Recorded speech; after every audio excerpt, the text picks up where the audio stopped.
the Virgin Islands to assist in the establishment of an official dish and dessert of the Virgin Islands. Block 1.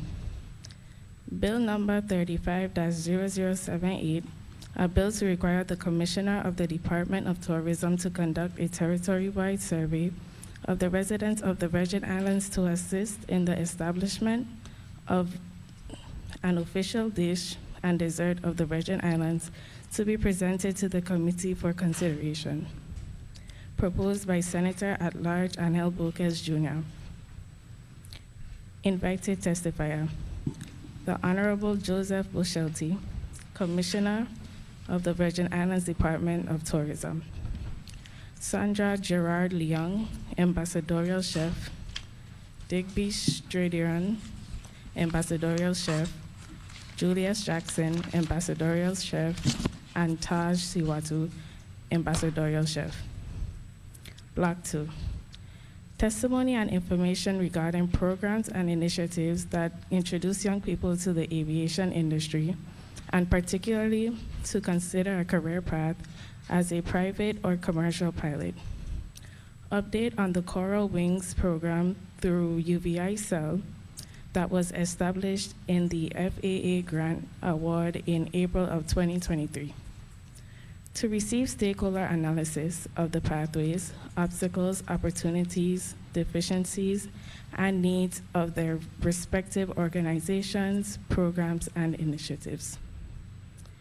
Invited testifiers, Makeda Dawson, founder of the Love City Flight Club. Dior Parsons, founder of Society 340. Justin Bartosh, pilot and instructor of UFLA, UVI, and Standard Aviation.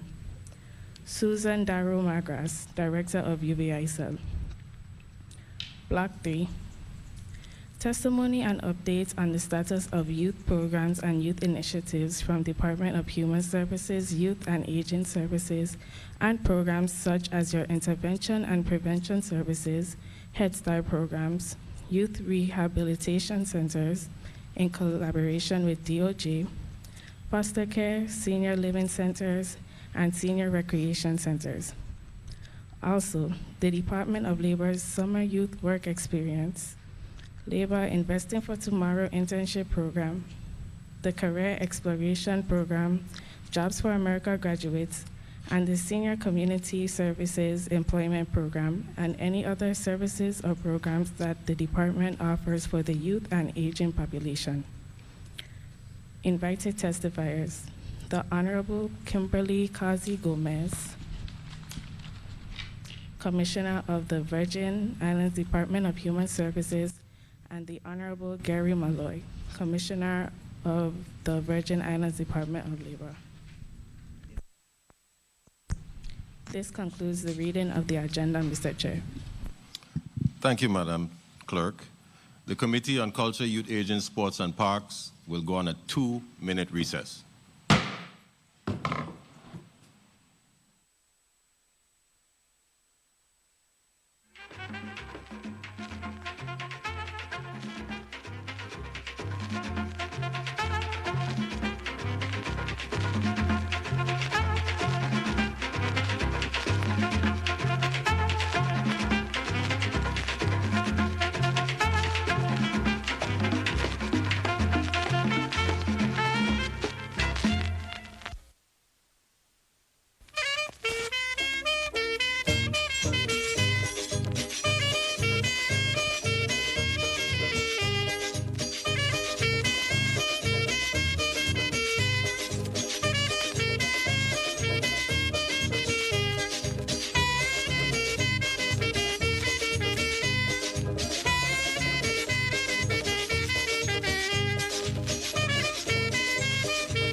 Senator Bolkers, you may proceed with your introduction.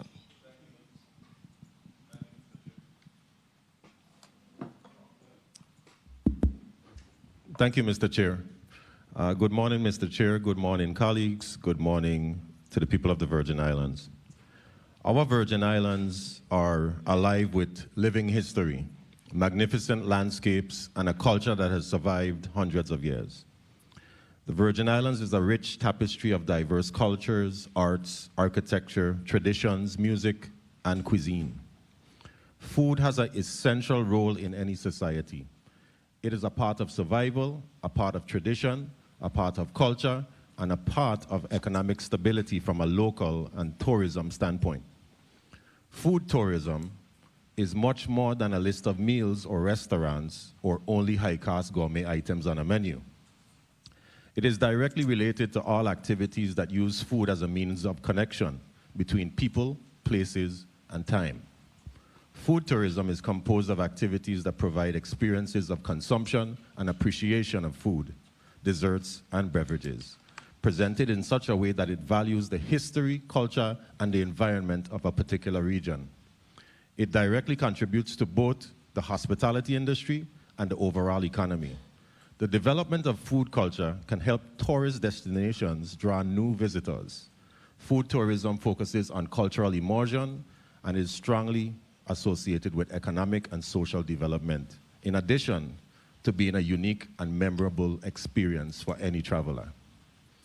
The national dish of a country can have a significant impact on its economy. It is a culinary symbol of the country's cultural identity and heritage. The popularity of a national dish can also boost a country's food industry by creating jobs and generating revenue. For example, in Italy, pizza and pasta are considered national dishes. These dishes have become so popular that Italian restaurants can be found almost anywhere in any corner of this world. The demand for Italian cuisine has created a thriving food industry in Italy, providing employment opportunities for many people. Similarly, in Japan, sushi is considered a national dish. The popularity of sushi has led to the growth of the Japanese food industry, which has become a major contributor for the country's economy. The export of Japanese cuisine can also be a significant source for that country's revenue. Overall, a national dish can have a significant impact in a country's economy by promoting the food industry and attracting tourists. Mr. Chair and colleagues, I ask for your support of Bill number 35-0078, a bill to require the Commissioner of the Department of Tourism to conduct a territory-wide survey of the residents of the Virgin Islands to assist in the establishment of an official dish and dessert for the Virgin Islands. Mr. Chair, that concludes my statement, and thank you for the time. Thank you very much, Senator Bolkers. Colleagues, I think we have we have 4 invited testifiers. 1, 2, 3. We have 5 invited testifiers before us today. I'm seeing representing the Honorable Joseph Bushelte, I'm seeing Assistant Commissioner Alni Henneman. Assistant Commissioner Henneman, you may proceed with your testimony. Good morning. Senators of the 35th good morning. Alani Henneman, Assistant Commissioner, Department of Tourism, for the record. Good morning. Senators of the 35th Legislature of the United States Virgin Islands, members of the Committee on Culture, Youth, Aging, Sports, and Parks, legislative staff, members of the media, and listening and viewing audience. I am Alani Henneman, Assistant Commissioner, Marketing at the Department of Tourism. On behalf of Commissioner Joseph Bushelte, who is currently representing the territory at the Florida Caribbean Cruise Association's 2023 Platinum Associate Member Advisory Council Conference, that's a lot, FCCA, we want to thank you for allowing us to testify regarding the proposed legislation BR 23-0483. The legislation, sponsored by Senator Angel L. Bolkers Jr., calls forward a request for Commissioner Busciotti and the Department of Tourism to disseminate a survey to residents of the U.S. Virgin Islands to identify an official dish and dessert for the territory. Food in its purest essence is one of the cornerstones of our rich Virgin Islands culture. It is an amalgamation of the diverse cultures that have sewed into the fabric that defines the territory and sets us uniquely apart from the rest of the Caribbean. Establishing a national dish and dessert will only stand to elevate our already thriving culinary and agriculture tourism, including our carnival food fairs, the Taste of St. Croix, Mango Millie, St. Croix AgriFest, King of the Wing competition, and many, many others. Once selected, these dishes will serve as the center of our marketing campaigns, providing a centralized culinary point for visitors to have an authentic USVI experience. We have conferred with our internal and consultant partners to strategize a base outline of how to successfully develop, publish, and publicize the survey, utilizing a multi-pronged digital approach to reach a larger audience.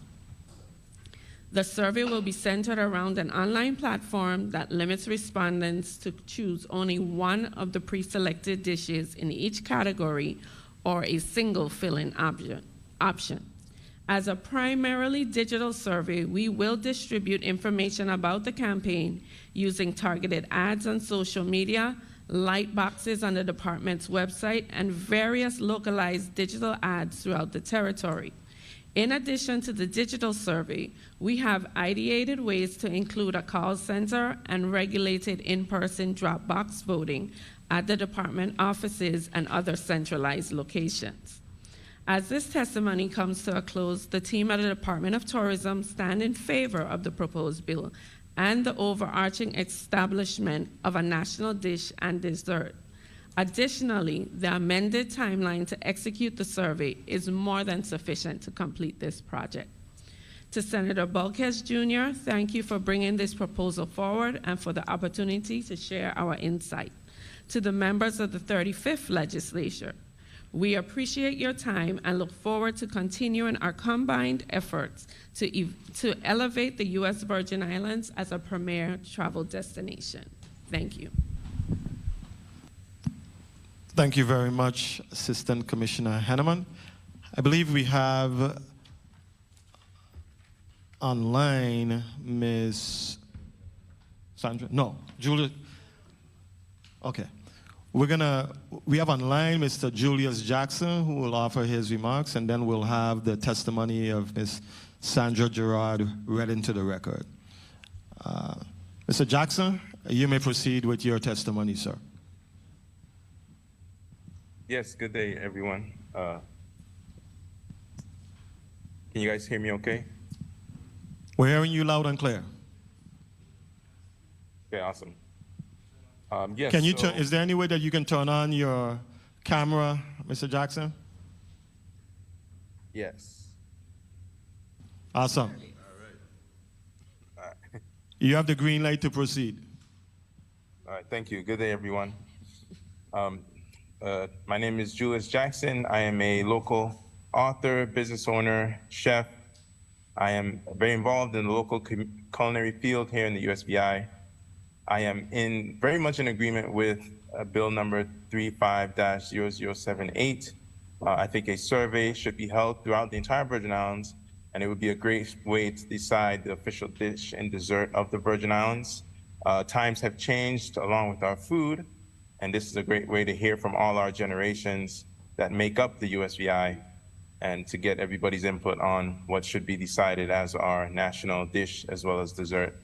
And so I thank Senator for proposing this bill, and I'm excited to see it happen and be a part of it. So thank you guys very much. Thank you very much, Mr. Julius Jackson, for your testimony. We're going to ask now, Madam Clerk, can you please read the testimony of Sandra Gerard Leung into the record? June 22nd, 2023, Senator Angel Boques, 35th Legislature, Cruz Bay, St. John, U.S. Virgin Islands. Dear Senator Boques, I, Sandra Gerard Leung, take this opportunity to thank you for the availability to speak on the territory-wide survey of food for the Virgin Islands Bill number 35-0078. As a Virgin Islander raised in a household where both my parents enjoyed cooking and sharing the foods of the Crucian and Puerto Rican homes, I have an understanding of foods, desserts, delicacies, and drinks. I dabble in making jams, jellies, preserves, fruit drinks, wines, and infused rum. When it comes to foods and what would be our national dish, I have some ideas, especially those that I grew up eating and seeing being served on a regular basis, and those served at a special events. I applaud your thinking in having forethought on the national dish of the Virgin Islands, but always remember we are a melting pot of people who descended from many places. We all share some commonalities in our foods. A territory-wide survey would be the only way to gather information that can then be collaborated with information relative to foods of our islands. But we must make certain that the survey encompasses the young, the middle-aged, and our seniors so that there is an abundance of information shared. As long as we are certain that we can do this, I am 100% in favor of this survey. I thank you for this opportunity, and I am here to assist in any way that I can to show the cultural love, depth of knowledge of food, and originality that we as Virgin Islanders have in our foods. Sincerely, Sandra Gerard Leung. Thank you very much, Madam Clerk, for reading that testimony. Colleagues, we will now proceed with a 4-minute round. We're going to start off with Senator Samuel Carrion. Senator Carrion, please proceed with your 4 minutes. Please recognize Senator Carrion's microphone.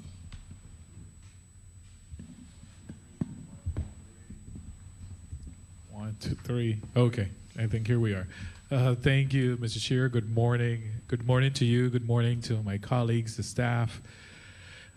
The representatives that are here today testifying on behalf of Bill 35-0078 and the people of the U.S. Virgin Islands. I would like to start by first commending the sponsor of the bill for his wisdom and creativity in bringing this measure forward. I think it's something that is much needed and will enhance our tourism product, as we heard Ms. Henneman testifying this morning. I do believe this measure will not only impact our culture as a people, but will also help the Virgin Islands generate revenue. I can see so many things that could come out of this. Also, we could even have a competition to determine, who cooks the best dish. So that's a free one there for tourism and those that are out there doing events. But I do have a few questions to tourism. How will a national dish dessert survey be conducted to ensure that equal representation and participation from residents across the Virgin Islands are involved? Good morning again, Alani Henneman, Department of Tourism. We actually had that in-depth conversation over this week. That's why we did not only put it online, we gave the ability to also have in-person drop box and the call-in number. And what we do is when we start the campaign, we actually identified some of the senior homes and senior groups and churches so that when we start to disseminate the information will go to those populations so that we can get the feedback of the older generation. We know once it's on social media, we will capture the younger ones and the in-between, but we want to make sure for sure that our elder generation is able to vote as well. I'm glad to hear that, because I know that was one of the things also mentioned in the testimony by Ms. Gerard. to ensure that not only encompasses the young, the middle-aged, but also the seniors within our population. So I'm glad to hear that you guys will be doing a little bit of outreach to ensure that the senior homes and the senior community centers have an opportunity to have the information and participate in this survey. So apart from being from the social media. And what criteria will be used to evaluate the survey's response to determine the official dish and dessert of the Virgin Islands? What are you guys thinking? The contractor we use actually does surveys for us for our brand study. So they have a very intricate format where they balance the number, not just by gender, but also by age and other variables. And then once that is met, then the voting criteria is in. It's not so much how many, but it's within the window. So once we know we market it strongly, we will get a generous feedback. And I know we have 180 days to complete this survey, but I honestly think that we will meet the goal far beyond. And then how would this be 30 conducted? seconds. You guys would be providing the dish, or you would allow people to nominate, what dishes they want, or you will be giving a list of dishes? It'll be two-pronged. Initially, we're going to do a poll for the dishes, and then we will vote on the dishes. You know what happens. If we select the dishes, then it's only our opinion. If we do a poll for the dishes first, then as a community, we will select, I think we have maybe the top 10 choices, and then other as a write-in for someone who does not see their dish out of the top 10. Gotcha. I like the write-in portion you included, so that's good. Thank you, Mr. Chair. I think this is great. I think we'll just add to our tourism product. Once again, I commend the sponsor of the bill, Senator Bolkus, for his creativity in bringing this forward, and I look forward to see this come into fruition. Thank you. Thank you very much, Senator Carrion. We are going to ask Senator Franklin Johnson. You are recognized for your 4 minutes. Good morning, Mr. Chair. Good morning. Can you hear me? I'm hearing you loud and clear, and we're seeing you now, Senator, so you may proceed. All right. I look at this measure, and I will say I'm a straightforward person. And it's going to bring some controversy that I don't think none of you guys expect or will dream on. And I'll place it on the line that I come from a line of a very good cook. My mother, Ellen O'Sealy, I've won numerous prizes and been recognized by the Department of Agriculture for food fair. And before tourism took over festivals, she's been recognized, and the food fair and festival was named after her. And she has won numerous prizes for cooking. I say all of this to tell you how straight out. In St. Croix, we cook boiled fish and punji in butter sauce. You cook boiled fish and punji in mayonnaise sauce. We cook red pea soup with provision, dumpling, pigtail, and all of that good stuff. You cook red pea soup with rice. I want somebody to tell me how these dishes are going to be judged to say that this is the way this local dish that we say is going to be the dish of the territory. How do you compare boiled fish cooked in butter sauce versus boiled fish cooked in mayonnaise sauce? And then we go to even a Johnny cake. You do a Gucci Johnny cake, I do a regular Johnny cake. So either the chef, but I prefer to ask my first question to tourism. You said you have a contractor that's going to do a survey. Is this contractor a cook, a chef, someone who knows our cuisine and our dishes? Because the Virgin Islands is a very diverse makeup, and we have 3 major islands that cook totally differently. So tell me a little bit about your contractor, Ms. Henneman, in tourism. Sure. Alani Henneman, Department of Tourism. Good morning, Senator. First, let me start by saying it's Public Strategy Group. They're the one that do our brand study, and there are local people who are on the campaign. Ms. Thomas is very integral to this whole process. But outside of that, when you look at the diversification between a red pea soup between our 3 islands, it's still a red pea soup. But I will say this. Hold on. Let me finish. I will say this. Go ahead. Hold on, Senator. Hold on. Our national dish, even if it's fish and fungi, I just came back from the Food and Wine Experience with Chef Stridiron and Chef Koresh. And they both did staples of our local cuisine. Fish and fungi was served, red grout was served. Now, are they the traditional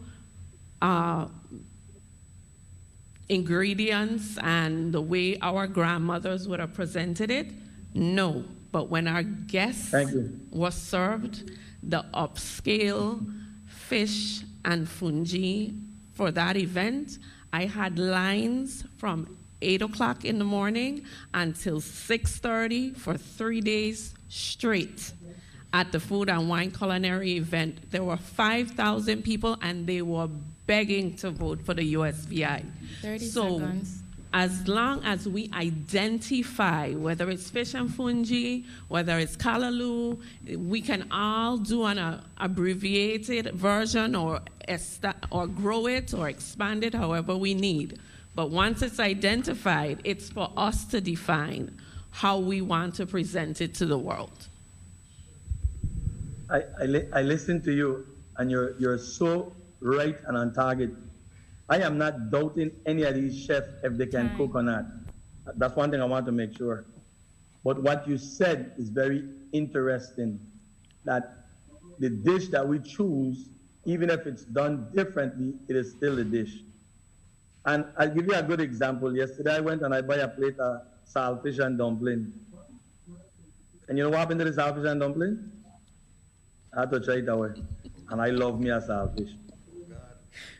So we have to be so careful.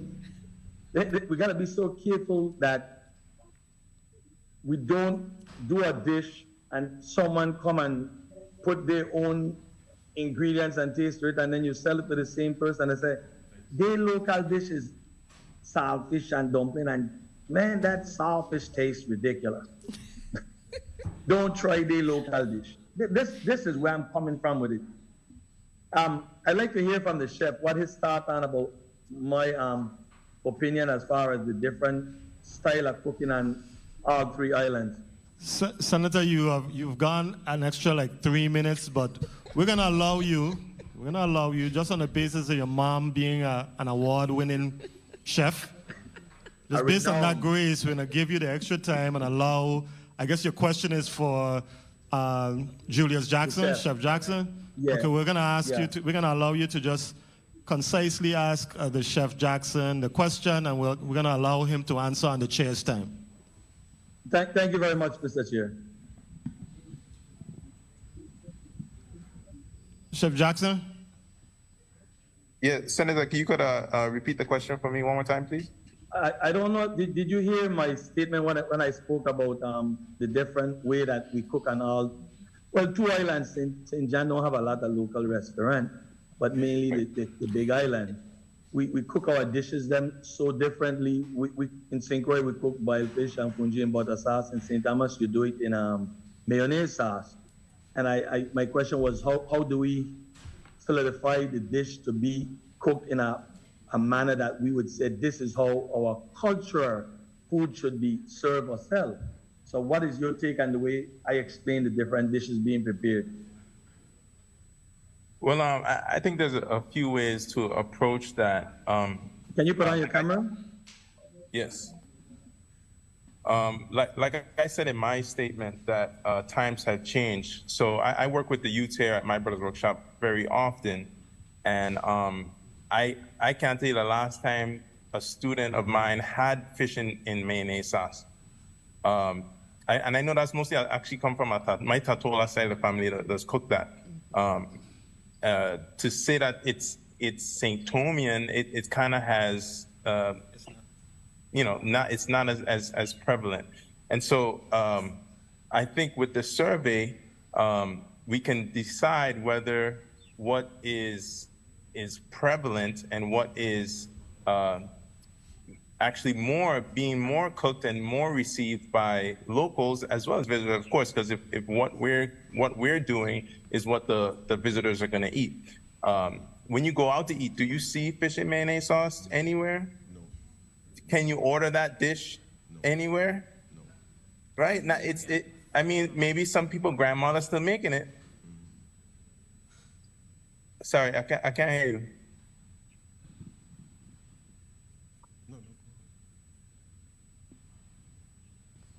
Senator, your mic is off. If I go by Smoky Restaurant, I can get. Yeah, you could get. But you could get some butter sauce. I was saying if I go by Smoky's Restaurant, Arians, I can get mayonnaise sauce right now. Right. Yeah, but you could get. Right. And so it's not as prevalent, which is why I think the survey is a good idea. Is we get to see what Virgin Islanders have in their mind as what they see as the main dish. I think there's so many different ways to go about it. Right. You know, there's so many angles to think about, and the fact of the matter is we are a melting pot. It really is. We're influenced by so many cultures, so many types of food. Right. You know, even down to our barbecue chicken, it all depends on where you get it, how it's going to taste. But I think that's just the important part of the survey. We can collect information from all our generations, because I wouldn't even bring up fish and mayonnaise sauce myself, right? I wouldn't bring it up because that was before me. I used to eat it as a kid. I maybe had it 3 times as a kid from my grandmother.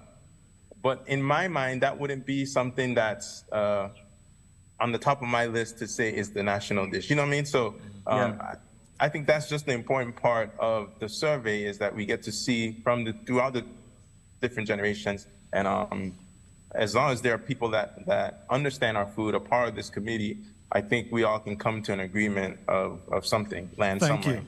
Thank you very much. Thank you very much for your response, Chef Jackson. And you're right. I agree 110%.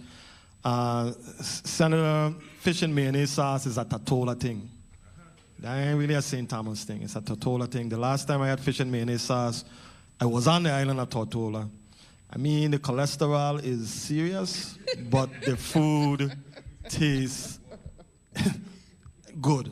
Very, very good. And you're right. Arians, you could still get fish and mayonnaise sauce at Arians restaurant today. But thank you very much for your input. Senator Alma Francis Heiliger, you're recognized for your 4 minutes, Senator. Please recognize Senator Francis Heiliger's microphone. Good morning. Can everyone hear me? No. Oh, here we go. Good morning to my colleagues, to the testifiers, to the people of the territory. I'm allergic to seafood, so this whole fish conversation, I probably wouldn't even entertain. But I remember years ago, I think it was Senator Marvin Blyden that had a piece of legislation that was trying to make fish and fungi the national dish. You know, it comes in handy when you work at the legislature for 22 years before you become a senator. So I have a very vast memory of a lot of things that have passed through this institution. And I don't think that one had went any place. It didn't get much traction at the time because I distinctly remember even speaking about it on one of my talk shows. Now, I come from a place as a member of this institution, I always look at cost effectiveness and timeliness of spending funds. And that's something that is part of our responsibility as members of this institution. Has the tourism department done any type of analysis, or even the sponsor, as to how much it would cost our government to do an island-wide survey in order to get this information? Good morning again, Alani Henneman. It's in good timing because the contract that we have in place just is observing it as part of their scope of work. So it comes at no additional cost other than maybe some media placements that we'll roll out once we... Maybe like some advertising and stuff like that. Okay. So no major additional cost. Well, that is a plus because I'm always trying to figure out how not to overly spend monies when we don't have to. My thing with this piece of legislation, I also agree somewhat with my colleague that we are one Virgin Islands, but we're still unique. Unique in our diversity, as even the sponsor did share, that each island, as much as we are one, we even market ourselves different to the public. We market ourselves with St. Croix, we speak about heritage tourism. When we speak about St. Thomas as business and shopping, and when we talk about St. John, you know, the seclusion, the relaxation, you know, going back to the environment. So even from a marketing standpoint, we do that with each island, but this is the server going to be inclusive because he's talking about one dish. And even as my colleague was saying, what might be the best dish for us here in St. Thomas might be something totally different on the island of St. Croix and vice versa for St. John. So how do we incorporate a happy medium and a best balance for something like that? I think the way we do that is to make sure that the survey is balanced and it has equal representation of what we all know. And whether we like it or not, 3 of my grandparents are from St. Croix. I could tell you my roots will still choose a national dish that speaks to all 3 islands. Your national dish stands for who you are as the territory, not who we are as individual islands. When we look at some place like Honolulu, Hawaii with all their different, or the Bahamas with all their different islands, they still stand with a national dish that speaks to what they know as the fabric of their culture and history. Okay. So we just will make sure that we have equal representation, because we can't forget about St. John either. I know we do the St. Thomas, St. Croix thing, but people on St. John will have their idiosyncrasies of what they want to see represented for the territory as well. Well, I wouldn't expect you to. That's why I mentioned all 3 islands when I was speaking, and we're actually here on St. John today. Correct. So I understand what the bill is trying to do, because as a community, could I just wrap up? As a community, we have a national music, we have a natural, for those of you that don't remember, we did the Julie mango as a national fruit. So I could go down a list from just memory working here at the legislature of different things we've done. I mean, we even have our own Madras cloth. Correct. So I understand what we're doing. Once this is not costing us anything extra, because I come in with money, I get very fidgety with wasting government funds. If it's not going to cost us anything, and it's just a fair balance as it relates to what our people choose to reflect, I would be okay with it. Okay? Thank you so much for the time. Thank you very much.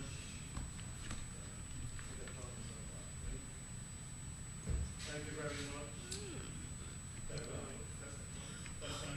much. Mr. Thank you. Mr. Chair. Thank you. That was me. Inquiry. That was me. Point of inquiry, quickly. Point of inquiry? Yes. You may proceed with your point of inquiry, I appreciate Senator. you.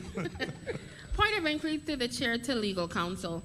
I wanted to find out specifically how the bill is drafted. It specifically speaks to the Department of Tourism doing the survey and then returning the information back to the legislature.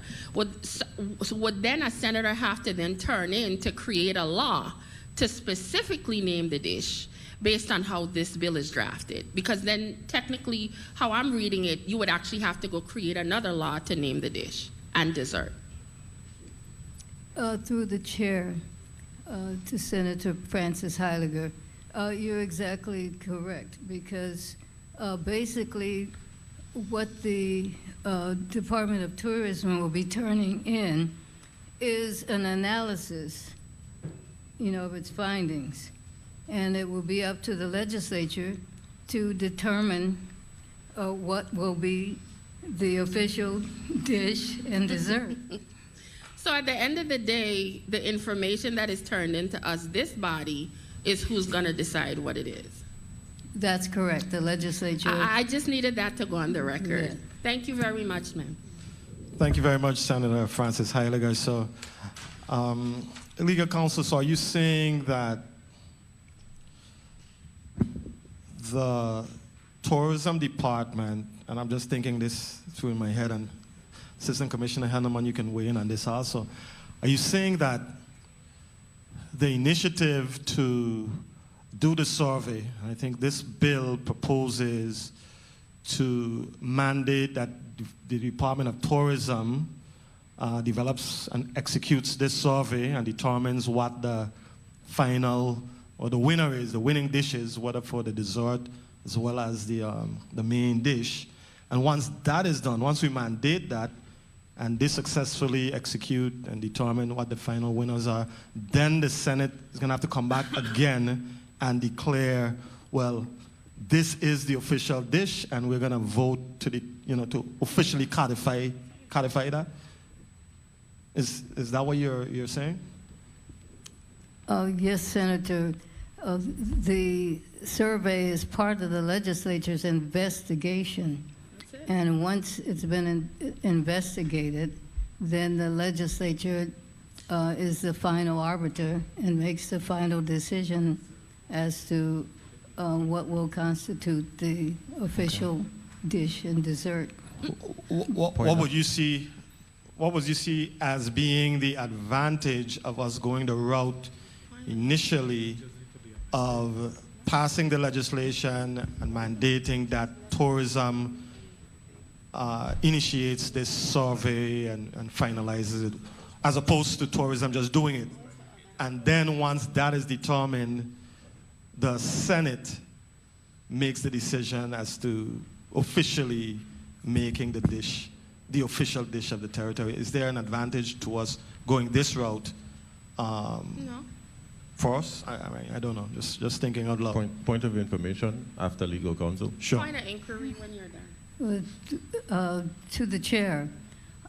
Basically, it appears that the intent of the legislation is to gather information that will assist the legislature in making an informed decision about the dish and the dessert.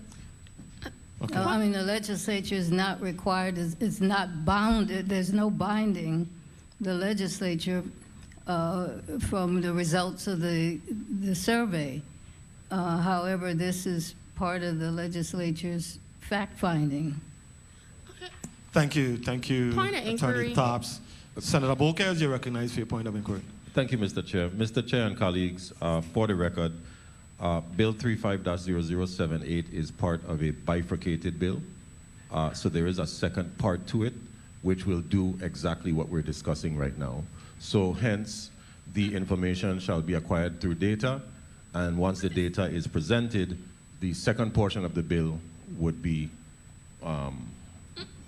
put forward to include the findings of the data. Point of inquiry. Thank you, Senator Bolkers. Point of inquiry, Senator Francis Point of Heidegger. inquiry to the chair to tourism. Well, based on what is being discussed right now, it would seem that this bill is a waste of time, energy, and effort. Because is it not easy enough for us as senators to just request you guys to do a survey as opposed to us trying to make a law to do it? I mean, I'm not processing the need for this part because I understand the survey, but as a senator, I could write to the tourism department, and you said it's not going to cost y'all anything else to just, could y'all please do a survey for us and share with us the information? Do you think that this could just be done as a policy and not create a whole law just to get this information from you? Good morning, Alani Henneman again. Senator, I would say you could have requested it. Thank you. But I will also say on behalf of the senator, I don't know what Senator Bolker's vision is. So if we were requested to come to the legislature and testify, it would be no different to us versus coming to the office to ask. Either way, we are here to appease. And it's of importance because culinary tourism is very important to us. So it's a win-win for us either way. Yes, and I really appreciate that answer going on the record, because I am one of those senators that believe that over-legislating is not necessary. There's a lot of things that we could just do based on policy, sending a letter, or making a simple request. Now, if he's telling us that this piece of legislation is bifurcated into two, I would have assumed that if he wanted that done, he would have just made one piece of legislation to include that once the survey is turned back in, the legislature would have then made a decision and created what the national dish and dessert would be. But for some reason, he made the choice to separate them. And in separating them, in my opinion, one of them does not need to be the law of the land. It is simply a request, like she said. Either way, we could have either just requested it, or we don't need to make a law for this part. Thank you. Thank you very much. Point of information. Senator Heiliger. Point of information. Point of inquiry. Point of information. Point of information. You may proceed. It would be considered a binding referendum. Once data is provided, then in fact we can make a determination as to what the dish is in this specific case. You know, data is accumulated, it's processed, and then it's applied. So you're saying, Senator, that once we have this portion of the bill executed by tourism, there is an amendment that you would add to make it something binding? No, it's a bifurcated. There's another part of the bill that solely operates on the data that is provided by the Department of Tourism. Thank you very much, Senator Bolkers. You know, without question, I think food and music really are deeply embedded as part of our culture, without question. So, you know, there's no controversy here at all as to, you know, the significance of food and music. Point of inquiry when you get a chance. Yes, Senator Johnson. One second. So I wanted to ask Mr. Jackson, if he's there, just a little bit about his involvement in food and, you know, just what, since we have the privilege of having him here with us today, his involvement in food and why is it important for us to highlight the food of the Virgin Islands community.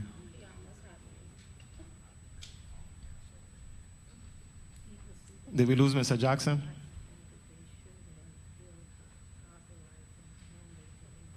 Mr. Jackson, did you hear the question? I don't know if you're trying to respond, but your mic is muted and your camera is off. So unmute and turn on your camera. And the question really is just quickly giving us some highlights as to your involvement in food and really what led to your journey in pursuing a career in the field of you know, culinary arts, and why is it important for our culture? Yes. You guys can see me okay? We're seeing you okay. Yes. So interestingly enough, I am actually classically trained. So I went to culinary school, which they teach escoffier, which is French cuisine. And we had a group of us that lived in the same quarters, and everybody was cooking meals from where they're from. And I was like, okay, well, I'm gonna make some stewed chicken. Stewed chicken is kind of the thing that it's at every party, everybody's house. Stewed chicken is the thing. So I was like, you know, I can make stewed chicken. I called my mom and I was like, Mom, I can make stewed chicken. How you do this? And she started telling me, and I was like, yeah, I could do it. I got it. You don't have to tell me no more, because I had my training and I was like, I could do this. And it was the worst stewed chicken I've ever made. I had to apologize to my friends and tell them this is not Virgin Islands stewed chicken at all. So don't tell nobody this is Virgin Islands stewed chicken. After I graduated culinary school, I went on a mission to learn these dishes traditionally, which I did. And now I wrote a cookbook called My Modern Caribbean Kitchen, because I fused a lot of the things that I learned through cooking at the Marriott and different things, and blended it to enhance flavors in the food. And I am very proud of that, because I didn't realize that most of our dishes are not written down. We have a few cookbooks, and I referenced a few of them, but a lot of dishes aren't written down. It's usually passed through orally, you know, through our grandparents, to our aunts, to our uncles, and then down the line. And I realized that when I did a book tour, and a lot of grandparents were thanking me because they were able to send these to their grandchildren that have left the island, that have moved to different countries, and they don't have the time to spend with them to pass down the recipes. And they were very happy because they felt like that kept a piece of home with them. It kept a piece of the tradition with them. And I realized that had a lot to do with feeling part of the culture and feeling at home, was just learning these dishes and making it wherever you are. And so that really piqued my interest in learning how much food is a part of our culture. And so I've been doing that now. Now my guests that I cook for a lot of private villas. I cook for high-end clientele. You know, tourism calls me when we have in food writers or you know, in VIPs from London and things like that. And that's what I do. I make local dishes, and they get to experience our culture. And so that's kind of where I stand on being a part of our food and culture right now. Thank you. Thank you very much for all that you do to keep food and culture alive. That is just very, very important. Senator Johnson, you're recognized for your point of inquiry. Yeah, thank you very much. Thank you very much, Mr. Chair. Thank you very much. My point of inquiry is to tourism. Are you guys going to be reaching out to all the different culture group that is in this territory to help assist with this? That's a good idea. Alani Henneman, Assistant Commissioner, Department of Tourism, absolutely. We cannot do a survey for a national dish without reaching out to the culture bearers, whether it's somebody that's cooked in the community for years, or it's, you know, all the different organizations we have throughout the territory. We will be tapping all our resources to make sure that this is a one-shot deal. We don't want to be caught in a conundrum where half of the territory is one way and the other half is another way because the tools we use were not effective. So the more the merrier. I appreciate you very much, but I'm the straightest shooter you're gonna meet, and this could bring a lot of contention how we don't have this in the Virgin Islands. So I wish you all the best on it. You know, but I assure you, the good thing about marketing is if it causes a buzz, it's better for the territory. We can promote that as well. The fact that, you know, we are on a search to find our true dish, and even if it causes some friction, it will cause enough buzz to promote us. Mm-hmm. So it's a win-win for us either way. Thank you, thank you. I mean, the way that I see it, it's really an opinion poll. Mm-hmm. It's not like a cook-off or some chef competition. It is simply an opinion poll where you're polling Virgin Islanders whether they're the best chefs in the world or just regular people who can't cook but recognize good food and know what they like. You know? Eat. So yeah, exactly, like me. I mean, it's us determining, you know, my opinion, putting it on the record as what really is the official or should be the official dish in the Virgin Islands. You know, so I don't know if it is as complicated as we think, you know, it will end up being. But Senator Bolkes, you are recognized for your 4 minutes, Mr. Bill Sponsor. Thank you, Mr. Chair.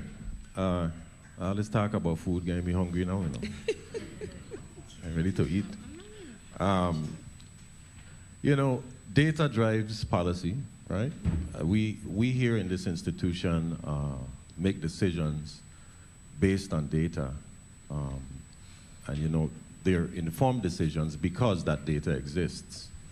And when my staff and I reached out to the Department of Tourism to speak about the notion of the potential of establishing such a dish, you know, we went to tourism because we knew that food is a part of our culture, and it brings people here. It brings people to many different destinations, and who better to help establish that so that we can diversify our tourism product to bring more people here to this territory. When we're talking about economic development, as simple as food may sound, it attracts people, it brings us together.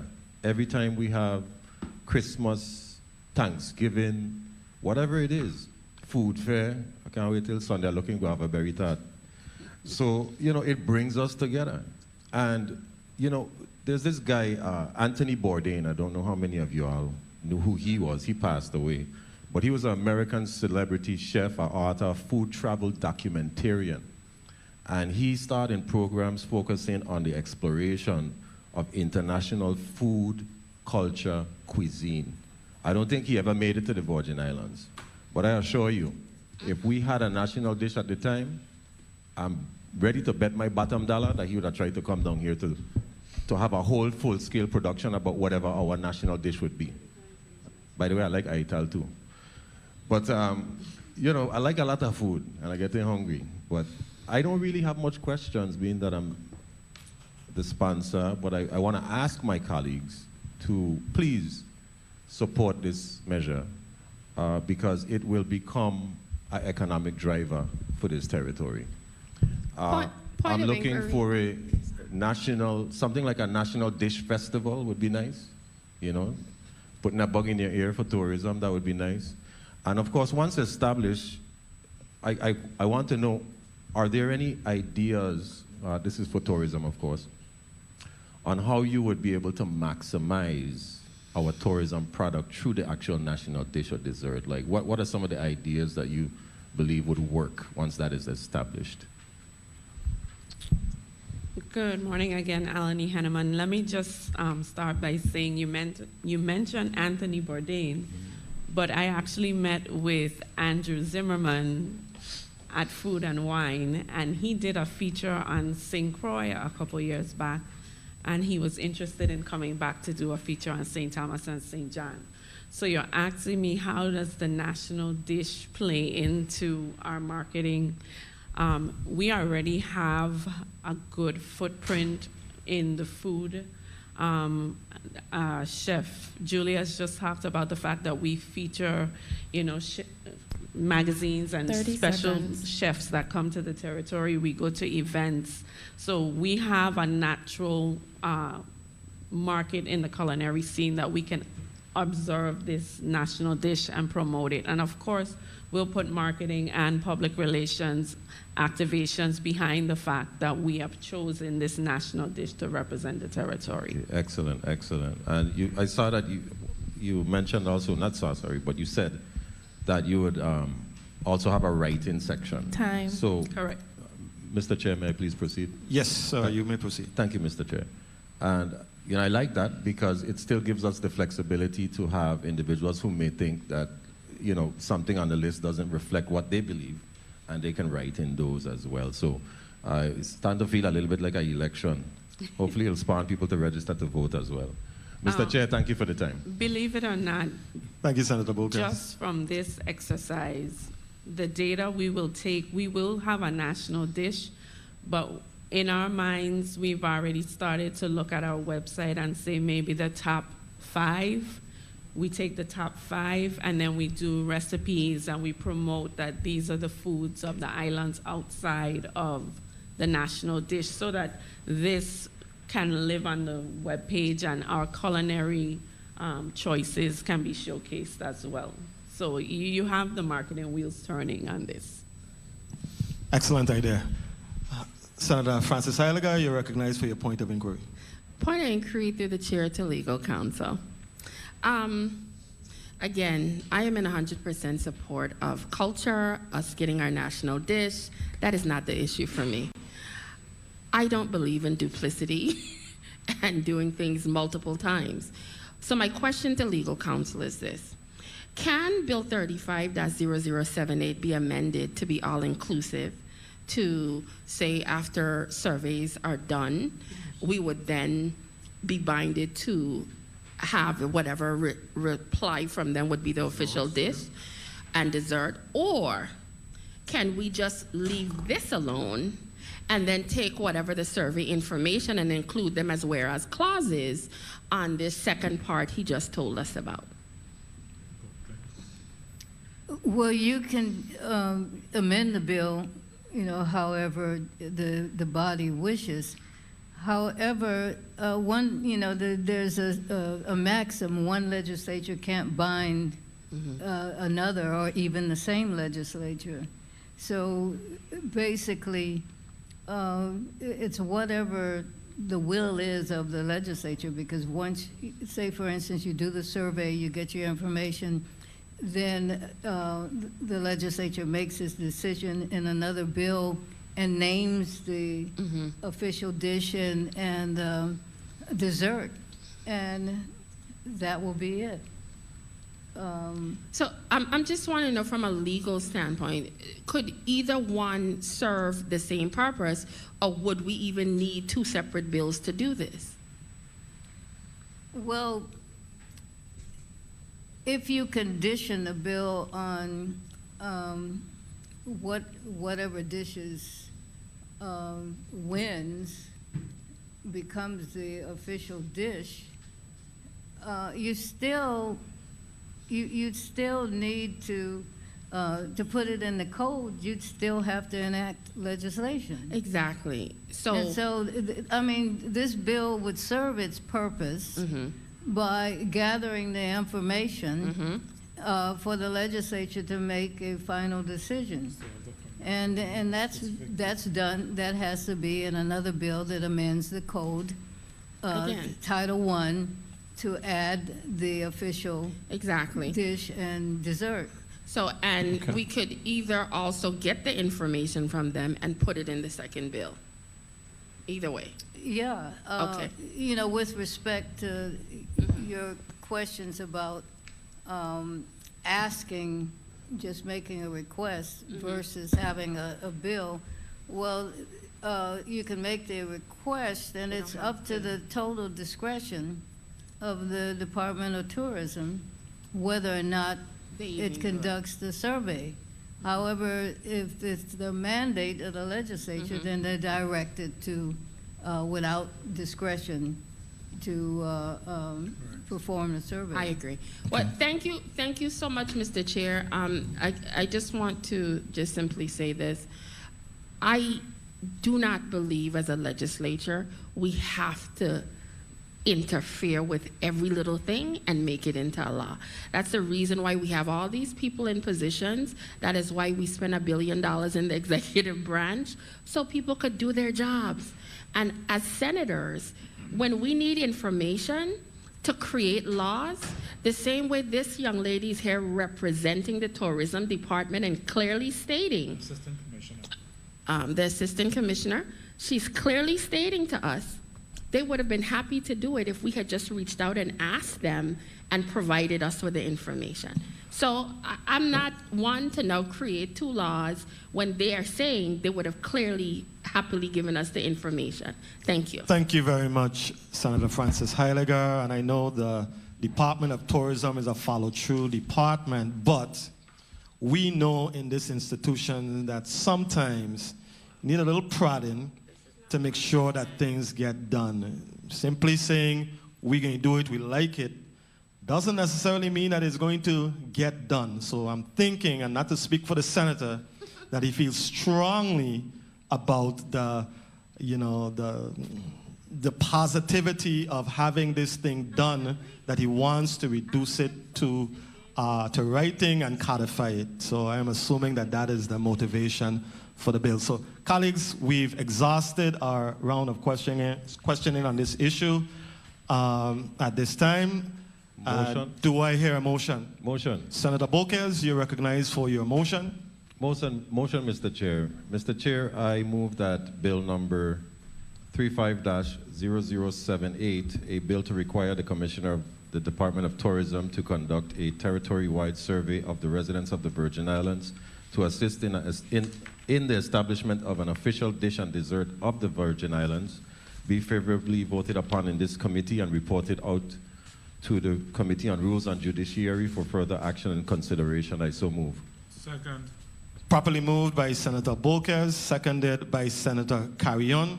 Roll call on bill number 35-0078.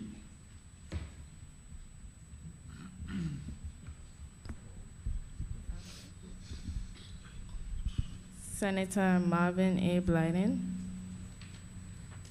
Senator Blyden absent. Senator Nobel E. Francis.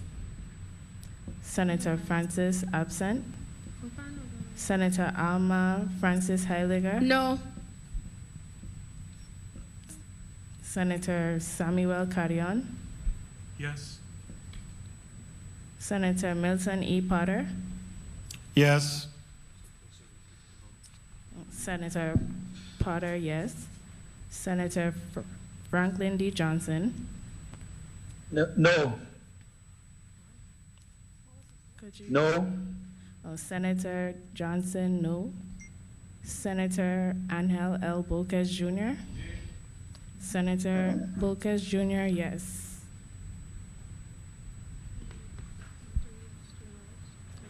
Three yes, 2 noes, Mr. Chair.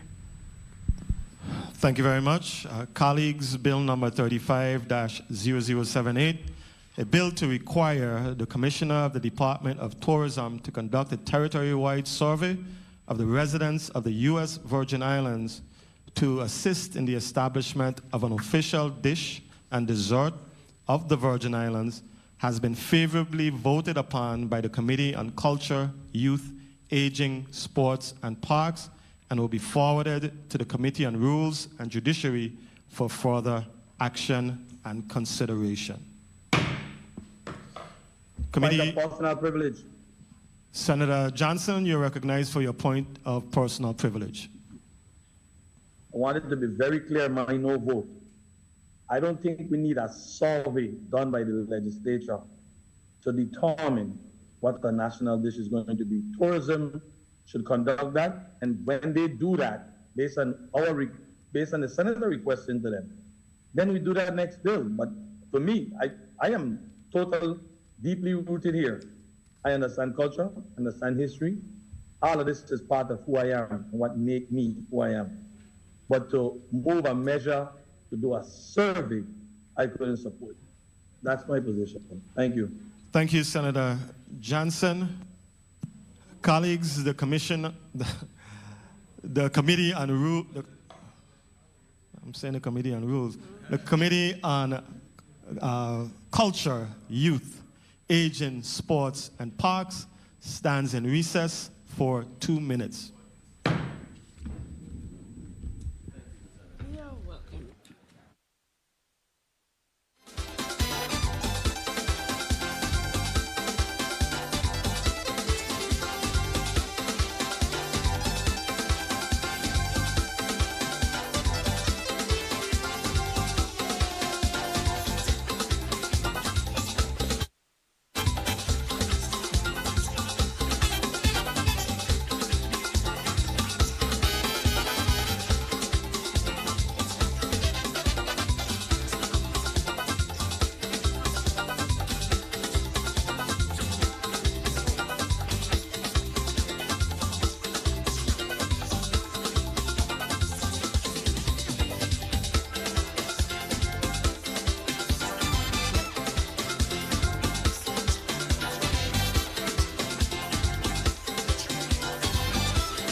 Yes, Mr. Chair. June 23rd, 2023, Senator Angel Bolquez Jr., Chair, Committee on Culture, Youth, Aging, Sports, and Parks, Capitol Building, St. Thomas, VI 00804. Dear Senator Bolquez, kindly allow me to be excused from the June 23, 2023 meeting of the Committee on Culture, Youth, Aging, Sports, and Parks. I was present in the St. Croix chambers awaiting the start of the meeting. However, due to the extended delay in the meeting start and unexpected schedule conflicts, I was unable to remain. I apologize for any inconvenience my absence may cause, and thank you for understanding in this matter. Regards, Novelle E. Francis, Senate President. Thank you, Madam Clerk. Please mark Senator Francis Jr. as excused. Madam Clerk, can you please read Block 2 into the record? Block 2. Testimony and information regarding programs and initiatives that introduce young people to the aviation industry, and particularly to consider a career path as a private or commercial pilot. Update on the Coral Wings program through UVI Cell that was established with the FAA Grant Award in April 2023. To receive stakeholder analysis of the pathways, obstacles, opportunities, deficiencies, and needs of their respective organizations, programs, and initiatives. Invited testifiers: Makeda Dawson, founder of the Love City Flight Club; Dior Parsons, founder of Society 340; Justin Bartosh, pilot and instructor of UFly UVI and Standard Aviation; Susan Darrow Magras, director of UVI Cell. Thank you, Madam Clerk. So here we are in Block 2 with Ms. Magras of UVI Cell. Good morning. Ms. Makeda Dawson, founder of Love City Flight Club. Good morning. And of course, who doesn't know Ms. Dior Parsons, from the founder of Society 340. Thank you, ladies, for being here with us today to have this important discussion about aviation, because even here in this institution, we have had our shares of vexing issues with inter-island transportation from an aviation standpoint. We know that it is very difficult to find pilots in the Virgin Islands for that type of travel. And I'm really looking forward to see how we can collaborate with you to try to diversify the opportunities for young people who want to come into that field, which, of course, Ms. Dawson has been one of the very few as of late, and of course as a St. Jonian, I'm happy to have her here with us today. And I'm looking forward to hearing your testimonies and the input that you will provide to us today. I would like to ask the testifiers to please consistently identify yourselves by name and title before making statements or replying, just so that our in-house stenographer would be able to accurately account this hearing today. We would like to start off with Ms. Makeda Dawson with your testimony. Good morning.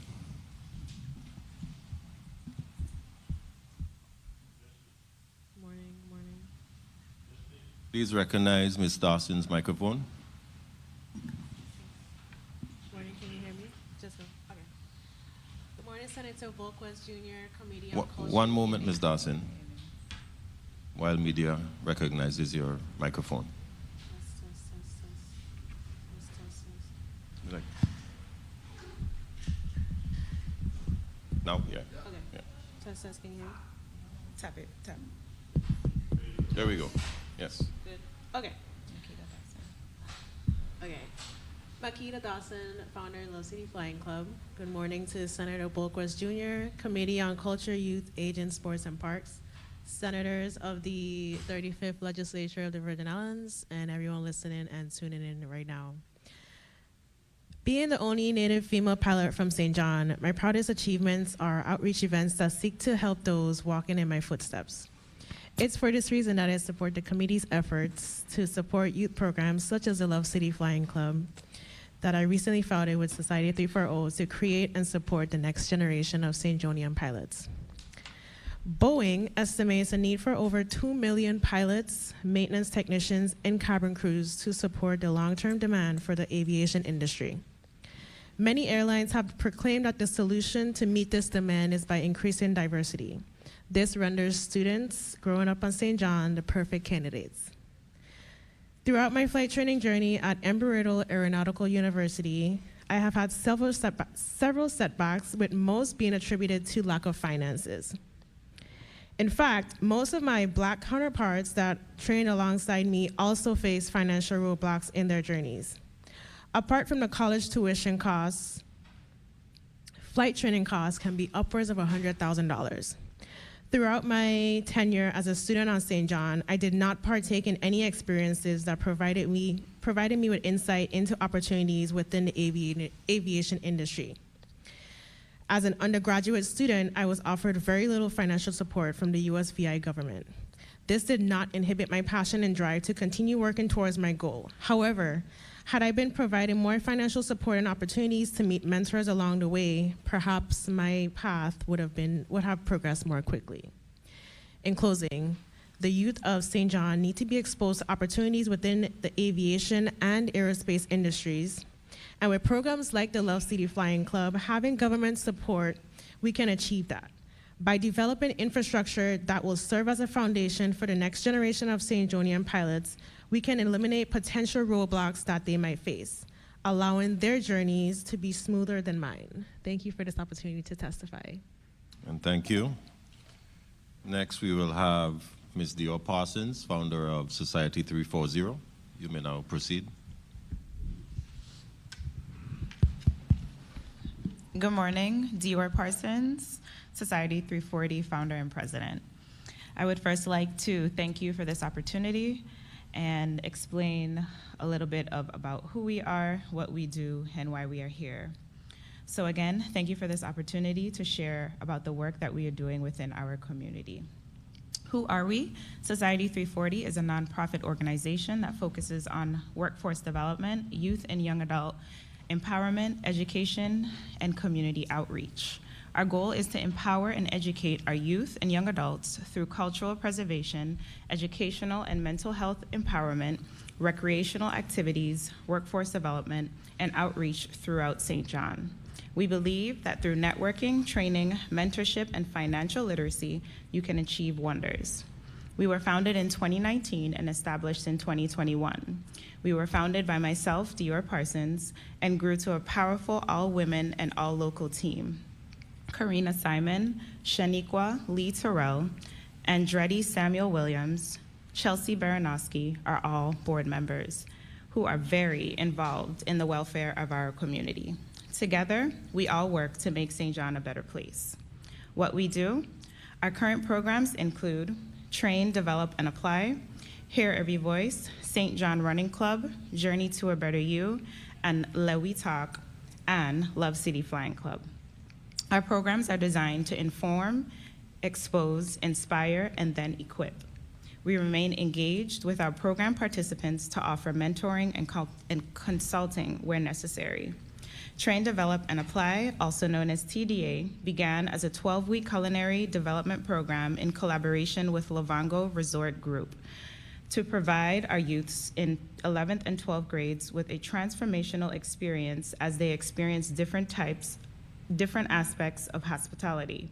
The goal of our program was initially to offer an introduction to hospitality while providing exposure and knowledge that will benefit them in their pursuit of gainful employment in the industry upon graduation. With the support of our community, Senator Donna Frett Gregory, and local businesses, this program has now flourished into a more in-depth program that explores other industries and backgrounds. With secured funding, the program is projected to take off in May of 2024. The initial start date of May of this year was delayed due to lack of funding. Hear Every Voice is a 12-week program in partnership with St. John's School of Arts that uses creative writing as an avenue to creative expression and mental health. The first program concluded with an art showcase and spoken word event open to the entire community. We are proud to now be working on the publication of the pieces from our young writers and artists. Their books will be available for purchase very soon. The next program will begin after this summer. The St. John Running Club began during the peak of COVID to create a safe and COVID-friendly outlet that also encompasses physical health and mental health. This program is a partnership with Gift Hill School and the St. John Sports Parks and Recreation. The students meet 3 times a week at Gift Hill and are currently preparing for an upcoming island-wide track and field and cross-country meet. Journey to a Better You is a life coaching program in a group setting that incorporates a series of personal and professional development learning in addition to focuses on mental health. Our goal aims to help youth find their purpose, establish SMART goals, and guide them into becoming their best selves. Youth will have the opportunity to learn new skills that will prepare them to become productive members of their society. Let We Talk began as monthly Facebook Lives that featured Virgin Islands stakeholders from all backgrounds, from senators to musicians to CFOs. They were interviewed about the road to their successes, the obstacles along the way, and how they overcame these obstacles. Let We Talk was created to show children that look like us and came from where we came from that they too can achieve anything, sometimes even when it seems to be impossible. This has now grown into a podcast that has created a platform for conversations on important topics that are affecting our youth and young adults on St. John. This unique outlet will be led by our younger generation, giving them a platform to not only be heard, but to control what is heard. Now, to Love City Flying Club, the program that brought us here today. Love City Flying Club is an aviation program inspired by our fly girl, Makita Dawson. Makita Dawson was born and raised on St. John and is an alumni of our very own Gift Hill School. Her interest in aviation grew on her first plane ride with her grandmother to visit family. The pilot invited her into the cockpit, and that was the moment that she knew that she wanted to become a pilot. Makita attended Embry-Riddle Aeronautical University. Upon her graduation in 2021, she was eager to begin her career in aviation as an airline pilot. An airline pilot requires 1,000 to 1,500 pilot hours and 5 to 7 certificates or ratings, ranging from $12,000 to $20,000 each. You can imagine the financial burden that this can be for a recent college grad. Makita had to work tirelessly to not only gain the required flight hours, but also work to save money to pay for the certificates and ratings. Justin Bartosh came to myself, Dior, wanting to create a presence of aviation on St. John. His dream to create an aviation program was solely for St. John students. With his role at St. Thomas Standard Aviation and Society 340, he was able to offer assistance to St. John students seeking careers in aviation. His concern was the lack of exposure and programs on St. John for aviation. He requested that we work with Makita to create a program that highlights the opportunities within aviation. When we began working with Makita to get ideas to pique interest in aviation, we learned that Makita was fighting to gain her final requirements to achieve her lifelong dream to become an airlines pilot. We made a call to Justin and shared what was happening, and we agreed that our first goal was to first aid Makita in completing her certificates/ratings and offer her the well-deserved help that she needed. With Justin's support, we were able to conduct a free, all-expense-paid workshop to St. John and a few St. Thomas students. The workshop was led by Makita, of course, and concluded with a beautiful reception at the St. John School of Arts open to our Italian community. We closed the reception by presenting Makita with a $15,000 donation sponsored by Justin Bartosh to achieve her dreams. Today, we are proud to announce that as of June 21st, 2023, Makita has passed all her tests and is now on track to become an airlines pilot. The goal of this program is to be able to tell many more of these stories. How we do it. Due to the lack of funding, Society 340 has operated 100% volunteer efforts. The president, Dior Parsons, myself, also serves as a volunteer executive director, program director, and office manager. The vice president, Karina Simon, is the volunteer bookkeeper, accountant, and operations director.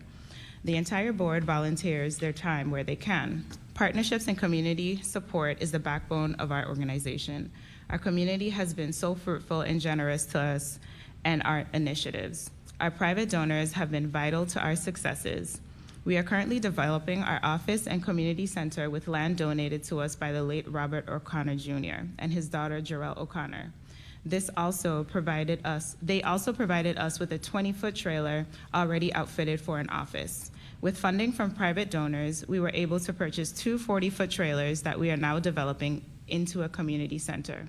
All of the development work, to include excavation, transportation, and crane work, has been in-kind donations and hard work of staple community members like Rashad Griffith, Arthur Paris, also known as Bucky, and Steve Smith, also known as Puncha. It is people like them and their efforts that have allowed us to do what we do. We believe in collaborations over competition. How can you help? We believe that nonprofits are in place to fill gaps, but these gaps require hard work, passion, dedication, keen ideas and solution, determination, and funding. Society 340 has mastered all of the above except funding.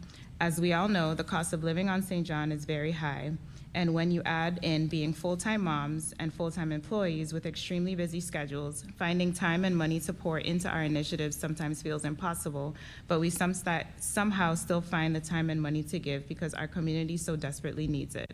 Government assistance and advocacy is vital. Why help? We have achieved wonders with the little that we have. So with the right direction, support, and funding, we are confident that our organization has the capacity and ability to change St. John for the better. Our programs are not for today. Our programs are for what we will need in 5 to 10 years. Our programs will enhance our economy, education, tourism, livelihood, and so much more. Thank you again for this opportunity. Thank you so much, Dr. Susan Darrow McGrath of UVI Cell, Director. Good morning. You may proceed with your testimony. Good morning.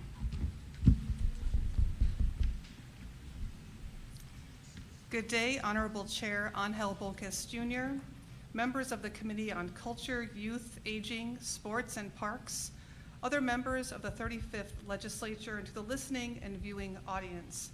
My name is Dr. Suzanne Darrow McGrath, and I'm the director of the University of the Virgin Islands Center for Excellence in Leadership and Learning, UVI Cell.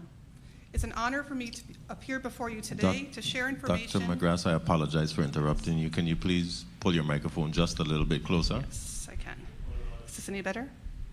Yes. Okay. Thank you. Shall I continue where I left off? Continue where you left off, Okay, please. thank you. It's an honor for me to appear before you today to share information on the UVI Cell aviation program, Coral Wings. Here with me today is UVI Cell program specialist and Coral Wings project coordinator, Mrs. Janet Gonzalez Rosario. She's via Teams from St. Croix.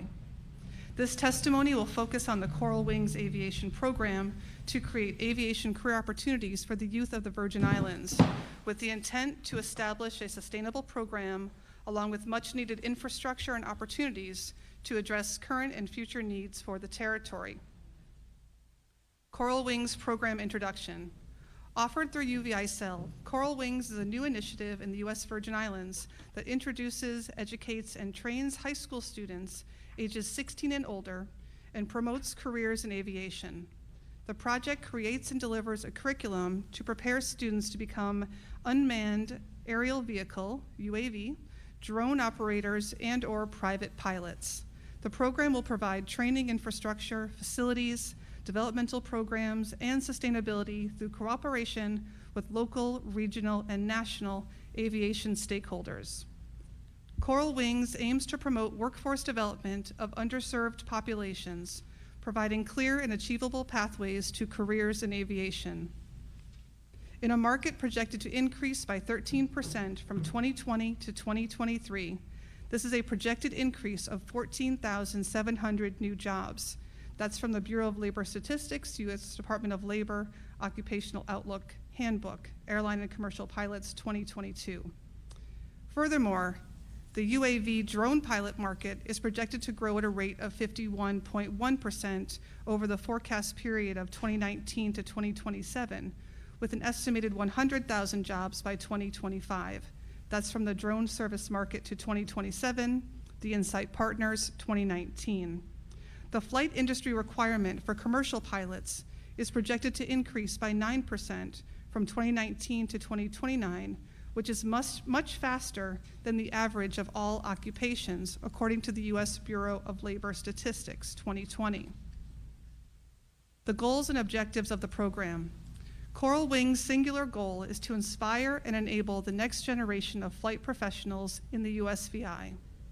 This goal requires a multifaceted approach that enhances knowledge, accessibility, support, long-term infrastructure, and community development to provide opportunities for the next generation of aviators. Coral Wings aims to promote aviation in the USVI through, number one, establishment of an outreach and aviation careers program for the community, schools, and industry. Number two, establishment of Coral Wings UAV pilot training program to train students in the basics of aircraft and flight to provide early qualifications and transferable flight skills for a career in the aviation industry. 240 students will receive training to be eligible for FAA Part 107 Commercial Drone Pilot Certificate. Number three, establishment of a merit-based Coral Wings pilot training program, allowing selected students to achieve a private pilot license, PPL. Over 100 students will get the opportunity to complete Part 1 of the program that consists of theory coursework and an experience flight. 20 of these students will obtain the solo milestone. That's Part 2, that includes the aviation medical exam and FAA written exam. And 5 students will complete their FAA private pilot certificate.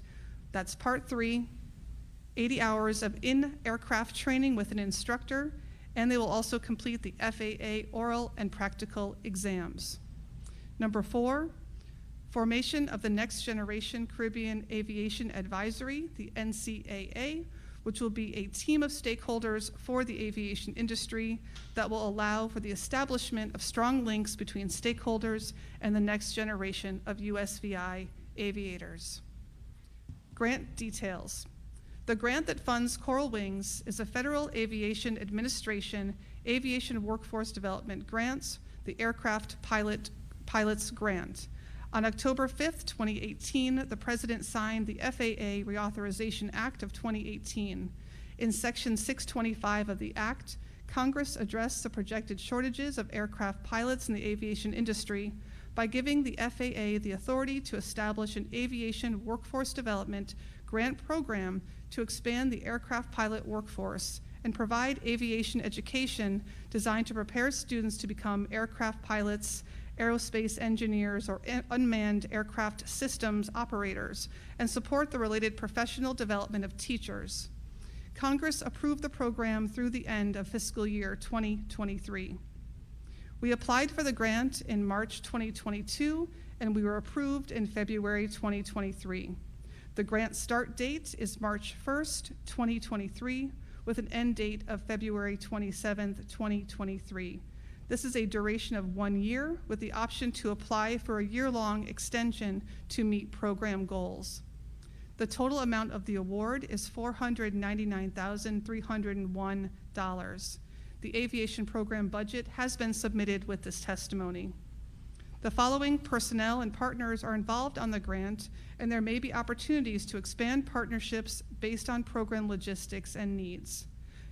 Myself, Dr. Suzanne Darrow-McGrath, Program Director, UVI Cell. Mrs. Janet Gonzalez-Rosario, Project Coordinator, UVI Cell. Mrs. Marlene Parrott-Gokul, Program Administrator, UVI Cell. Ms. Iofa Stalliard, Test Center Coordinator, UVI Cell. Dr. Joanne Luciano and Dr. Ashley Machette, Aviation Subject Matter Experts and Consultants. Mr. Matthew Stewart, owner of UFly VI, which is the private pilot program, and Mr. Daryl Wade, owner of VI Aerial Solutions, which is the UAV program. The FAA grant includes the districts of St. Thomas, St. John, and St. Croix, and will establish the following. Number 1, coordination of Coral Wings outreach activities. the UAV drone pilot program and the private pilot program, and the establishment of the Next Generation Caribbean Aviation Advisory Team. Number 2, procurement of drones, 20 per campus, laptops, 10 per campus, and 1 FAA certified flight simulator, the Redbird TD2, in both districts for student use, as well as technical and curriculum support materials and security equipment for the test centers. All equipment will be located and accessible within the UVI Innovation Centers on each campus. Number 3, delivery of the UAV drone course instruction, both theory and practical. Number 4, delivery of pilot instruction, both theory and practical. And number 5, establishment of FAA testing centers in both districts. Previously, students and aviation professionals had to travel to Puerto Rico or to Florida for testing. Key stakeholders. The key stakeholders for the program are the FAA, the UVI and UVI Cell Coral Wings team members previously mentioned, the government of the Virgin Islands, including the VI Port Authority, the Department of Labor, and the Department of Education, to include the VI high schools, both private and public, their students, and the Career and Technical Education Center, Ctec, their aviation academy. Key stakeholders also include the Organization of Black Aerospace Professionals, OBAP, the VI ACE Academy, VI Chapter Tuskegee Airmen, Love City Flying Club, the aviation and airline industry, and others from the emerging VI aviation community. Stakeholders not specifically mentioned will be invited to join the Next Generation Caribbean Aviation Advisory Team through public advertising. Processes presently underway. Program development and planning of USVI tailored curriculum for the drone and pilot programs, including parental permission forms and safety waivers. Purchasing, receiving, and installing of program equipment.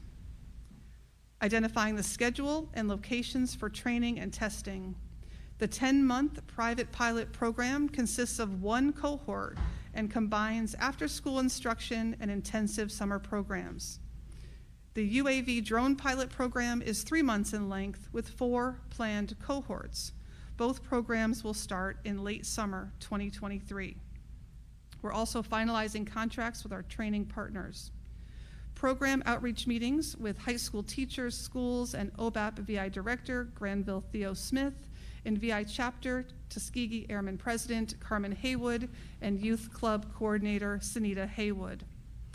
Exploring contact with local stakeholders and affiliates to discuss partnerships and collaboration through the UVI Office of Institutional Advancement. Promotion and announcement of the Coral Wings Aviation Program through a UVI press release, through local media support of the grand opening of the UVI 13D Research and Strategy Innovation Center on St. Thomas, and the Virgin Islands Police Department drone competition on St. Croix. Advertising and promotion of the aviation program to all public and private schools via emails and program flyers through social media. Currently, both public and private students may express their interest in joining the program through completion of an online form, and 82 students have responded to date. A copy of the program flyer with QR code to the interest form has been provided with this testimony. The chart below outlines the number of applicants by school district and school type, both public and private, to date. And we have a total of 82 applicants as mentioned. As next steps, we will increase direct student outreach and liaison activities in the classroom with teachers and students, provide brief demonstrations with drones and VR goggle flight simulators. We'll begin phase 1 of the UAV program with an introduction to drones. We'll also begin phase 1 of the pilot program with theory and discovery flights. And we will advertise and convene the first meeting of the Next Generation Caribbean Aviation Advisory Team. Current obstacles, challenges, and where the legislature can assist. Our biggest obstacles and challenges revolve around program funding and sustainability. The legislature may assist by allocating additional funding to UVI for aviation programming to allow for more students to participate, to expand partnerships, and ensure for program longevity. Examples of funding needs. The private pilot license program is a merit-based program and will be delivered in 3 parts. While up to 100 students ages 16 and older due to certification requirements will participate in Part 1, that's the theory courses and 60-minute experience flight, only 20 students from the cohort will move to Part 2, which requires completion of the aviation medical exam, the passing of the FAA PPL written exam, and pre-solo ground time. From there, a final group of only 5 students will go on to Part 3 and receive 80 hours of in-aircraft training with an instructor and complete the FAA oral and practical exams. Due to the rising costs of fuel and flight instructors, we are not able to offer Parts 2 and 3 to more students. The per student cost for all 3 parts of the program is $30,885. The grant also did not include travel funds for the program coordinator or instructors to travel inter-island for meetings with schools, student training, and outreach programs, and limited funding was included for advertising, social media, and web development. In regards to sustainability, we expect to apply for another FAA grant, and we are a willing and collaborative partner for other interagency grants. Through UVI's Institutional Advancement Office, we will look to partner with a large local aviation leader who can serve as our sponsor and provide on-the-job training and employment opportunities. We will also lease utilization of the FAA simulators to aviation professionals and outside students for training hours and offer test center access to all in the USVI. As approved, Department of Labor providers will utilize Department of Labor Workforce Innovation Opportunity Act funding, WIOA funding, to offset training costs and help establish aviation apprenticeships that can utilize our related training instruction. This will allow us to tap into apprenticeship funding. We are also open to philanthropic donations to our efforts. Chairman Bulkus, this concludes my testimony. Thank you for the invitation to provide information about the Coral Wings Aviation Program. I thank you for the opportunity to testify before this committee and welcome any questions you may have.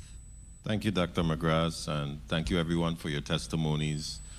I want to start off by telling Makita Dawson I'm very proud of you. And I know that your family is too, and they're actually here with us, her sister, her grandmother, and her father here. So I know that they also are very proud of you and what you're doing to be the first for the island of St. John in that field of aviation. So you should be commended as such. I believe with the aviation industry of the Virgin Islands currently concerning inter-island travel, as I mentioned earlier, we've seen our challenges with inter-island travel and how vexing it can be, not only for this institution to make hearings at times or functions, but even if you want to go over, to the agricultural food fair and the prices that we sometimes see, or sometimes they don't have enough pilots to have enough flights to accommodate the surges of people that want to travel inter-island. And Dr. McGrath, I commend you as well for that program because the focus that you will bring forward will hopefully encourage and empower young people who are interested in that field to be able to get into the field, and hopefully we'll see some changes in that area. And of course, Ms. Parsons, yourself as a leader in the youth of St. John, and incorporating this program with Ms. Dawson, I commend you as well. I'll start with you, Ms. Parsons. I wanted to know how exactly did the collaboration between Love City Flight Club and yourself as Society 340 come about? Dior Parsons, Society 340 president and founder.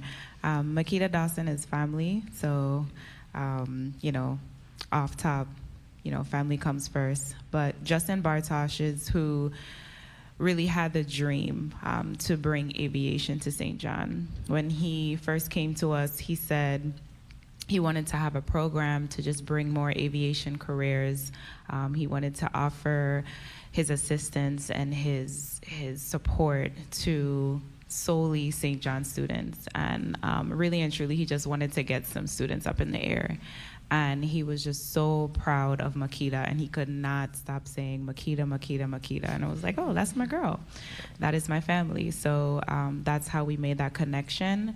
And, you know, it was his dream, and he just needed an organization to fulfill that. Okay, thank you for that. And he was supposed to be here with us. I spoke to him yesterday. He ended up having a charter that came up that yeah, he's in the air. He's in the air right now. Yeah, so hopefully next time we'll have him. And you know, how many students are in the Love City Flight Club, Makita or Miss Parsons? Currently? Dior Parsons. Right now, so our first workshop, we had about 8 students, and Makita is actually home for another workshop, and I believe we have 3 to 4 of the same students that are conducting or partaking in that week-long workshop. Okay, and to Dr. McGrath, how many students in the Wings program? Suzanne McGrath, UVI Cell. Currently, we don't have any students fully enrolled. We're gathering their names for our interest list, but we will have 240 that will be enrolled in the drone program, and then 100 that will start out in the private pilots program. Okay, very well. Well, you might have 8 over here whenever you're ready. Yes. Okay, so we're going to start off with a round of questioning, 4 minutes, colleagues.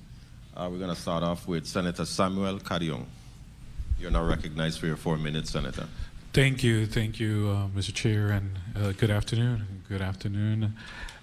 Hearing the testimonies, I'm very encouraged, and I see hope because, of course, we know that nationally there is a shortage, but on top of that, to be able to provide this opportunity to our youth is incredible. Many years ago, it was something that they could just maybe dream of and would have to leave the territory, but now to be able to be exposed and be a part of it, so that's great. So I want to commend UVI Cell Group, but also a nonprofit organization that has been in the trenches pushing forward.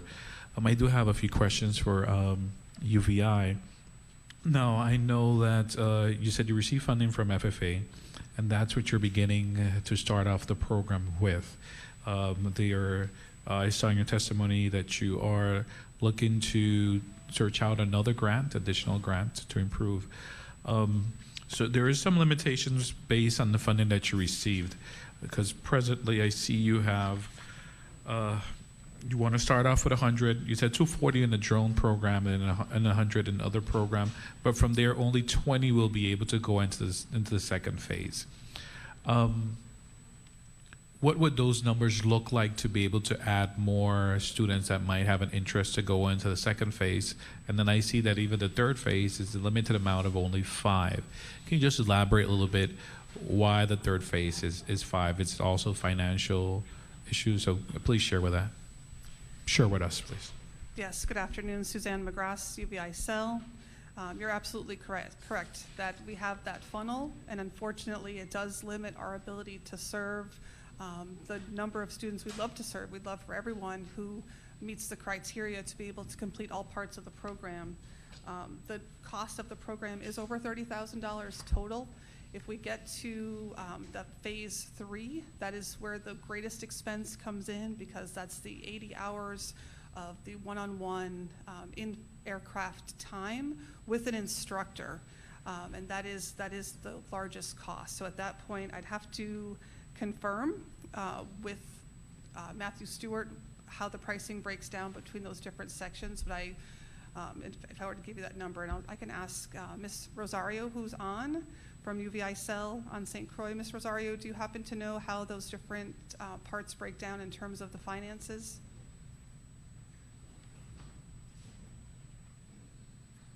Good afternoon, Janet Gonzalez-Rosario with UVI Cell. Yes, the biggest problem with the price is just the cost of the aircraft and the instructor.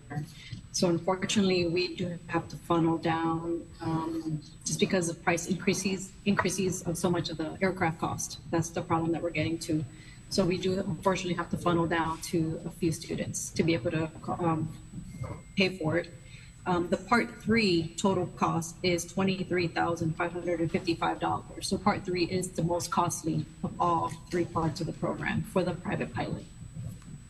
So part three is around 23,000 per student, and part two is what amount? Janet Gonzalez Rosario. Part two is 6,650. 30 seconds. Part one is 680. Total of $30,885 per student for the entire program. Okay. Well, part two is not that bad, so it's something more workable per student. I see that part three you might have to tap into some foundations and some private companies to be able to sponsor, provide some training. Maybe we could do something here also from the government perspective. All right, we'll look into that. Oh God, my time hasn't gone. Well, thank you very much. Information shared, and I look forward to the success of this program. Thank you, Mr. Chair. Thank you, Senator Carrion. And we have to switch out our stenographers, so we're going to take a brief recess. So the Committee on Culture, Youth, Aging, Sports, and Parks is now in recess.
The Committee on Culture, Youth, Aging, Sports, and Parks is now back on the record. We are still in Block 2, where we're hearing from testimony concerning the career path in the private and commercial aviation industry. Before I get to Senator Potter, who is next for his 4 minutes, I wanted to ask Dr. McGrath, would a scholarship, or are scholarships accepted to participate in the Coral Wings program? Suzanne McGrath, UVI Cell. While we have not established a scholarship pathway, we certainly could do that as an option to enroll students. Okay, because I know here in the Virgin Islands, I believe we have one aviation scholarship. Previously, I was a Board of Education member, and the Caroline Adams Scholarship is instituted by the Board of Education. However, in my opinion, I think the amount is very low. Based on what I understand that Ms. Dawson had to pay for her education, she said somewhere around $100K, which, you know, that Not wouldn't even including college create tuition costs. Go ahead. I say $100,000, not including college tuition. Not including college tuition. Did you hear that? So that scholarship is not even going to create a dent. However, it's much needed. I will say that. I'm not down in the purpose of the scholarship. However, as a institution, as a government, if we really want to spark interest in the field of aviation for our young people, we need to make the proper amendments to solidify that opportunity for those students, specifically on the financial side of things. So I would like to entertain the notion of those scholarships or grant options. I know that those exist on the federal side because you have been getting grant subsidiaries in order to try to make the program or operate the program. But how can we spark interest in the field of aviation for our children? Will there be any effort to collaborate with the private and public schools? Yes, absolutely. Suzanne McGrath, UVI Cell. I would like for Janet Rosario to please respond to this. She's coordinating our outreach activities with the schools. Ms. Rosario? Good afternoon, Janet Gonzalez Rosario, UVI Cell. We have currently reached out to all public and private schools on both the districts. We've received a lot of good feedback. To date, we have, like Dr. McGrath mentioned, 82 students on our list. We've gotten good feedback from teachers that are interested in the program and having us come out to their classrooms for some outreach.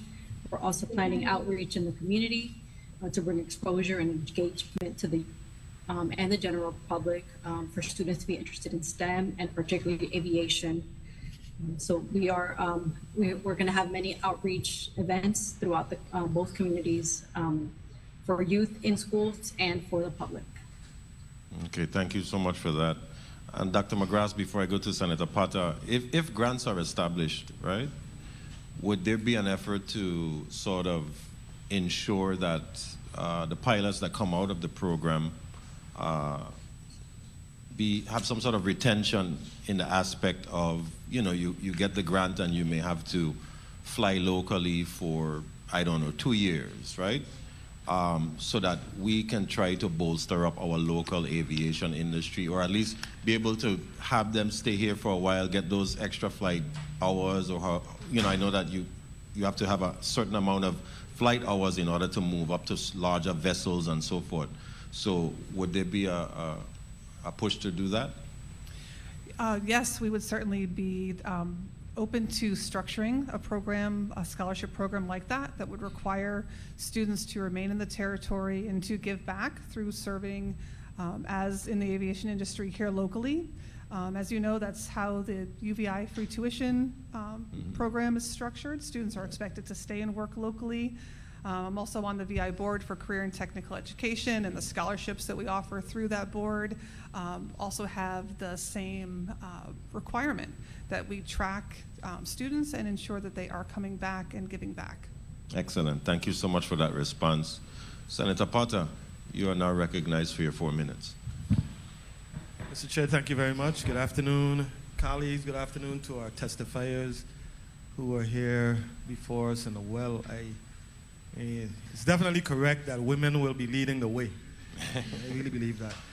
I want to really thank you ladies today for being here, and thank you for your efforts in furtherance of aviation on the local scene and beyond, because I know your footprints go way beyond just aviation, for sure. But I wanted to put my good friend, a very good friend of mine, on the spot a little bit. He got some flight lessons from his wife as a birthday gift, and he continued up to the point where he needed to do his solo flight, and he has never been able to muster up the courage to do that.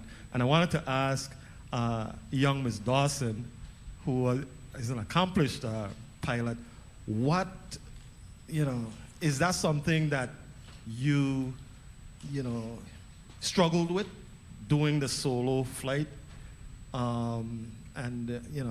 What basically gave you the courage to go forward with that? Makita Dawson, Love City Flying Club. Thank you, Mr. Potter, for the question. It's actually a really good question. So I'll speak on that in terms of being a student as well as an instructor, because I'm also an instructor. So in regards to being a student, to get to the point to solo the airplane, when you fly the airplane for the first time by yourself, I remember when I first soloed, it was a really awe-inspiring moment. You train and train and train, and before then, the instructor needs to make sure that, hey, I'm gonna get out this plane and you're gonna be able to land the plane and not kill yourself, right? Essentially. So before that point, it's very frustrating because you're thinking in your head, I can't get it, like I'll never get it, I wouldn't be able to do this. You're practicing landings over and over and over. There was a day before I soloed one flight, we just did like 10 to 15 landings. In Florida heat. And so to me, when you get to that point where you actually have to solo, I feel, if you as passionate, as an aviator, you should be so ready, like tell the instructor, like, get out the plane, like, I want to fly with myself now, like you should be so excited. And then when you actually do it, big smile on your face. Like I remember I was so excited, like I called my father when I come back and I was like, oh my God, I'm flying for myself for the first time. And is the most memorable moment anyone's training when you do that first solo. So I think maybe for your friend, he probably, even when you get to the end, when you have to, you finish training and you get to do the test, and it happens to me sometimes too, where you feel like you aren't ready, you ain't capable, like maybe just, you don't have the confidence. So maybe he needed a little more training, a little more confidence. Sometimes you maybe need to take a step back, take a little break, and then go back into it. But I think it's essentially that confidence. You build that confidence like before you get that. Your instructor ain't gonna send you to solo if your instructor ain't ready to solo. Yeah, and so on the instructor side, I actually just had one of my 30 students. seconds. She did a solo, the long solo flight, so she flew like 3 hours by herself.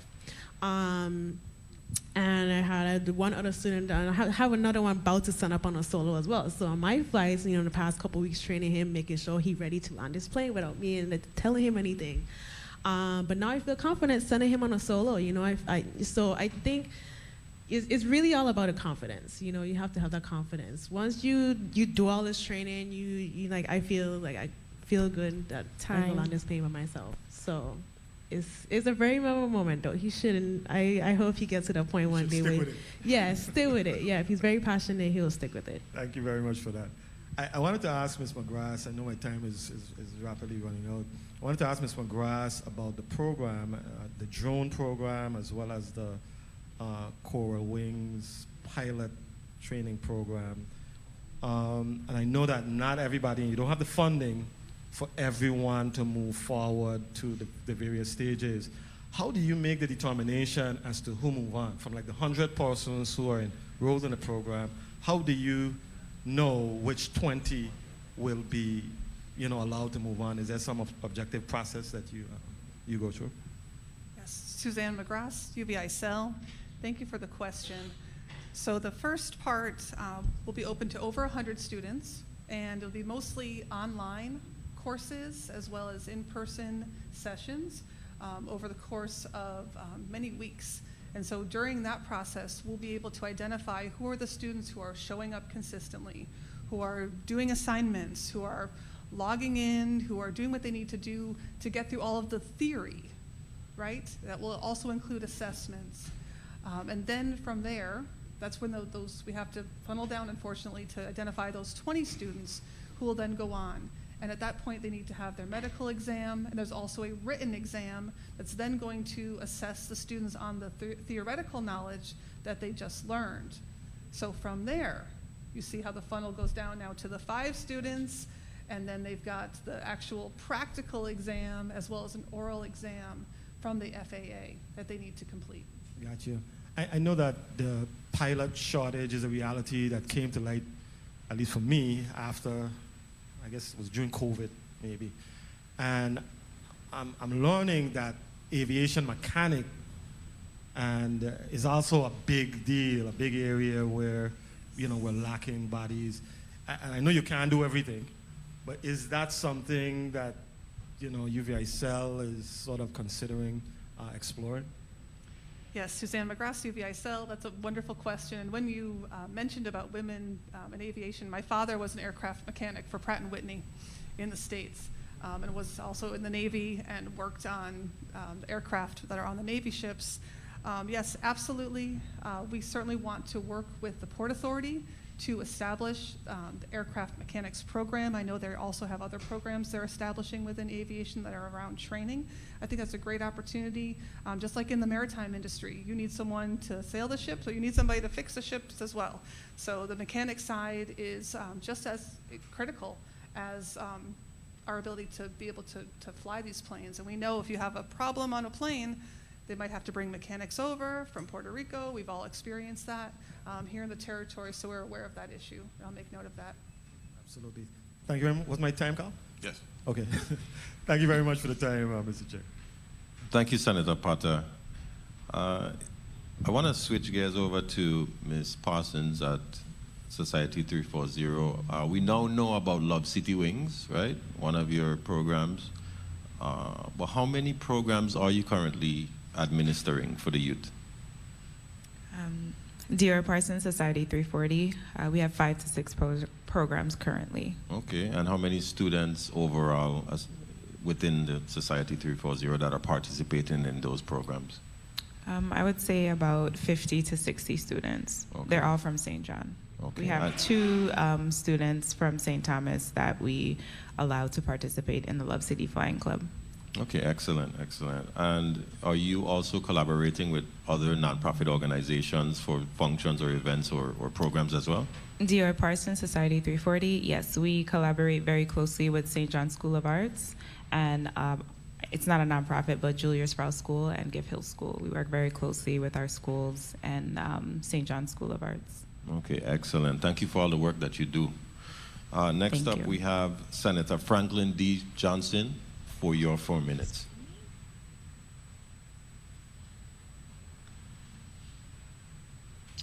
Senator Franklin D. Thank you very much, Mr. Chair. I first would like to start off by applauding Ms. Parsons and the work and effort that they have been doing thus far. But I also wanted to tell you that your supporters, Mr. Justin Bota and Bucky, are a very good friend. In fact, Bucky is my cousin. But what I really want to say is I'm so proud of St. John. Business people really support St. John and do it for themselves. They don't sit back and wait for government to do anything. So I salute you with all your effort and all your endeavors and wish you guys the best. Make sure you're going to look for Juju. If Bucky could help you, Juju could help you. All right, Mr. Parson? Thank you. Okay. Wish you all the best. Ms. McGrath, I want to ask you a follow-up question on one of your statements you made that anyone who take part in these grants has to reside in the territory or give back. How long do they have to stay and work once they receive this grant? So good afternoon, Suzanne McGrath, UVI Cell. So currently that that component is not in place for this program. We're not requiring students that graduate from the Coral Wings program as private pilots to stay within the territory. These students will be high school students, so we are hoping that they will naturally just want to stay and continue on at the University of the Virgin Islands and take advantage of free tuition. I am working with Vice President Mitchell Neves with the Office of Institutional Advancement. There is some interest from other HBCUs stateside to partner with UVI on establishing an aviation degree program here in the territory, which would also be groundbreaking. So we're excited to explore that possibility further. In your testimony, you said that you will be utilizing some of the assistance from the Department of Labor Workforce and Innovation Opportunity funds to offset the training costs and to help establish aviation apprenticeship. What is the anticipated funding expected? Yes, Suzanne McGrath, UVI Cell. So currently, and I'm also a member of the Workforce Board, currently the cap is at $6,000 per student for students that meet financial eligibility requirements in order to have access to that funding. We would also, as UVI Cell, we're approved providers, we would need to go to the Workforce Board and present the aviation program and ask to have it identified as a program that Department of Labor can refer students to and provide the funding for. As we go into on the apprenticeship side, and I am chair of the VI State Apprenticeship Council, within that venue, we can tap into an additional $8,000 in funding that's set aside for apprenticeship, and that would allow us to combine, or as Commissioner Malloy says, braid funds. We can braid the funds between WIOA and apprenticeship that would give us $14,000 to offset the total cost for training. But that apprenticeship also involves identifying sponsors. Those are our aviation partners that could have progressive wages for apprentices. That's not just a free job. Individuals need to be hired and paid as apprentices as they're learning on the job. By chance, would you know what the cost would be needed in order for this program to be successful? The total cost for the private pilot is over $30,000, so a little under $31,000. I would need to check on the cost for the drone pilot program for that certification, but for that, we are going to be able to have 240 students complete that program in full. Thank you very much. Thank you very much, Mr. Chair. Thank you, Senator Johnson. Next, we would have Senator Frances Heiliger, but she's not in the chambers at this moment. However, I would like to inquire, with the funds that you have, Dr. McGrath, the funds that you currently have from the federal side in order to operate this program, do you find them to be adequate at this time? They're good afternoon, Suzanne McGrath, UVI Cell. The funds are adequate to let us get this program going, but certainly not to serve all the students that we wanted to serve. We projected the numbers much higher, and we've actually have gone to the FAA to now revise the budget because we cannot serve the number of students we originally wanted to serve because of those rising costs. I will share, and I want to thank Governor Bryan, who has agreed to waive the landing fees for our students while they're engaged in training. And thank you to Matthew Stewart for making that connection with the governor to allow us for that savings for students. Okay, so ideally, how many students do you believe you would be able to serve with the budget that you currently have? So right now it's 340 total students. If we, with that budget, can you just clarify what you're asking? So with the funding that you've received from the federal government, ideally, how much students do you believe you'll be able to serve with the budget as is?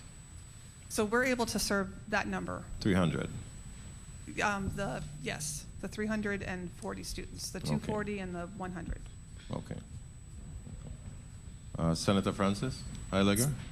Hi. You're now recognized for your 4 minutes. Thank you. Good afternoon. To my colleagues, to the people of the territory, good afternoon to the testifiers. Well, first of all, I would like to say congratulations to Makita. I have been following not only what have been shared with the public, but also what's been happening here today, listening to the different testimony. What initially inspired you to even want to go into the field of being a pilot? Makita Dawson, Love City Flying Club. So I get that question all the time, and it's interesting, right? Because you probably imagine, how does a girl from an island that doesn't have an airport want to be a pilot? But that's all attributed to my grandmother sitting right back there. I would travel with her everywhere that she went as I was growing up. So wherever she went, I went. I remember the first plane ride I went on, being in the airport, that kind of just sparked the interest, and I knew from there that I wanted to be a pilot, be in aviation, and I just stuck with it. Throughout elementary, middle school, high school, I just knew I wanted to fly. And so it was really just a lot of determination. Exactly. I literally was here sitting down thinking determination. Yeah. Because I recognize a lot of times you would have children and young people that might have ideas of things, but there's no follow through, but you really stuck to what you wanted and what you believed in. And it's also an attribute to your grandmother that really impressed that upon you by allowing you to go on the various travels with her. Now, when it was being introduced earlier, they spoke about you taking all of your tests and passed. How exactly far away are you from becoming official, or are you completely done? Because from what I heard, you've taken the test, but you have other things you have to get accomplished. Share with us that part. Yeah, Makita Dawson, Love City Flying Club. So in total, I would need 7 certificates/ratings to become an airline pilot. And that's per federal mandate. So as Dior mentioned earlier, to become an airline pilot in the United States, you need to have 1,500 total flight hours. Because I went to Embry-Riddle, my degree allowed me to meet 1,000 hours instead of 1,500. Okay. So I essentially need to have 1,000 total flight time hours to become an airline pilot. Currently, I have just over 700, and as of not yesterday, day before yesterday, I just completed the 6th certificate. Okay. So I have one more to go. Excellent. And I hope to complete that in the upcoming months. But I'm hoping by November or December of this year, I'll be at 1,000 hours and be able to go to airlines. I just want to mention that I've been on this journey, started flight training when I began college in 2015. So I've been at it since 2015. 1 minute. Thank you so much for sharing that, because a lot of times when we hear what young people have done, we don't really know the full journey. And to be at a young age and be so determined to complete this, I am very, very happy that you're not only able to sit here and share this story with us, but I'm sure you're inspiring other people just listening to what you have done and what you're attempting to accomplish. So I'm looking forward to you hitting those 1,000 hours and getting that last certificate. Thank you. One of the things that we talked about earlier was the cost of this, and how whether you were fundraising and other people stepped in to assist, and the amount of people, the young people right now that are in the program. Do you see that by even yourself completing and, a couple of other young people, what do you see for the future of programs such as this here, specifically out of the island of St. John and expanding throughout the territory? Yes, so I'll speak on the Love City Flying Club in particular. So we started out the program with the goal of, we want to get the kids of St. John interested in aviation. Somehow pique the interest, show them that this is an opportunity for them that they may not have considered. So we began with a workshop which was held last month. We had 8 students that partook in the workshop. The workshop was held on St. Thomas at Standard Aviation. All students, except for 2 that were from St. Thomas, all of them were from St. John, resided on St. John. At the workshop, we allowed them to do a little bit of ground school training, which is just learning about aviation, how airplanes fly, how do you apply all of this stuff to actually fly an airplane. Then they got to go up on discovery flights and fly around St. Thomas, St. John, Jules Van Dyke, wherever they went. And that essentially would be the spark that we needed to, kind of light or as we say in aviation, give them the flying bug, right? And then for our program, just like the step 2 would be to have the students that participated in the workshop apply for our flight training program. Okay. And that program would essentially be to have 2 students go through training to become private pilots. And that will all be funded or free of cost for the students. Oh, okay. So as Dior mentioned and Ms. McGraw mentioned, private pilot training can be upwards of $20,000 to $30,000. $30,000, yeah. And beyond that, the vision of the Love City Flying Club, because this would just be to get them to private, like I said, I need 7 licenses to be an airline pilot. So that's just number 1.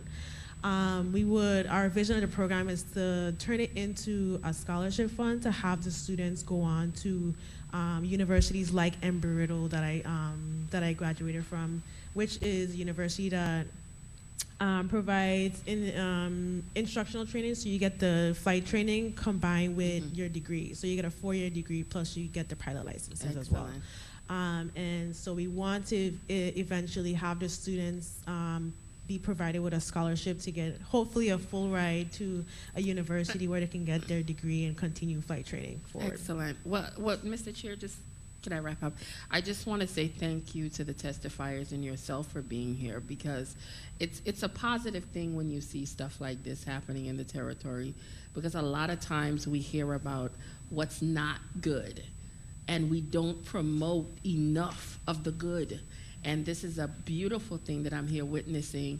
And if you continue on and it expands to other young people that are also interested in flying, it's a definite plus for me. So thank you, Mr. Chair, for allowing me to wrap up. Thank you, Senator Francis Heilega. And Makita, when you do sleep, you got next certification already? So I work 6 days a week. But yeah, I try to see. You don't have to answer that though. And then if I know good enough, you're your father's daughter, and your father will work hard. Yeah, he does. That man did work hard. Working. And he don't sleep neither. And then Grandma Dawson is you set up this whole thing. I didn't realize that she had a part to play in your passion to be in where you are today. And that is a beautiful thing. And I commend that. I believe I may have saw Senator Fonseca online because we're now going to wrap up this block, but if he is online, I would like to give him the opportunity. Oh, he is. I see him. Okay, so Senator Fonseca, you're recognized for your 4 minutes.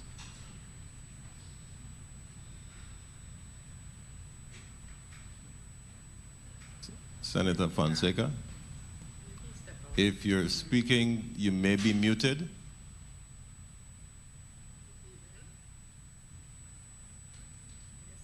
Okay, so with no further ado, maybe there's a technical issue and we want to, for the sake of being on time. Oh, there you are. Okay, excellent. Yeah, Senator Bolkis. Yes, yes, Senator. Please proceed with your 4 minutes. No, actually, I had some, yeah, thank you, Mr. Chair, but I actually had some questions for Block 3, not this particular block. So I'll be joining the meeting shortly. Okay, thank you for that clarification. I saw you online and I didn't want to pass you up because I wouldn't want that to happen to me when I come to your committee, right? Yes. Thank you, Senator.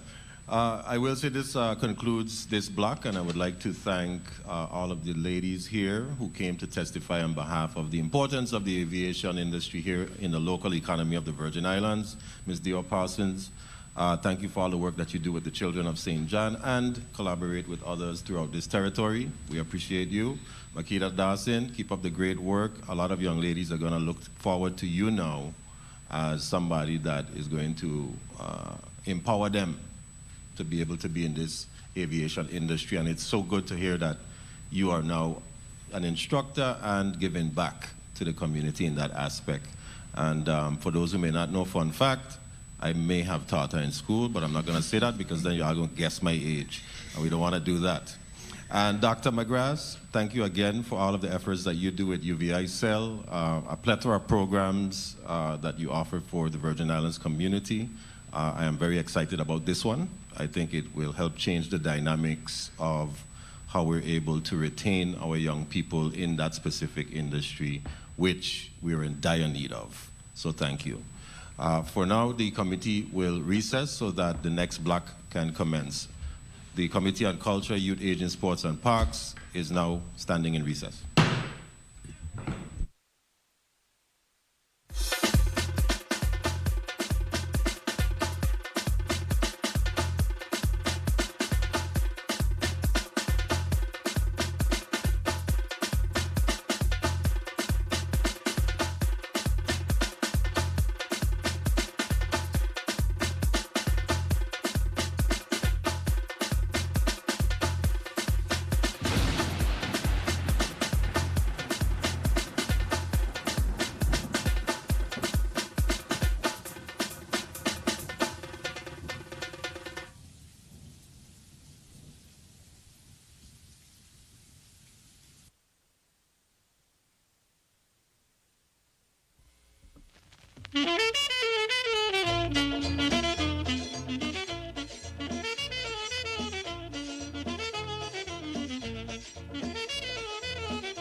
The Committee on Culture, Youth, Aging, Sports, and Parks is back from recess. Madam Clerk, can you read Block 3 into the record? Block 3, testimonies and updates on the status of youth programs and youth initiatives from Department of Human Services, Youth and Aging Services, and programs such as Your Intervention and Prevention Services, Head Start programs, Youth Rehabilitation Center in collaboration with DOJ, foster care, senior living centers, and senior recreation centers. Also, the Department of Labor Summer Youth Work Experience Program, Labor Investing for Tomorrow Internship Program, the Career Exploration Program, Jobs for America Graduates, and the Senior Community Service Employment Programs, and any other services or programs that the department offers for the youth and aging population. Invited testifiers, the Honorable Kimberly Kazi Gomez, Commissioner, Virgin Islands Department of Human Services, the Honorable Gary Malloy, Commissioner, Virgin Islands Department of Labor. This concludes the reading of the agenda, Mr. Chair. Thank you, Madam Clerk, and good afternoon, commissioners, Commissioner Malloy, Commissioner Kazi Gomez. Thank you for being here today to participate in this much-needed linear discussion between the youth and aging population of the Virgin Islands. And today specifically, we will be dialoguing on programs that are within both of your departments that speak to the youth and aging, and hopefully the status of those programs, and if there's any specific assistance that is needed to assure that those programs are successful for our people. I would like to begin by asking Commissioner Kazi Gomez to please put your name and title on the record along with any other of your staff that is with you, and then we'll move to Commissioner Malloy. Please proceed. Good afternoon. Just checking, mic check. Yes, loud and clear. Good afternoon, Senator Bogus. Thanks for having us. Kimberly Kazi Gomez, Commissioner, Virgin Islands Department of Services, and I'll pass it to my two assistant commissioners who are also online. Assistant Commissioner Carla Benjamin. Assistant Commissioner Danelle Baptiste.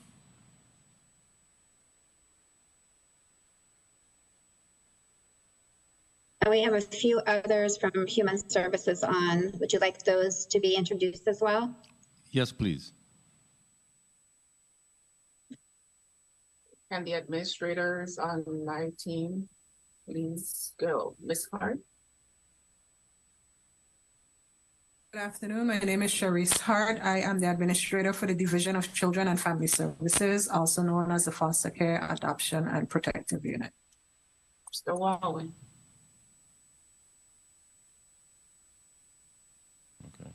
Good afternoon, Von Walwin, District Manager in the St. Thomas, St. John Water Island District. Ms. James. Good afternoon, Evie Monique James, Administrator for the Office of Residential and Interstate Compact Affairs. Ms. Jarvis. Good afternoon, Carla Jarvis, District Manager, St. Croix District. Mr. Richards. Good afternoon, Michael Richards, Assistant Administrator for Head Start, St. Croix. Ms. Natalie Lewis.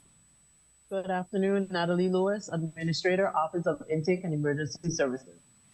Ms. Tucker Lance. Good afternoon, Tishma Tucker Lance, Administrator for the Office of Child Care and Regulatory Services. Ms. Masika Lewis. Good afternoon, Masika Lewis, Administrator for the Office of Head Start. Ms. Pascal. Good afternoon, Ms. Pascal, Program Monitor for the Annisville Group Home. That is everyone on my side.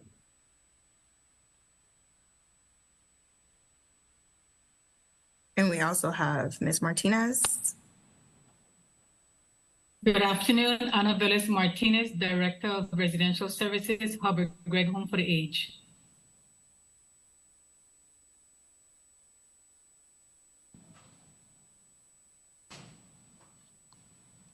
I do believe that's all DHS. Thank you. Thank you, Commissioner. Commissioner Malloy, you may now proceed. Good afternoon, Gary Malloy, Commissioner, Department of Labor. Good afternoon, Jean Ford, Assistant Commissioner, Department of Labor. Good afternoon, Shaneka Sebastian, Director of Youth and Apprenticeship, VI Department of Labor. Anyone participating virtually for the Department of Labor? No, Senator. They're No? paying attention, taking notes, but no. Yes, sir. Okay, excellent. Thank you so much. So, without further ado, Commissioner Kazi Gomez, you may proceed with your testimony. One quick second, however. I would like to ask all of the testifiers to please consistently identify themselves by name and title for our in-house stenographers to accurately account today's hearing. Please proceed, Commissioner. Good afternoon, Honorable Senator Angel Bogus Jr., Chair of the Culture, Youth, Aging, Parks, and Sports Committee, committee members, other senators present, and a listening and viewing audience. Thank you for the invitation to provide updates on the status of programs, initiative, and services being made available in aging or elderly populations by the Virgin Islands Department of Human Services. I'm Kimberly Kazi Gomez, Commissioner of the Virgin Islands Department of Human Services. With me today virtually, I have my Executive Senior Leadership Team Assistant Commissioner Carla Benjamin and Assistant Commissioner Danelle Baptiste. Youth and Aging Program Administrators, managers are also present who just introduced themselves to provide any other details regarding the department's service offerings. The scope and overview. With the statutory authority of being the designated state agency for all publicly financed social services programs under 34 Virgin Islands Code, the Virgin Islands Department of Human Services administers services across the lifespan from birth to death through 84 programs within our 15 divisions across the U.S. Virgin Islands. We come before you today specifically to provide updates on youth and aging services and programs such as intervention and prevention services, Head Start program, our youth rehabilitation center, foster care, homes for the aged, and senior recreation centers. We'll start off with the youth. Children and youth most frequently access the continuum of youth services at DHS by entering the system through the Office of Intake and Emergency Services. In fiscal year 2022, Intake received and investigated 273 cases involving suspected child maltreatment. Intake operates on a 24-hour on-call basis, promptly responding to the reports and conducting safety and risk assessments. Collaborating with partner agencies, Intake engages in crisis intervention to ensure the safety of children throughout the community. Furthermore, Intake offers proactive interventions for youth displaying behavioral problems or at risk of entering the juvenile justice system. In cases of emergency financial need, Intake provides welfare services to prevent family displacement, facilitate reunification, and address immediate necessities, including essential appliances and burial cremation services for indigent burials for individuals. When responding to reports, Intake staff go above and beyond to address the immediate needs of children. They provide timely meals to children in need and assist families in purchasing food items for their homes while simultaneously connecting them with other department programs like SNAP. Moreover, they facilitate access to essential emergency medical services and a wide range of protective services, including voluntary and involuntary placements. Families who are determined not to require ongoing services are provided with referral and advocacy support before their cases are closed. On the other hand, families identified as needing ongoing services due to an elevated risk of maltreatment or intervention services to prevent parent involvement in the juvenile justice system are transferred to other units for continued support. Children with elevated child maltreatment risk levels are transferred to the Division of Children and Family Services.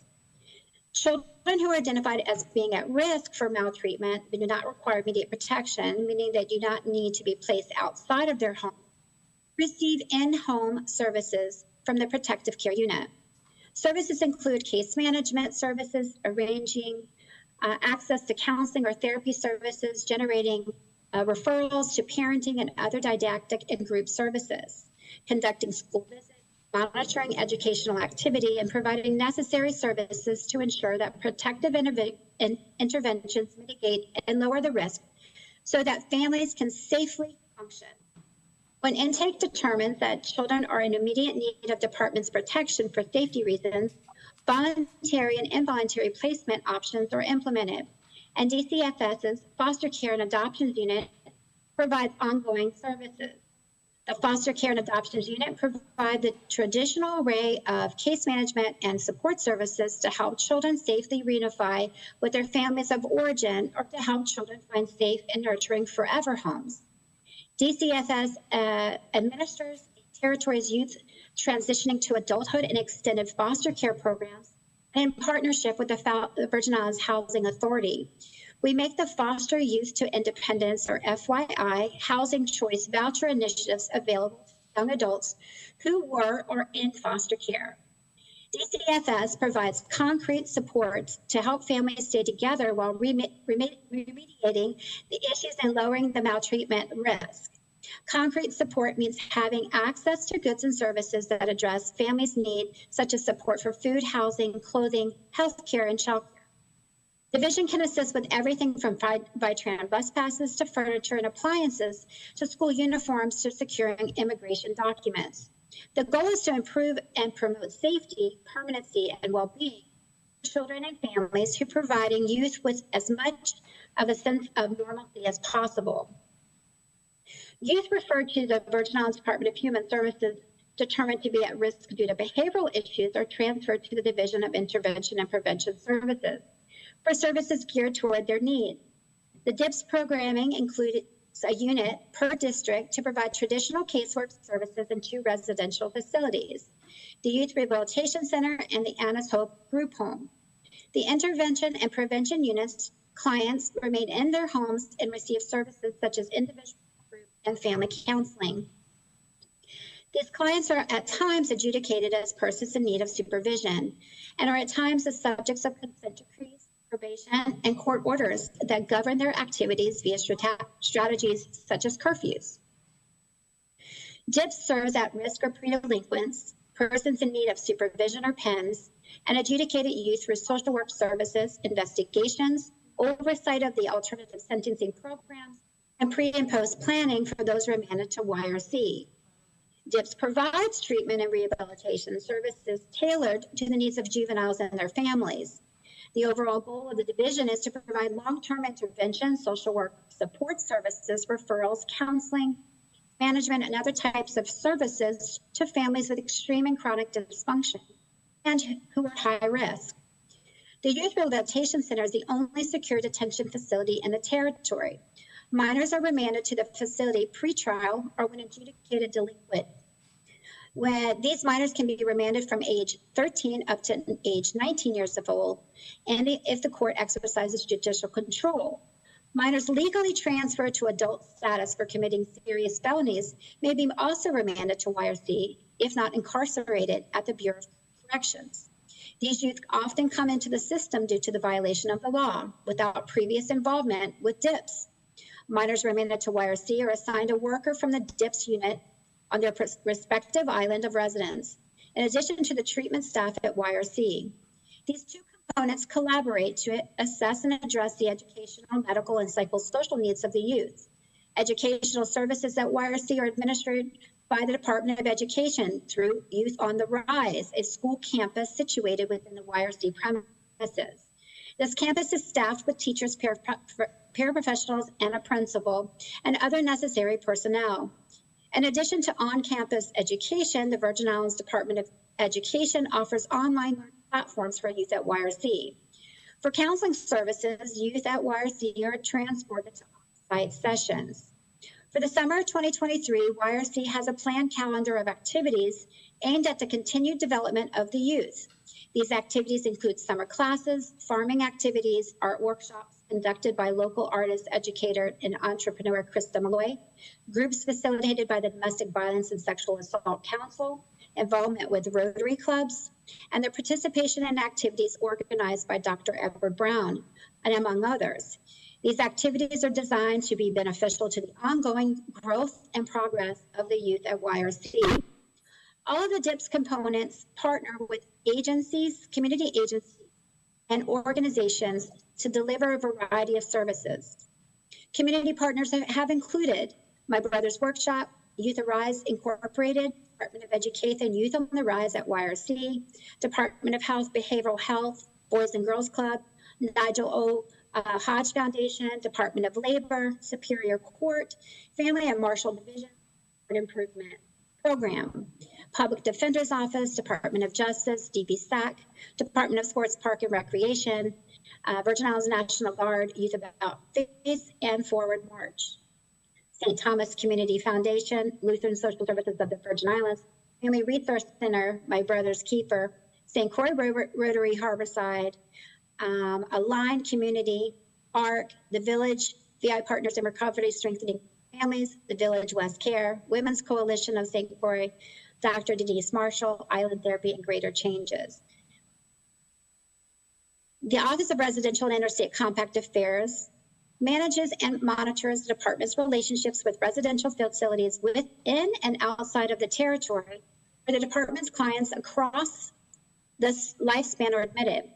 The residential clients present with a variety of developmental, intellectual, psychological, and/or youth conduct and behavioral issues which require specialized treatment outside of the traditional home setting, which are not available within the territory.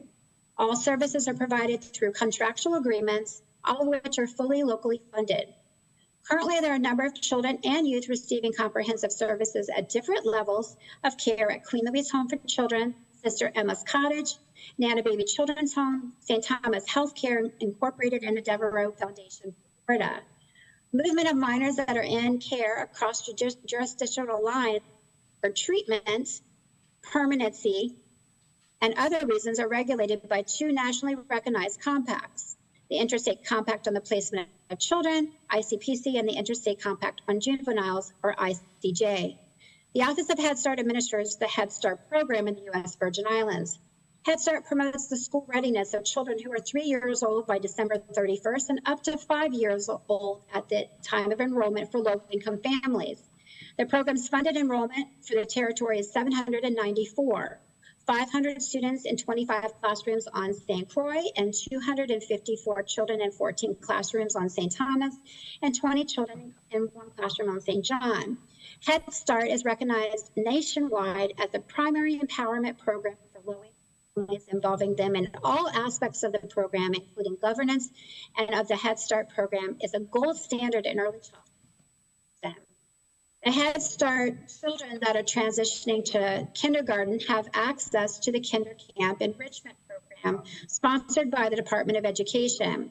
To supplement the core Head Start programs and academic classes that are available to students, Kinder Camp will be used to close the achievement gaps for students during the summer.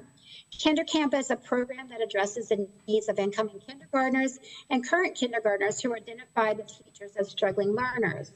Their program focuses on building social language and academic skills of students.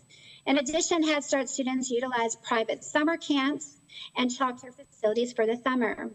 It's also worth noting that the Head Start program has received federal funding through the U.S. Department of Health and Human Services, ACF OHS, Disaster Recovery Award, $5 million. These funds support various fully funded projects, including the reconstruction of Head Start playgrounds throughout the territory. Additionally, they facilitate the installation of security cameras and surveillance systems at all Head Start sites, as well as support 6 major Head Start construction projects spanning across all 3 islands. The 6 major Head Start projects are Cruz Bay Head Start in St. John, Belango Head Start in St. Thomas, Minetta Mitchell Storage Facility and Nutrition Building in St. Thomas, Lindbergh Bay Head Start in St. Thomas, Concordia Head Start in St. Croix, and Hope Nutrition Building in St. Croix. All projects have already been completed the bidding process and will be fully executed contracts to proceed upon receipt of the updated award notifications from the Federal Office of Head Start. Updates on senior programs. The Division of Senior Citizen Affairs currently oversees 12 programs dedicated to supporting the elderly community in the U.S. Virgin Islands. These programs encompass a wide range of vital services, including social rec, recreation, homemaker services, senior community services employment program, retired senior volunteer program, family caregiver support program, foster grandparent program, the state pharmaceutical assistance program, adult protective services, information and referrals, elderly nutrition program, also commonly known as Meals on Wheels, and the 2 homes for the aged. Today, in accordance with your invitation, we will focus on 2 specific areas, the socio-recreation program and a homes for the aged. The socio-rec program centers around our senior centers located through the island and through the territories, and they currently operate in the following each island. On St. Croix Estate, Richmond, St. Thomas, the Project Strive located at Newt Hansen Complex. St. John is at the St. Ursula's and Adrian Center. The objective of this program is to provide specialized recreational and experiential activities that contribute to maintaining and improving health, functional capabilities, and overall quality of life for our senior population. It's important to note that active independence is participation and maximum benefit for the program. The program offers seniors age 60 and over an opportunity to socialize and interact and experience the joy and companionship of their peers. Currently, there are 70 enrolled seniors in the program on St. Croix, 46 on St. Thomas, and 24 on St. John. These individuals attend the Senior Center approximately 5 days a week and engage in various activities, including bingo, arts and crafts, beach days, movie days, and more. In May, Human Services celebrated Americans Month by organizing special events through the district. Embracing the theme of Aging Unbound, seniors were able to participate in a variety of enjoyable activities such as church services, luncheons, beach days, and boat rides. This month's highlight was the mock legislative session held at the Earl B. Otley Legislative Hall in St. Thomas, where seniors had the opportunity to represent members of the 35th legislature and hear testimony related to advancing senior living facility in the territory. Overall, it was a highly successful month with approximately 500 seniors from senior centers, SCA programs, and the general population participating in the month's activities across the territory. I'd like to take this time to say a special thank you and appreciation and dedication from the support of our community partner agencies, as well as this body, and all of the assistance in making it successful. Challenges and mitigation. Staffing efforts are always underway to fill much needed vacancies, particularly with the support from the Social Services Block Grant. Accessible transportation. Funding is required to ensure compliance with ADA standards for accessible buses.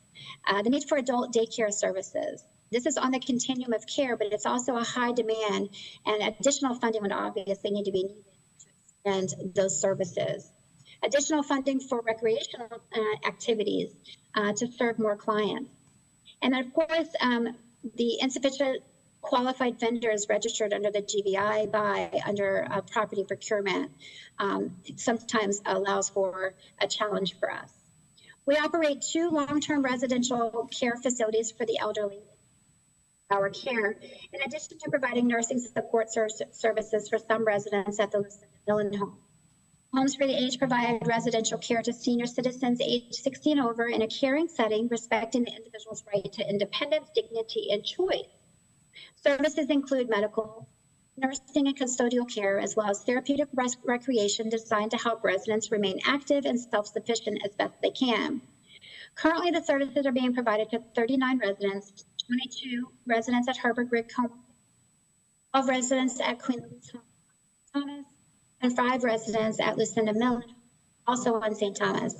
There's also a waiting list of 49 persons for entry into the homes, 6 on St. Thomas and 23 Croix. The 2 major challenges faced by this program are the gaps in staffing and ongoing facility concerns. We're working really every day to mitigate and overcome the challenges to ensure our residents receive the best care in a safe environment. These challenges ultimately contribute to the growing wait list for the entry into the homes, to the inability to sustain an increased capacity currently. With the hurricane season upon us, there's been a major focus on ensuring that the facilities are prepared for any potential storms in the aftermath. Walkthrough assessments were conducted with OPIDH as leadership to pinpoint key issues and determine solutions for moving forward. Some of these preparation efforts include ensuring inventory levels are sufficient and other necessary supplies, assessments and refueling of waste removal as necessary, air condition assessment to address leaks, and of course, hiring efforts to ensure the facilities are adequately staffed. And we'll continue to monitor actively and combat any potential issues. The best part of everything is that we're excited that we have the obligation for temporary repairs at the facility for the Queen Louise Home for the Aged, and anticipated obligation for the permanent replacement of Herbert Grigg Home, among other projects. We're actively working to move these projects forward and to accelerate our ability to establish new facilities that will increase our capacity and remove the ongoing facility challenges that are, among other things, time-consuming. Within capital projects and disaster recovery, some DHS territory projects are underway. Specifically for the Homes for the Aged, DHS has diligently collaborating with FEMA's Public Assistance, or PA program, to enhance our disaster recovery capabilities. Among our major projects, the focus lies on the redevelopment of our Homes for the Aged facilities in both St. Croix and St. Thomas. These projects involve the reconstruction of Herbert Grigg Home and Queen Louise. To facilitate the full prudent replacement of Queen Louise, it has officially obligated a funding of $65,782,944.53. This funding will enable DHS to construct a new facility that meets the skilled nursing requirements. Currently, the project is in the architectural and engineering design phase, and we're pleased to announce that the land purchase contract for the new site is anticipated to undergo the Finance Committee's approval by this legislature. Furthermore, FEMA has granted approval for the construction of a new facility for the Herbert Grigg Home for the Aged, and this approval allows for the establishment of the new facility that caters to skilled nursing needs and incorporates a state-of-the-art physical and occupational therapy for our senior population. Ongoing discussions and collaborations with FEMA are underway to finalize the cost estimate for the replacement project, which is currently estimated at approximately $129,570,355.36. We aim to conclude the project and obtain approval by September 2023 or earlier. Through these endeavors, we strive to enhance our disaster recovery capacity, ensure the provision of cutting-edge facilities and services for our most vulnerable and elderly population in our jurisdiction. And as we move forward, I urge you to take a moment and pause and extend a heartfelt thank you to all these exceptional individuals who selflessly commit themselves to making a positive impact in the lives of our community. Their unwavering dedication, compassion, and selflessness form the bedrock of our well-being. And as we forge ahead, I'm confident that we, with the support and collaboration of my esteemed colleagues in the executive branch, the members of this legislative body, the visionary leadership of Governor Albert Bryan and Lieutenant Governor Tregenza Roach, and our Department of Human Services, will continue to uphold our mission of working together to make a difference for the people of the Virgin Islands. And together, let us stand united in deep appreciation as we do the invaluable contributions of these team members. With profound gratitude, I express my sincere thanks to each and every one of you for an unwavering support and belief in our shared vision for a brighter future. At this time, I'm at the conclusion of the testimony and will be able to answer. Thank you so much.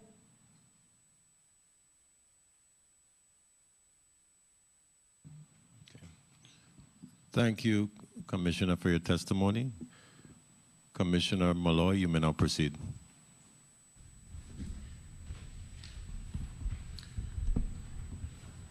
Good afternoon, Honorable Senator Angel Bocas Jr., Chairperson of the Committee on Culture, Youth, Aging, Sports and Parks, honorable members of the committee, distinguished senators, ladies and gentlemen, listening, viewing, and virtual audiences.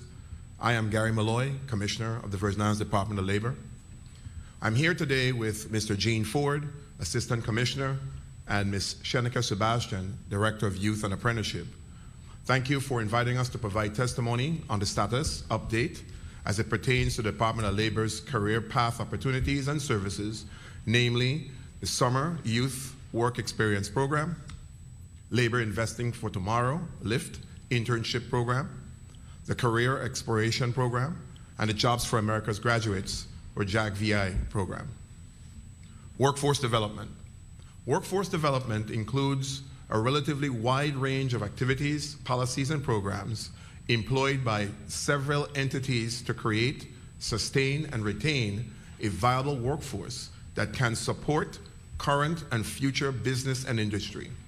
The Virgin Islands Workforce Development Board is comprised of 27 members representing government, business, economic development, and education, charged with strengthening the workforce development system and determining the demand sectors in the territory.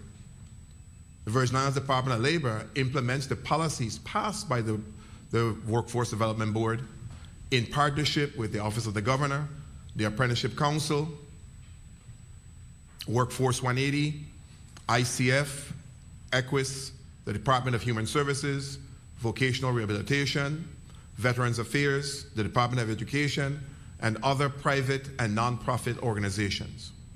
In supporting Governor Bryan's Workforce Development Initiative, the Virgin Islands Department of Labor builds the territory's talent pipeline through workforce development programs that focus on targeted industries tied to the Vision 2040 and funded through a combination of local and federal funds. A graph illustrates the Workforce Development Initiative highlighting our ongoing partnership with the Department of Education as illustrated in Appendix, or the Addendum 1. In that Addendum 1, it shows that the relationship between the Department of Labor and the Department of Education in terms of building the pipeline that leads to those targeted industries to lead to the Vision 2040, and it shows what happens with students K-12. We expect to explore careers, research subject-specific jobs, education and training that leads to credit and certification and networking. With the employers, we strive to inform, attract, acquaint, help them train, and help them hire for all those future industries identified by Vision 2040. In the middle of the diagram, you see that what the Department of Labor is specifically going to be doing with the Department of Education. K-8, Speakers Bureau, class presentations, site visits, class mentor, individual mentoring for grades 9 through 12, job shadowing, internships, work experience, summer employment, and pre-apprenticeship programs. And then 12 grade plus occupational training, on-the-job training, customized training, registered apprenticeship, incumbent worker training, and those are the specific activities that the Department of Labor is going to be engaging with the Department of Education identified in Addendum 1. Youth and apprenticeship. The Virgin Islands Department of Labor Youth Services Division develops and administers workforce development programs for youth ages 14 to 25. Youth Services provides year-round training, employment, and educational opportunities for in and out of school youth. The youth team provides in-house academic and career assessments to determine the services and activities needed for each youth. Individual employment plans and service strategies are developed and referrals made to the service providers. Youth services may include, but not limited to, job preparation skills, resume building, and paid and unpaid work experience. Available programs include occupational skills training, the Work, Learn, and Earn program, the Summer Youth Work Experience program, the Labor Investing for Tomorrow, or LIFT internship program, and the Jobs for America's Graduates, Virgin Islands, JAG-VI program. Each program targets several groups, including current high school students, out-of-school youth, current college students, graduate students, and recent graduates.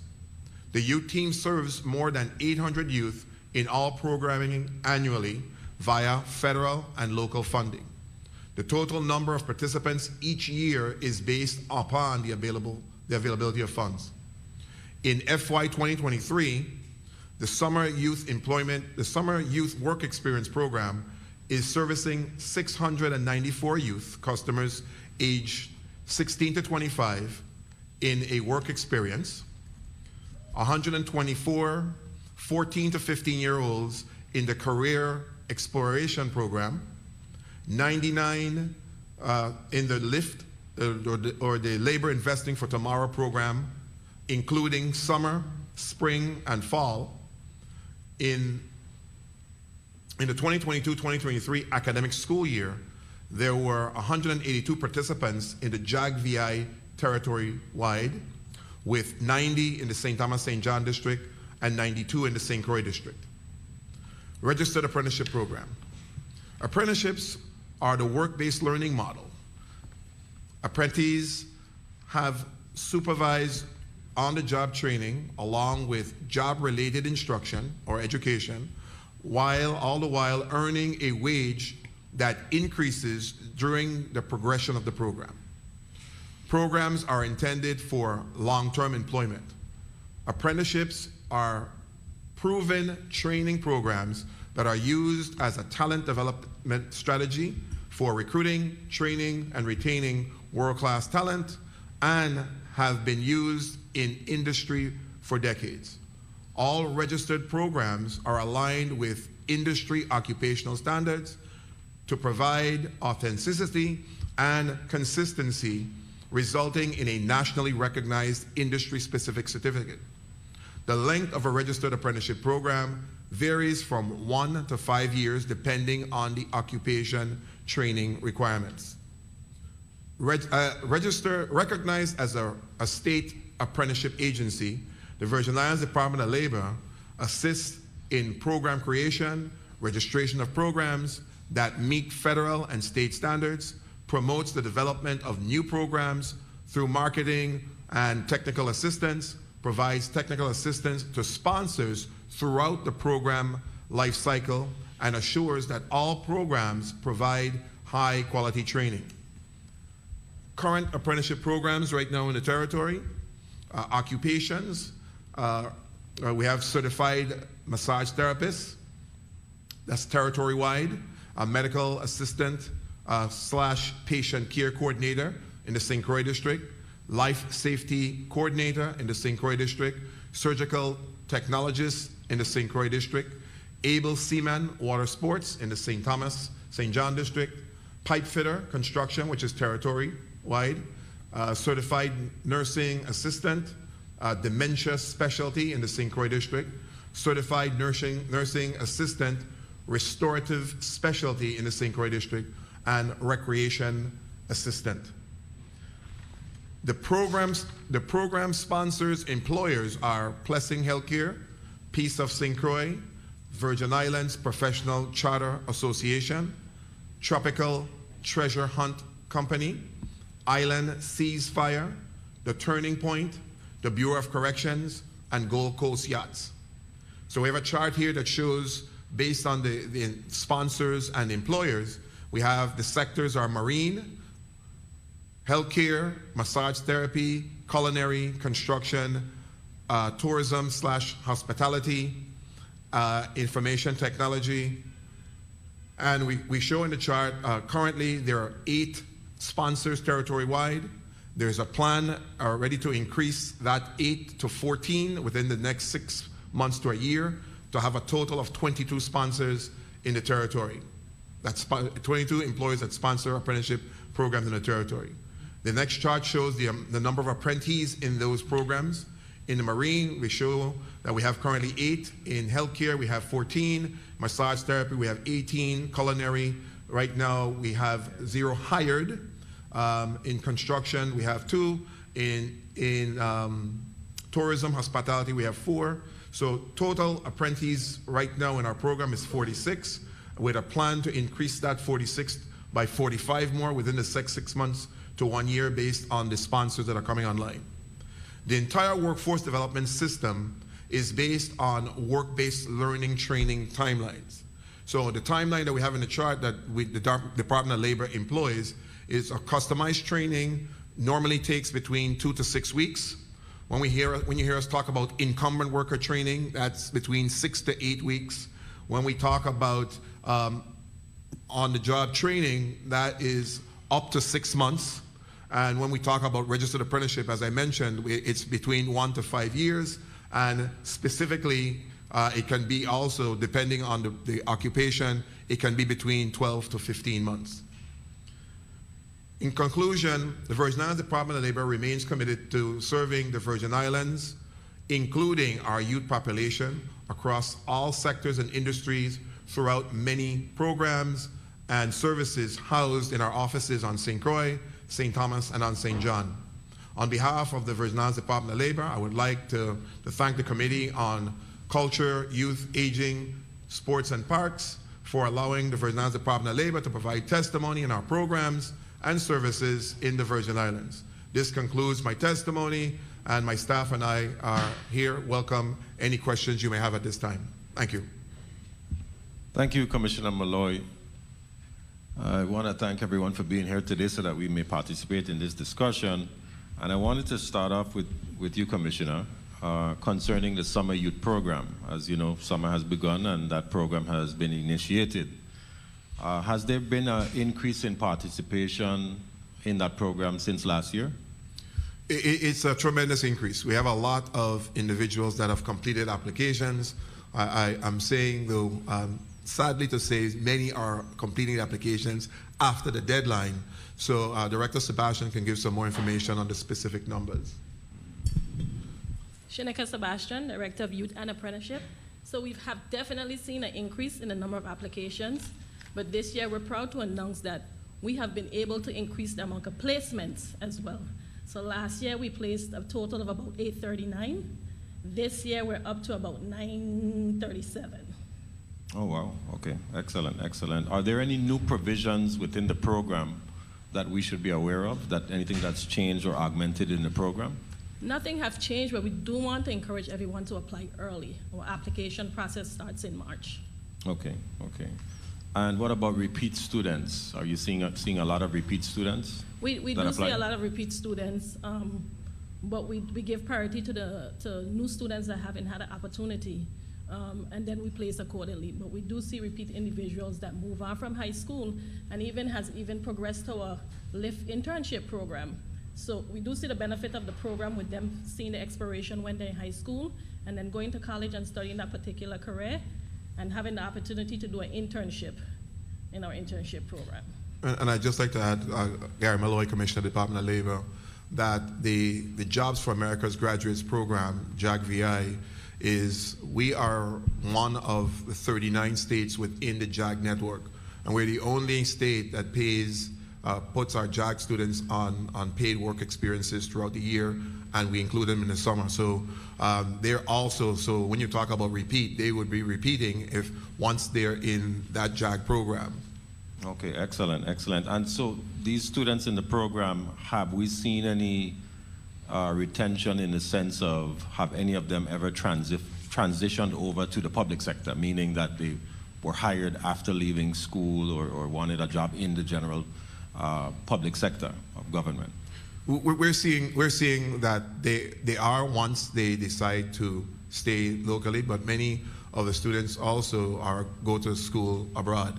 We're seeing an increase of students that are making UVI as a choice. So thanks for the free tuition and that process. And we're also, through Governor Bryan's initiative, we've launched, Department of Labor we've been able to meet with all high school, the 4 public high schools in the territory, all the 12th graders. We were able to have an assembly with all 12th graders to be able to determine those that are going to college, going to trade school, going to the military, and for those that are going to want to transition into the world of work, we've already registered them and start to case manage them, and they are placed within the summer program so that we're hoping that those employers will seek to keep them while we continue to train them and get them ready for whatever particular industry they're in. Okay, thank you for that, because as we continue to fight the brain drain, which is siphoning all of our young talent away to the United States or other places, programs such as these are very instrumental in trying to retain them as well. So thank you for all of your hard work. I'd like to shift gears over to Commissioner Kazi Gomez and ask a few questions. I saw in the section of challenges and mitigation, it seems as if you are requesting or looking for additional funding for a number of things, to include reliable transportation, adult daycare, and recreational activities. Could you just elaborate a bit further on what the challenges are in those areas? Sure. So the transportation, Kimberly Causey-Gomez, Commissioner, Virgin Islands Department of Human Services. Right now, when we transport our seniors, they're in these big buses, as you know, and they have to be ADA accessible. Recently, we got quotes, and then all of a sudden the price went up a little bit. So I think that for us, and in St. John specifically, you need a different type of transportation there. It's not just the purchase of the vehicles, but it's also the maintenance. So the tires, the brakes, especially in St. Thomas and St. John, and making sure that we have operations. So I think that's part of it. And sometimes our budget for that is not as great. For the adult daycare specifically, we do not do adult daycare at all. And I think that that's a service that we're going to territory, and it doesn't necessarily mean that Human Services needs to do it, but it should be available to those that have Alzheimer's, dementia, those that are caring for their family members that don't have that need to go to work. So that adult daycare, and that's different than the socio-rec. Socio-rec is full-on independent. You can come and you can have a good time, and you're not relied on another person for your 24-hour caretaking aspects of things. So I think that those are some of the things. As far as the recreation is that we can only serve a certain number of people, which is what we're doing. So in the event that we wanted to expand our socio-rec, because I think that's one of the best prevention programs that allows people to live independently longer, obviously we would have to have that enhancement of that service. I just think that it's more of a preventative program. And so we could do more and serve more on a regular basis if that was enhanced. That's all we're saying. Okay. And I hope that's helpful. It is. And you touched on Vehicle for St. John. And I know that traditionally we have had about 3 drivers here for the seniors, and we have had one since about 2016. And he does a great job. I may not be able to take a regular vacation because he doesn't want to disrupt the program. But how soon can we get another driver on the island of St. John? Because it's been quite some time now, and we have a senior population here that also needs to access transportation. 100% agree with you, and we're working diligently. We should have some stuff online in the next 2 to 3 weeks. Our social services block grant has a few positions and some other grants that are online. So hopefully in the next 2 or 3 weeks, we'll be able to see some postings for some positions. Okay. And I'll double check that one. I'll put it on my double check.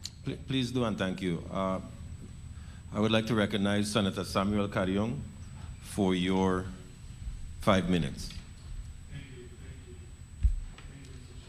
Media, could you please recognize the microphone of Senator Carrion? And Madam Clerk, please don't start the time until he's on. Thank you. Thank you, Mr. Chair, and good afternoon to the testifiers, representatives here from both departments and agencies for providing testimony you did this afternoon. With regards to Human Services, Commissioner Causey-Gomez, how many minors are you currently housed at the Youth Rehabilitation Center?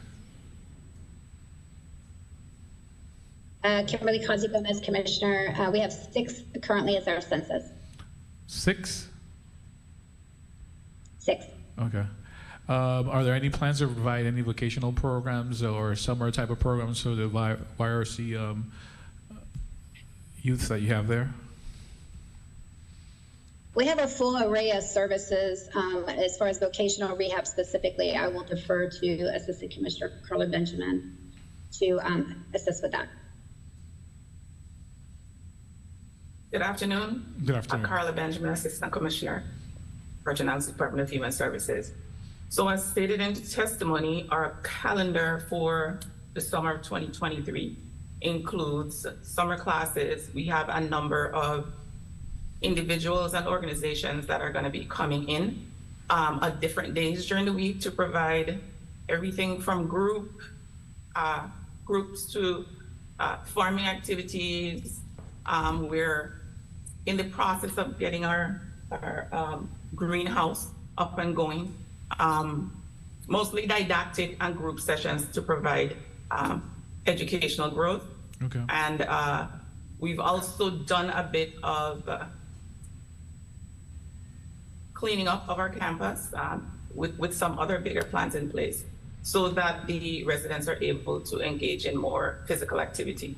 Okay, what about sports? What type of recreational sports are they able to partake in? Well, like I mentioned, we've done some cleanup, so they will be able to go out there and probably play 3-on-3, maybe a half court, because there are some repairs, some major repairs that need to be done on the basketball court or YRC. So when it comes out, presently our census is 3. Our census, currently our census is 6. So there aren't a whole lot of team sports type things that they would be able to engage in. And when we're talking part about of the activities that part. Could you please, one moment, could and you? when you're referring to activities, what type of rehabilitation services are you providing for these young kids? When you say rehabilitation services, what specifically are you referring to? They are receiving group and didactic sessions. We have for the summer, if you're referring to the summer specifically, we have DVSAC coming in and doing groups. We have Dr. Edward Brown coming in and doing groups. We have a line community that's going to be coming in and doing groups. We have the regular summer classes. We have a number of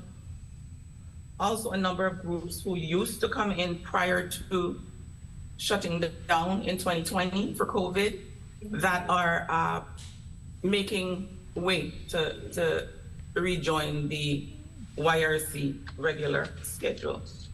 Okay, very well. Commissioner, share with me a little bit about the vacancies that you're having, especially in the Division of Seniors Affairs.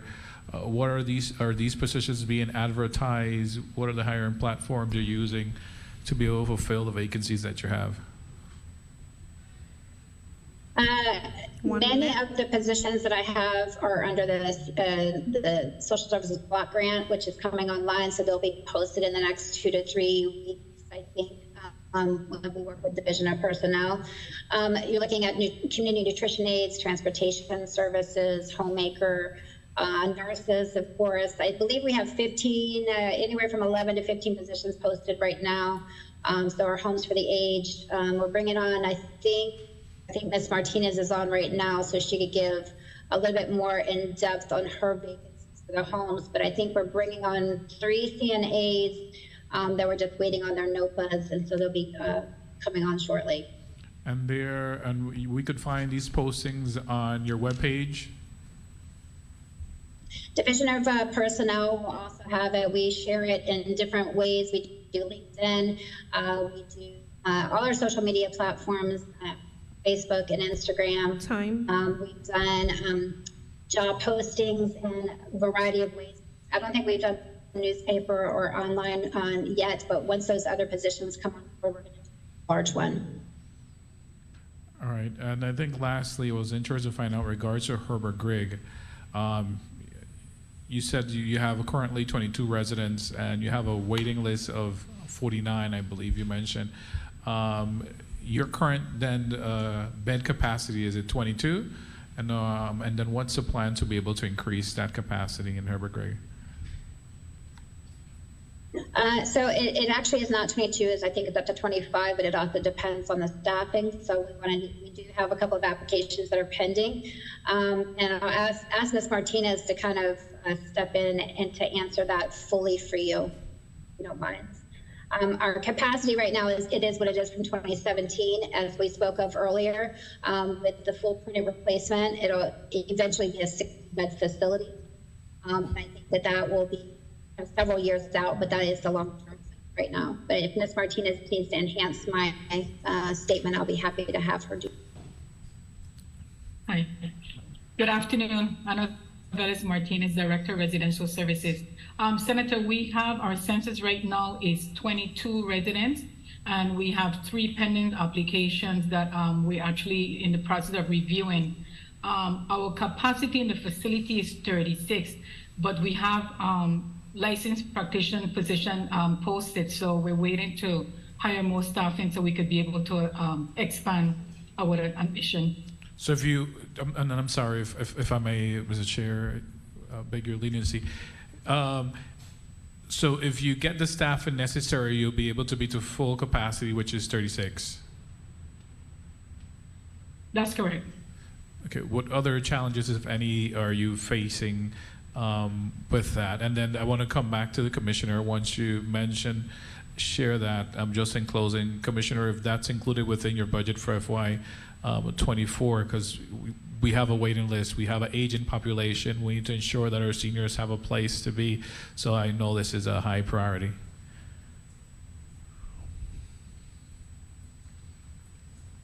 So when you expand your bed capacity, you're looking at additional workforce and staffing, but you're also looking at when I say staffing, it also supplies and everything else. So your adult diapers,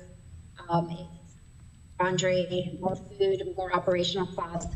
We are including a lot of that in our budget. We always have a waiting list. And even if we were at 60, we'd still have a waiting list for those that are in need of full-time care. And once we get the 2 homes for the age 60 and 68, it'll be 120 beds that we do, but there are other agencies that are providing some of those services at a cost. Ours is obviously a sliding fee scale, so we serve the most vulnerable, those that cannot serve for themselves. So the 36, what it'll take, I'll be happy to share that those numbers with you as far as if we were to expand, what the operational cost currently is, and then what it would cost to expand it to 36 beds. But we'll be happy to share that with you. Thank you, and thank you, Mr. Chair, for the leniency. Thank you, Senator Carrion. And I'd like to follow up on what the previous senator touched on concerning YRC. I recall a statement being made that YRC should be closed because it's not cost effective to keep it open.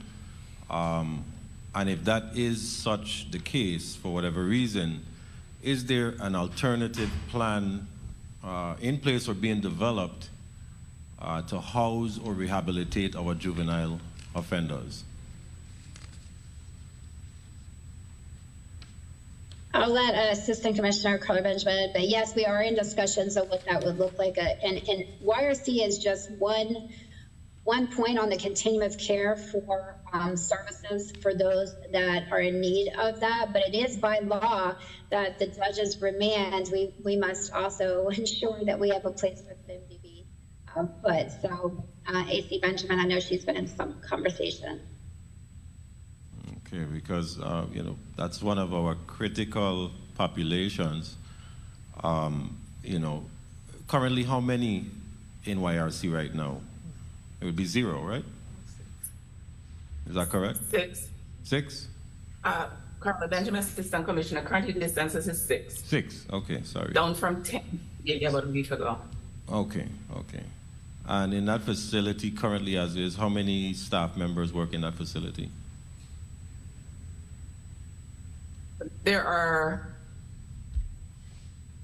18 correction officers, correctional supervisors, so 20 in security. There are 3 in nutrition and 3 in treatment. Okay.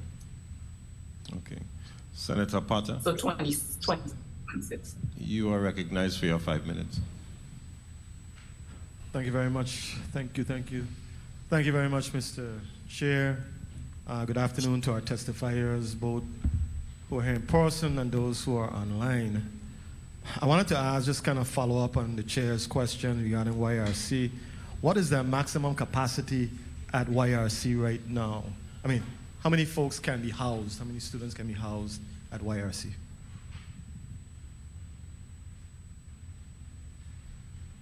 Assistant Commissioner Carla Benjamin. We've taken the the courtyard offline. So currently we have the 2 annexes that are available. Each houses 12 males, and then we have the intake unit for females, which can house up to 6. Okay. The 12 plus 6, that's 23. So that's the absolute maximum capacity for that institution. About 30. 12 and 12, 24, 6. About 30. Okay. How do you feel about that, the program, the YRC program, just in your professional opinion? Can I ask you and the commissioner, and is it a program that you see as being effective? Assistant Commissioner Carla Benjamin again. I feel that YRC cannot be looked at in a vacuum. YRC is the endpoint or last resort. Well, I prefer endpoint is a better word. For children who are, and the operative word is children, who have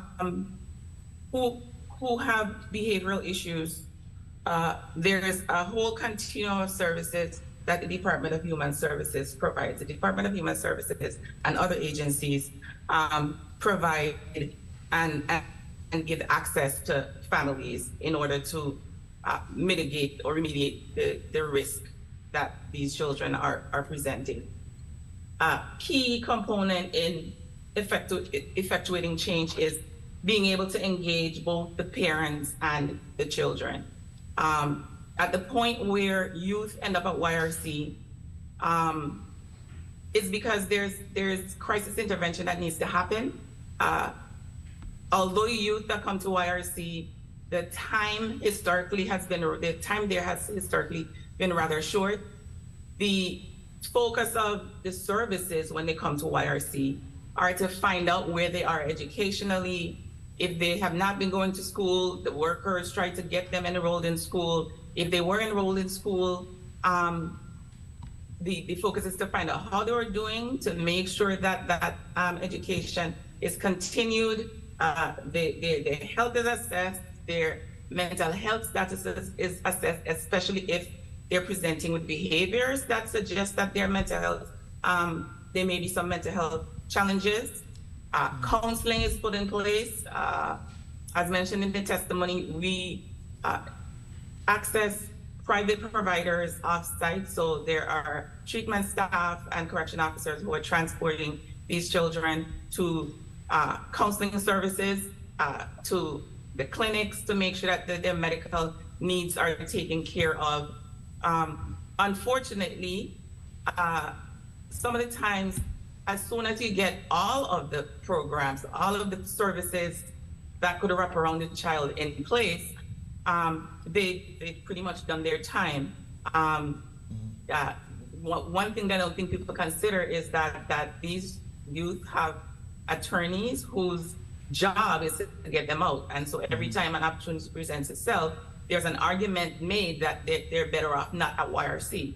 And in most cases, after they leave YRC, there's nothing that requires them to participate any further or requires their parents to continue to engage. Because after they leave YRC, as mentioned in the testimony, when they come to YRC, if they've never been known to the department, they're assigned, not only do they have services at YRC from the treatment staff, but they're also assigned a worker on the island where they came from. So when they come to YRC, they now have a worker at YRC and they have a worker on St. Thomas, if they're from St. Thomas, and they have a worker on St. Croix if they're from St. Croix. And then when they are discharged from YRC, that worker and those services are still available.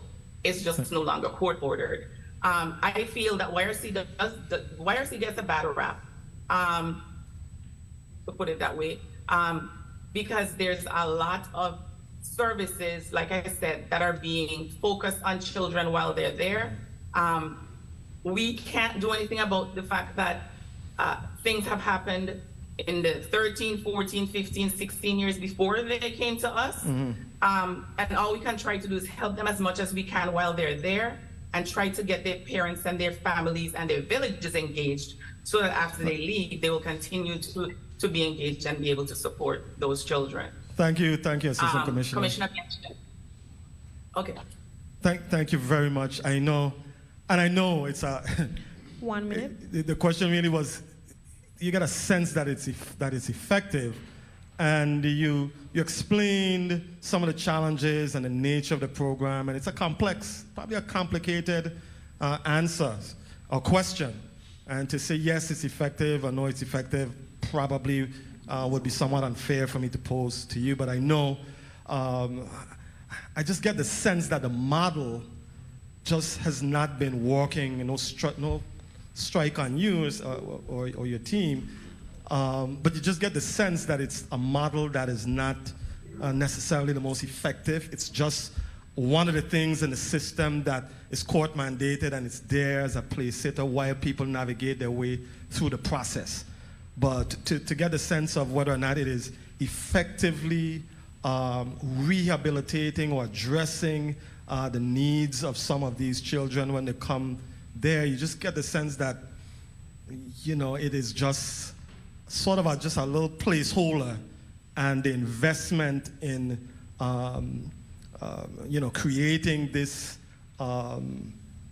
entity where children will leave a little better off than they came there, that's really not the primary focus, where there's some intention to create this environment that is really effective, as far as just helping, helping our children, basically. I know that there are some models where they focus on restorative justice, that sort of approach. And so I'm just thinking, and I'm just thinking out loud, that maybe the time has come for us to just explore what might be a more effective way to handle these children who, for lack of a better phrase, are in a level of crisis. But I'm going to get off of my soapbox. Mr. Chair, if I could just ask one more question, and my time has passed. Commissioner Malloy, I really wanted to talk a little bit about the apprenticeship program that you have. And I know I, for one, I'm a believer that apprenticeship programs really can be a powerful pathway to individuals gaining industry-relevant skills. I was concerned with construction, and I think you mentioned that in the construction field you had like 2 people who were in the construction area or completed and I'll let you clarify. I'm just seeing that field, given the demand, given the need in our community for thousands, literally thousands of construction workers to begin to put a dent on this recovery process. Shouldn't that be a big focus for the Department of Labor to get the word out, to go out on the street, to bring these young people in, to really make the apprenticeship program a robust and relevant program that's really going to have an impact on the needs of this territory? I'm going to let you answer on the chair's time. Commissioner Malloy, Gary Malloy, Commissioner, Department of Labor. Thank you for that question, Senator Potter. And yes, it is. What the testimony shows, we're showing how many people were hired that are literally in apprenticeship programs. But, we have spent a lot of time and energy and resources with the Skills for the Day program that we've developed the construction sector a lot. There are over 373 individuals that are already trained and received certification through that Skills for the Day program. So they, by definition, they might exceed the youth, because youth for us by definition is 17 to 25 or 16 to 25. So, so some of the individuals that have completed are older than 25, but we have been really focusing on the construction industry using the disaster recovery funding through the Community Development Block Grant. Thank you for that answer, Commissioner Malloy. And while I have you on the record, concerning your career exploration program that you offer, how is the department targeting or assessing the types of career program pathways that the children can access, and how can it assist the job placements of those individuals in the public or private sector, whichever they may choose? Well, thank you for that question again, Senator Volquez. Well, I'll start by just saying that the career exploratory program that we're talking about is for 14 and 15-year-olds specifically. It's tied to the 14 program elements that we have to be able to engage with youth. And I'll let Director Sebastian talk to you a little bit more about what actually happens and how it's developed. Shineka Sebastian, Director of Youth and Apprenticeship. So for 14 and 15-year career exploration programs, it's run during the summer months. So what we do is solicitate organizations, nonprofit organizations, business, to put together a training program that just not combines or gives them career exploration, but combines life skills and soft skills. So we truly depend on our community and our organizations to put together those programs. And this year we have about 11 programs, 6 on St. Croix, 4 on St. Thomas, and 1 on St. John. Okay, thank you for that. Commissioner Kazi Gomez, I have a quick question concerning your prevention programs. It seems as if most of the prevention programs are run by nonprofit organizations and not the department. Is that correct? We actually have some prevention programs, and I have both Carla Jarvis and Von Wallman managers for the prevention aspect of it. And I would prefer that they answer what is happening within the department as the services that we're providing and some of the things that they're working with, if you don't mind. Mr. Wallman, you want to start, and then Ms. Jarvis? Good afternoon. Von Wallwin, District Manager, Division of Intervention and Prevention Services in the St. Thomas, St. John, Water Island District. To answer the question, when you talk about prevention programs, it's a collaboration with Human Services and a number of our partners in the community. We do have, on the St. Thomas, St. John end, we do have a prevention program one of our counseling programs that we call HAC, High Achievement, Wisdom and Knowledge. And that's an ongoing program. It's been ongoing for a number of years now. We have partnered with Youth Arise Incorporated, which is a nonprofit organization. So in order for us to be able to run these prevention type programs and some of what we call diversion programs as well, we have to partner with our community partners.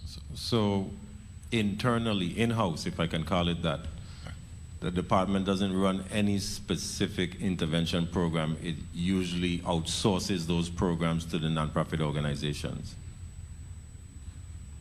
Well, HAC is an in-house program that we run. What happened was when the pandemic occurred, we could no longer bring students specifically or directly into our facility. And Youth Arise offered us a spot and offered us their building. So we've been partnering with them since then.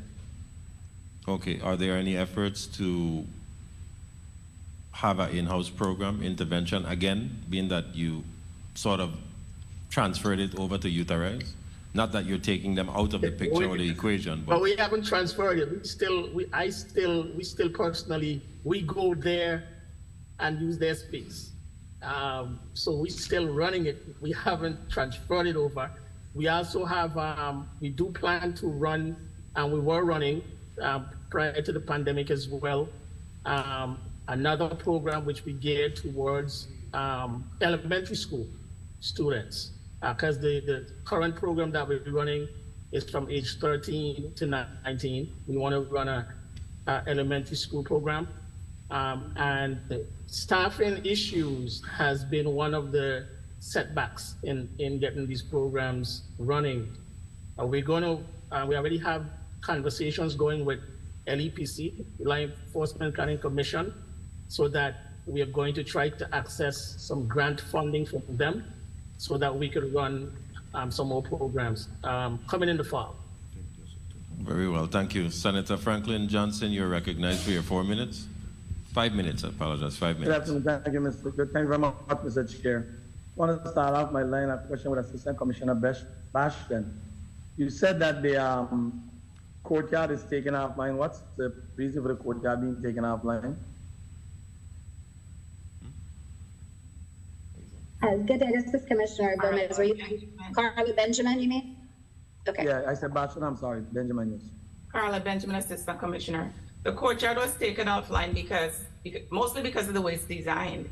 We built the annex to replace the courtyard because the courtyard has an old penal facility, like an old prison type of a design. And we wanted to move the children away from that. And another line of question from my colleague about programs. You really didn't give him a direct answers to what programs you talk about, programs that are coming. I would like to get more in depth and deep dive into it as to what programs and when are they going to start for these 6 individuals that you have there.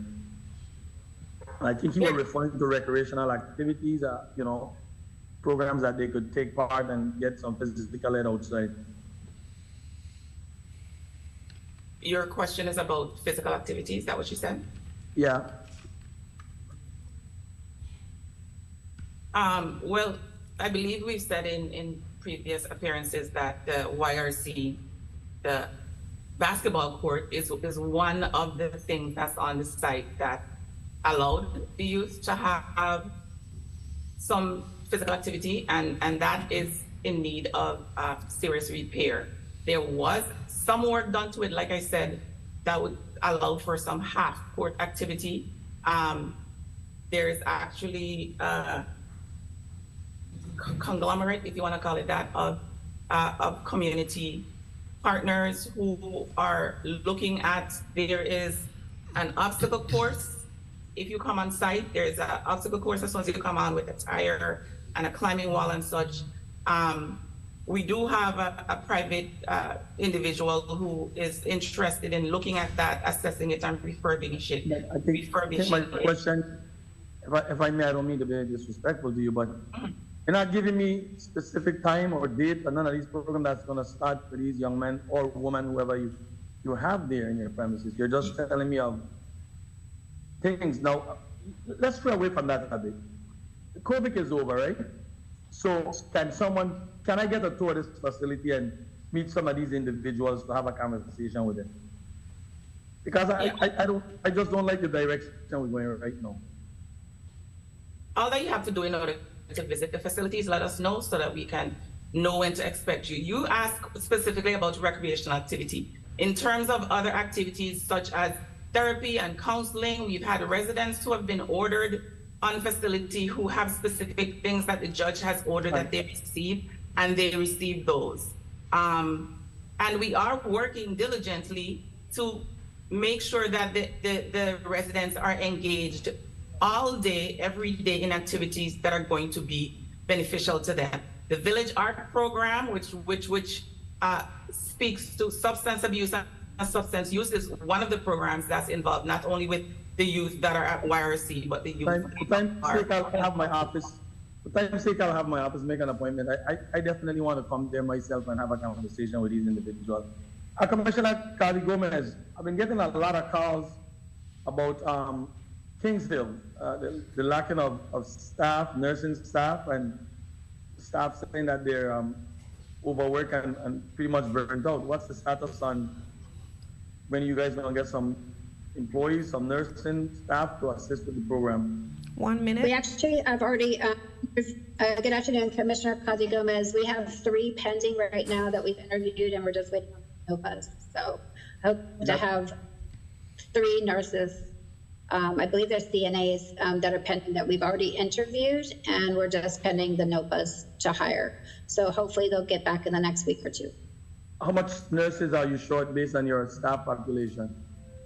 I will have Ms. Martinez answer that, as she has the staffing patterns there. And I'm assuming you're talking about Herbert Griffin. Yeah, yes, ma'am. Okay. Ms. Martinez?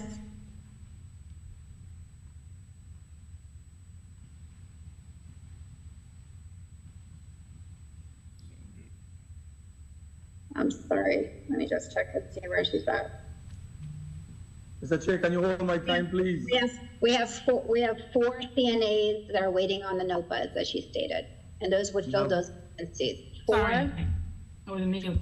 Yeah, 4 certified nurses that are pending a NOPA, so that should happen between another, maybe less than a month from now. We need additional, one thing, if we are going to expand to 36 beds, we would need additional 9 certified nurses. There's a large amount of different staffing, but if we right now want to be able to provide the services then to what we have to a census of 25, we need at least 7 additional total of CNAs and at least 3 more licensed practitioners. And we also ensure staff at pending housekeeping and food service workers. You say you're getting ready to hire 5? Would 5 or 4? What did you say? 4 certified. Time. Would that 4 assist and take the load off of the staff that are there right now? That is correct, Senator. All right. And then again, Mr. Chair, I don't know if you call my time yet, but if not, I have one or two more questions. Your time has been called, Senator, but please proceed with your closing question. My question is to Commissioner Gomez. Is there a waiting list for enrollment in the Head Start program? I believe I will have Masika Lewis on, who will give the most update information, the administrator for Head Start. Masika Lewis. Hi, good afternoon. Masika Lewis, Office of Head Start Administrator. Currently for the territory, we have approximately 299 children on our waiting list. Wow. So what's the light at the end of this tunnel? What are we doing to assist that or make it a possibility for those folks who are on this list to get that service badly needed? Well, right now we are currently in our recruitment period. Those families will be contacted during the month of July to ensure that they meet our eligibility. We'll be calling all those families that meet our requirements, and they'll be coming in per district. But as of today, based on our listing, we were at 299 persons on our waiting list for the territory. Thank you very much. Thank you very much, Mr. Chair, for the leniency. Thank you, Senator Johnson. And I wanted really to ask a quick question here to Commissioner, actually to the Department of Human Services, whoever may answer. With the growing evidence of an aging population here in the Virgin Islands and the crisis in senior care, it's sort of concerning to see that we only have 70 seniors being served by the department. Let us know what are the efforts to obtain or prioritize funding or resources to bolster up those numbers so that we can meet the need of that critical area. That's just one of our, good afternoon again, Commissioner Human Services. The 70 are just the one for the socio-rec program. So we serve a lot more in the other programs that we have. And I'll be happy to share all of our data and statistics by program. You can see who we serve in socio-rec, how many seniors we serve in our senior community CSAP program, our retired senior volunteer program, our homemaker services, our Meals on Wheels program. So if you look at it from a holistic standpoint, you know, there are an aging population. You are correct on that. And I feel that if we want to serve more, we will need additional funding in order to do that properly. And that'll be a combined effort between our federal, what we currently get through ACL, as well as GBI. Okay. 70 seniors, I understand capacity and facility, capacity, but I feel that there's a lot more need for assistance for individuals of that age category. And is the department expanding any availability for home care assistance to seniors in the territory by chance? I would love to. It will take additional work, additional manpower. So it's not just when we do homemaker services, it's not just the person going, it's all of it. So it's supplies, it's maintenance, it's vehicles getting there. So in order for us to serve more, we would need to increase. Okay, thank you. Senator Alma Francis Heilega, you're recognized for your 5 minutes. Thank you so much. Good afternoon once again to my colleagues and the testifiers. I'm speaking directly to the Department of Labor, Mr. Malloy. What are some, when it comes to a lot of the programs that you guys promote, how exactly do you reach out to the community in order to get and disseminate this information?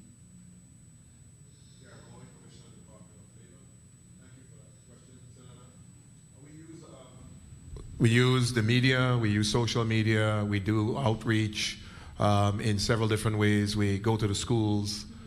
So we do as much of a comprehensive approach as we can. And are any of these programs that you have that you partner directly with, say, the Department of Education or other departments? Yes, and we've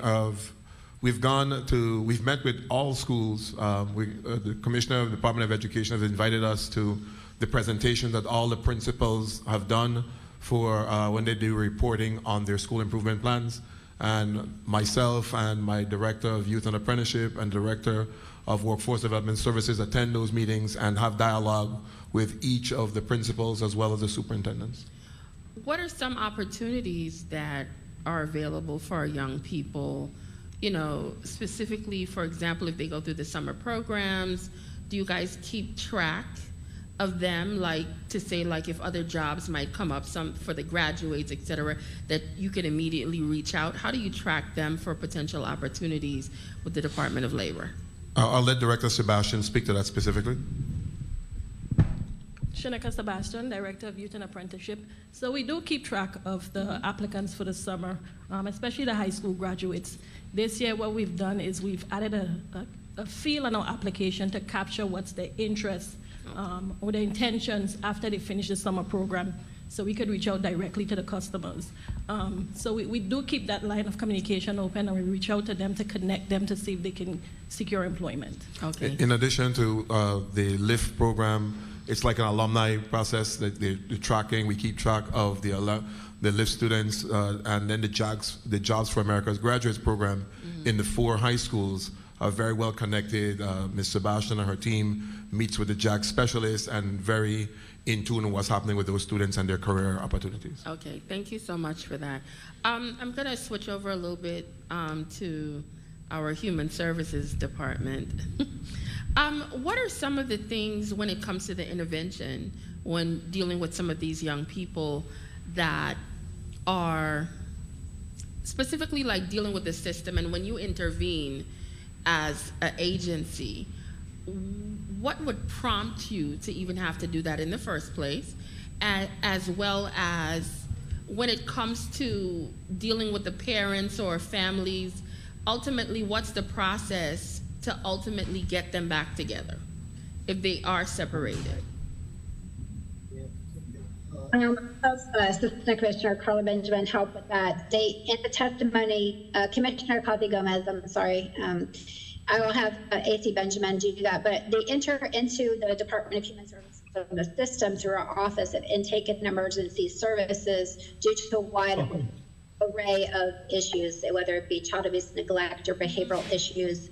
And then based on the investigation and assessment in that office, will then determine whether they're whether through court and or protective care, or just the need for the families to continue services or whatever the family needs. But AC Benjamin, I also have services, and then once it either goes to the Division of Intervention and Prevention Services, or DIPS, or Division of Children and Family Services, which is Ms. Hart. So I have all thing, but I'll start off with AC Benjamin and see.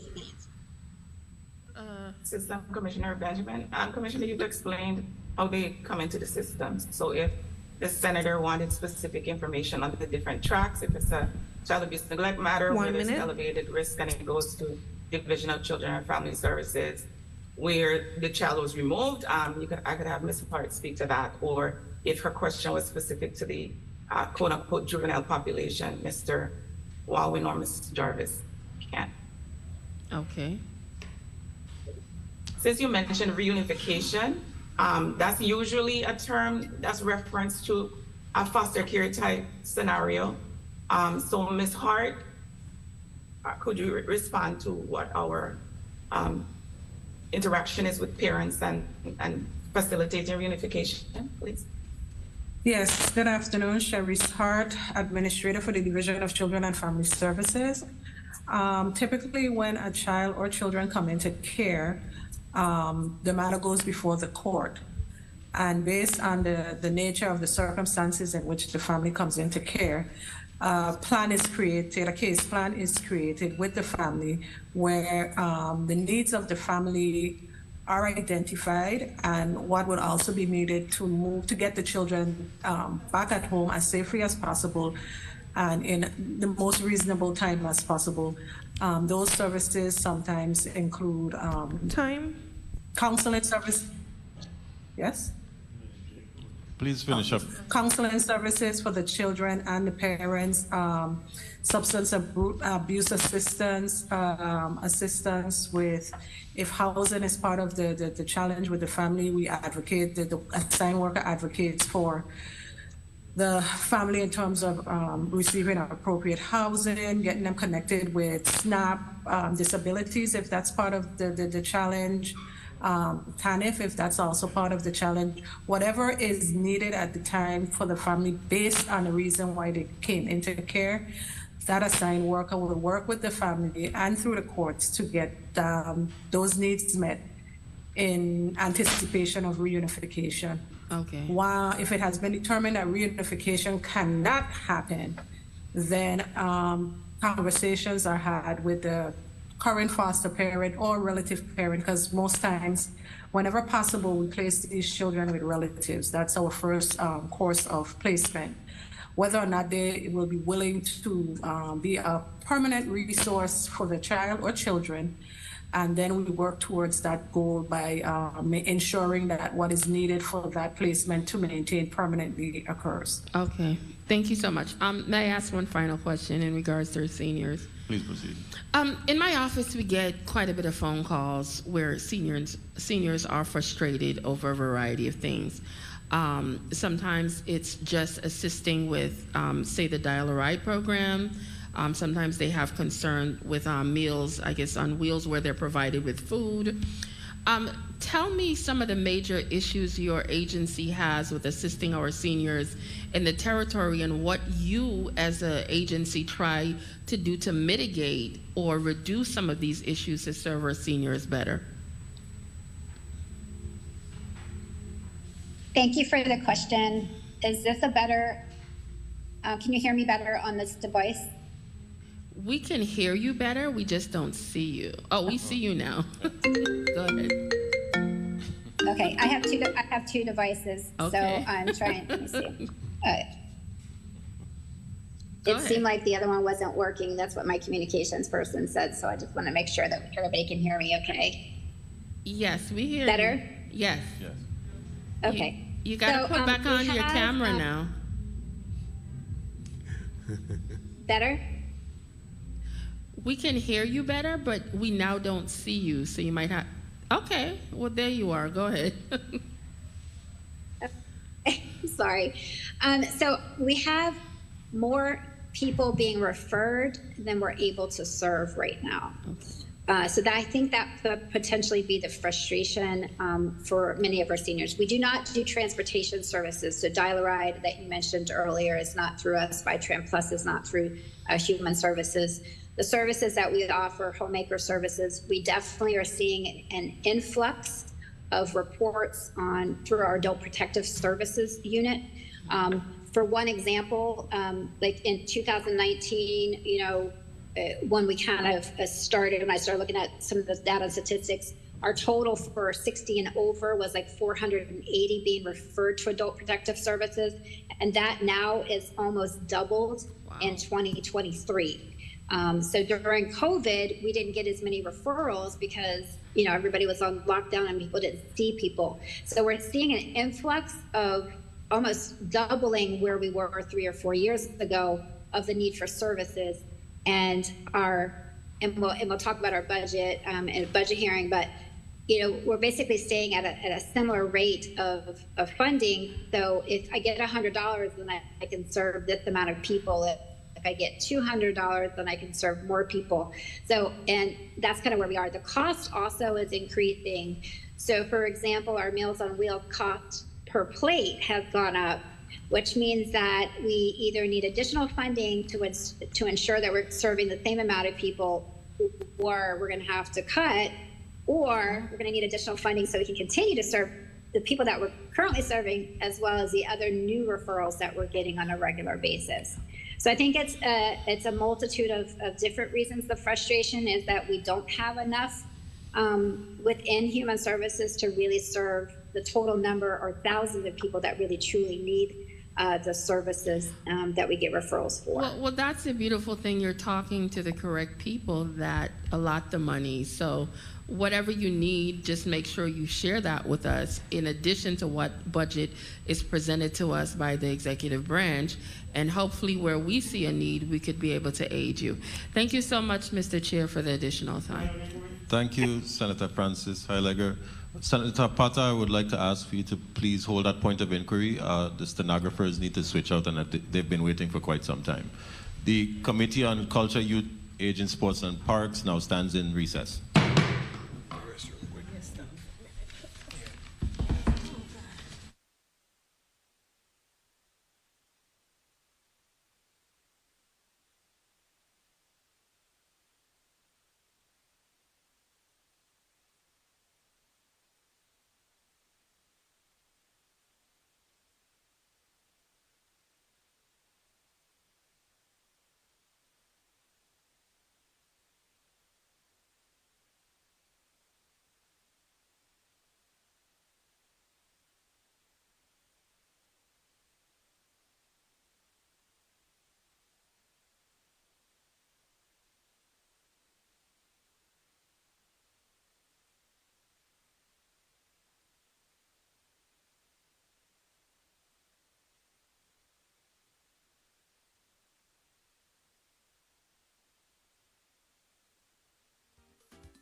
The Committee on Culture, Youth, Sports, Parks, and Recreation is back on the record. Senator Potter, for your point of information.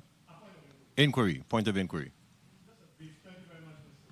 Brief point of inquiry. I wanted to ask Commissioner Kazi Gomez. I know this has been a running challenge for the Department of Human Services with regards to the ability to recruit and retain social workers, licensed social workers, and many of the programs that they run require, the expertise of social workers. So I wanted to ask Commissioner Kazi Gomez, I mean, how have you been coping, dealing with your ability to recruit and retain social workers to run the various programs at Human Services?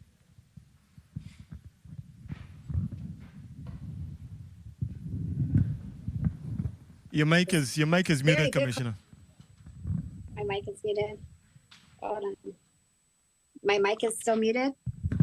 No, we're hearing you now. Can you hear? Yes. Okay. I changed to my phone clearer. Great question. We have recruited, I believe, AC Benjamin is good. I believe we've recruited 2 or 3 new social workers, and which has been fabulous to fill, including one for St. John. So she's actually from St. John. So we're really excited to share that. It is a challenge to have licensed social workers within the territory because there is a limited capacity. So as far as recruitment efforts, we're doing what we've been doing. I've reached out to every licensed social worker through DCLA. They've graced us and allowed us to share any positions that we've had vacant with them and their license. They don't give me the email list, but they've shot it out to them because that's really our source.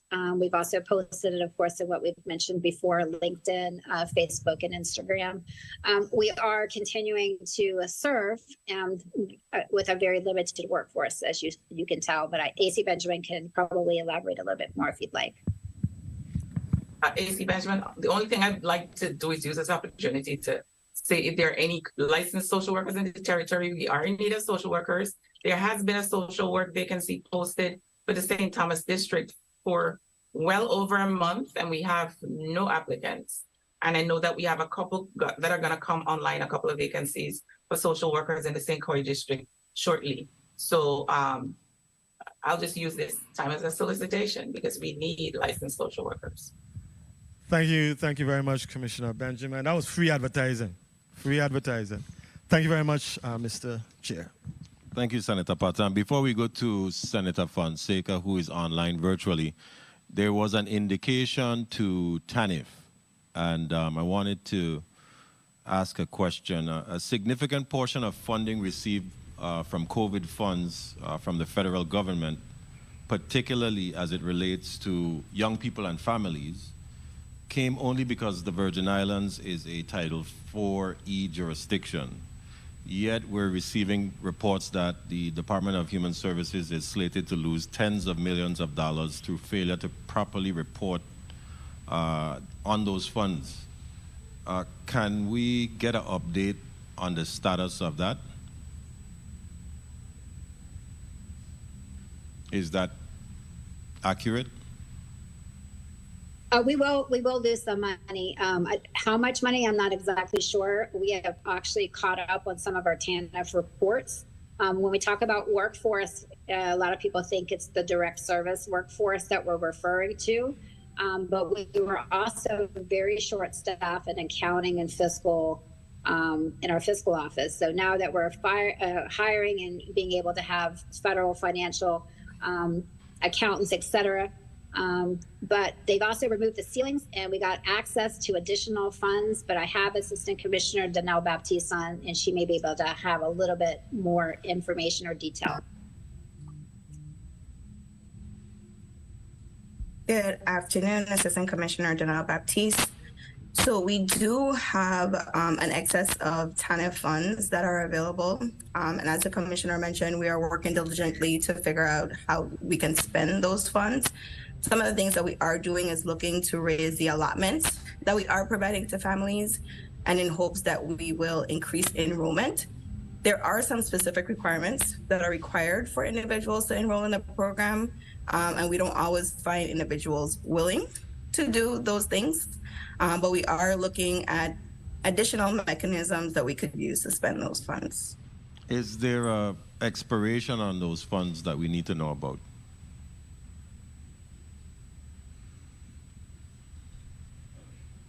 I do believe there's different pots of money with different expiration dates. I think we have the closest deadline, I would say, is about a year out. But it is a different pots of funding. And we're making sure that we spend the oldest funds first as much as possible. But there's some new legislation that has given us the ability to go back and spend prior year funds. So that's why you're hearing about this large pot of funding that's available. Okay, the way it was reported is tens of millions of dollars. And as for that deadline with the 1 year expiration date, could you tell us specifically for what type of program that is for? Is that the TANF? That is TANF? Yes, everything I mentioned recently is related to the TANF program. Very well. I would encourage the department to continue its efforts and, step it up into high gear. When it comes to trying to expend these funds, we should not send back any of this money to the federal government. Our people here are in need, and we have to encourage them to also participate by providing the information that's needed on your side in order for them to access the funds as well. But I would ask the department to please step it up into high gear so that we can get these funds expended. I would, were you saying something? We did not hear you. No, okay. Senator Fonseca, you're recognized for your 5 minutes. Yes, pleasant good afternoon, Mr. Chair. I understand my mic wasn't muted, blessings to everyone. Special good afternoon to the listening audience. I'm not a member of this committee, but I wanted to add to the nice discussion we're having today. A special good afternoon to Commissioner Malloy, Labor, Gene Ford, his assistant, Ms. Sebastian, also to Commissioner Kasi Gomez, Human Services, Assistant Commissioner Benjamin Baptiste, Sherry's Hart, Baldwin, James, and of course, Ms. Martinez from Herbert Grigg. Commissioner Malloy, I'm so proud that on page 4 of your testimony, you mentioned that you hired 8 Marine apprentices. That's one of the areas where I've always said that we live in a boating community, and it's so good that you continue to push that. Commissioner Kasi, you spoke about the kinder camp students on page 8 of your testimony. Well, actually, today they were here at the legislature. We had some photo ops, et cetera. And I first want to start, I want to congratulate the Department of Human Services, the Department of Health, and both the Wang Louis and Roy Lester Snyder hospitals and the Office of Management and Budget, who meet regularly to address the borders problem. Generally the borders are elderly persons who cannot provide for their self-care. They lack financial resources to pay for their care, and the borders end up in our hospitals because other options are not available.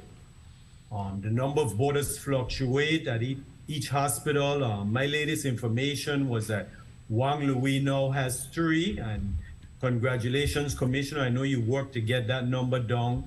I think there's still about 13 at the Snyder Regional Medical.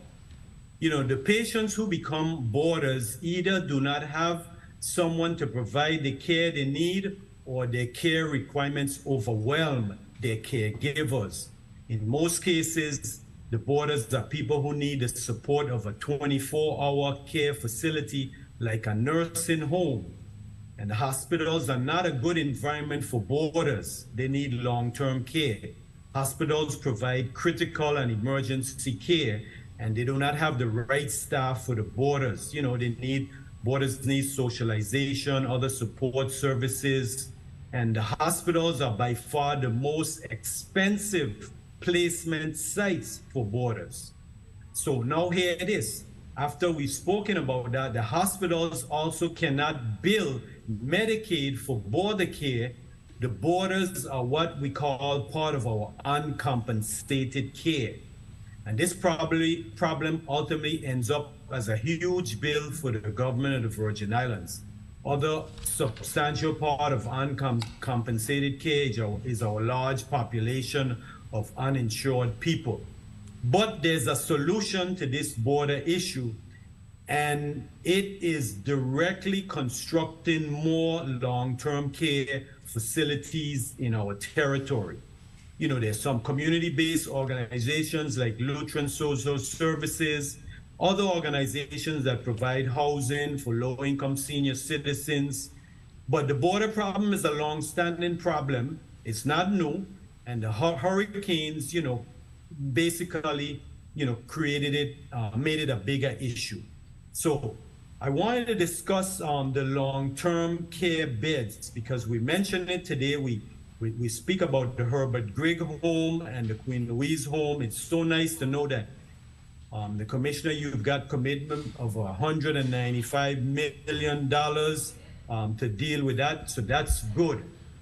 Christopher Finch, who was the former Commissioner of the Department of Human Services, and he's now the current Chairman of the Hospital Board, he recently gave testimony that long-term care beds should be 3 to 5% of the population over age 65.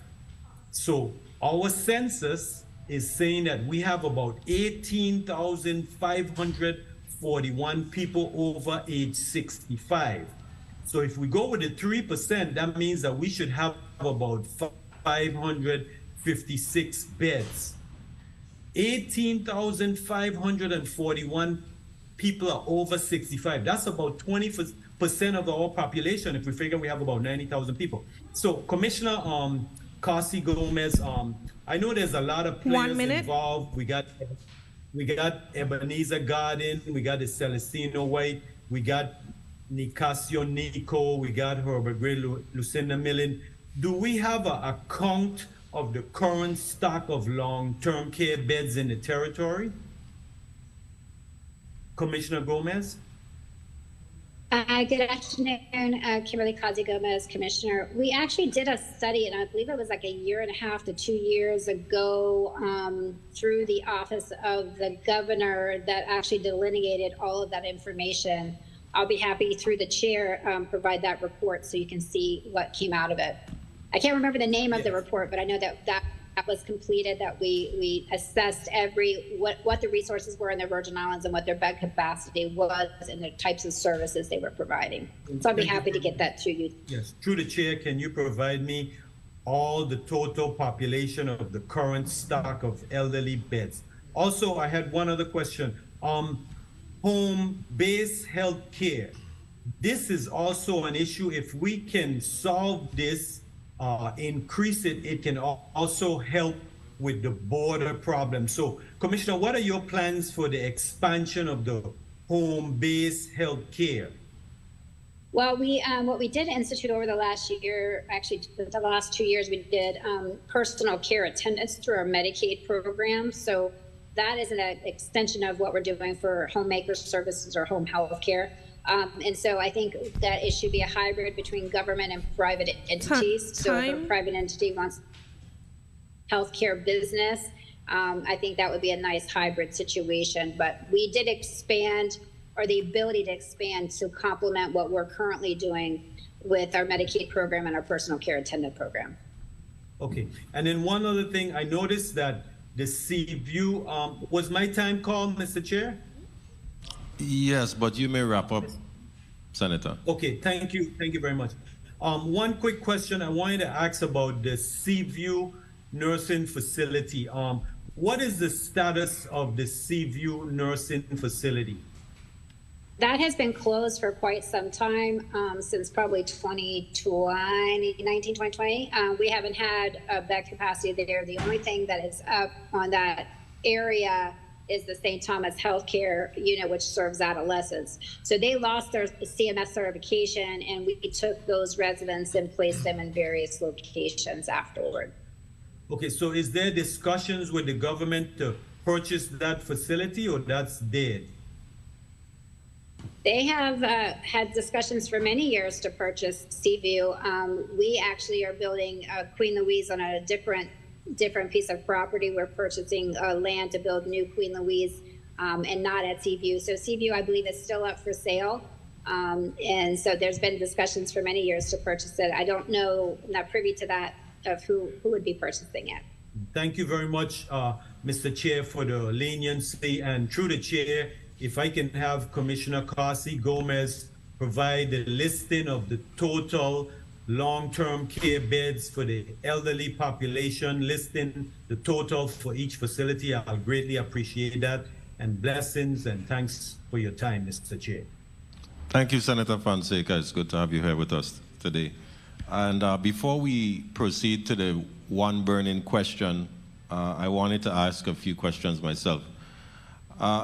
Concerning DHS, I know we were talking about mostly the youth and aging, but I still have a question about a facility-related question that affects the employees. We had gotten some reports about the air conditioning at DHS, and we were concerned and wanted to know what the status of the AC was for the employees in the building, and if there's some sort of need for supplemental funds or something to help with the issue. Is the maintenance issue something that's going to be fixed sooner than later? Good afternoon again, Gomez, Commissioner. So I'm assuming that you're talking about our New Hanson complex as far as the facility without AC. And yes, it depends on the area that you're working on. So our Deputy Commissioner of Operations, he's not on, but he has actually assessed all air conditioning units within New Hanson complex.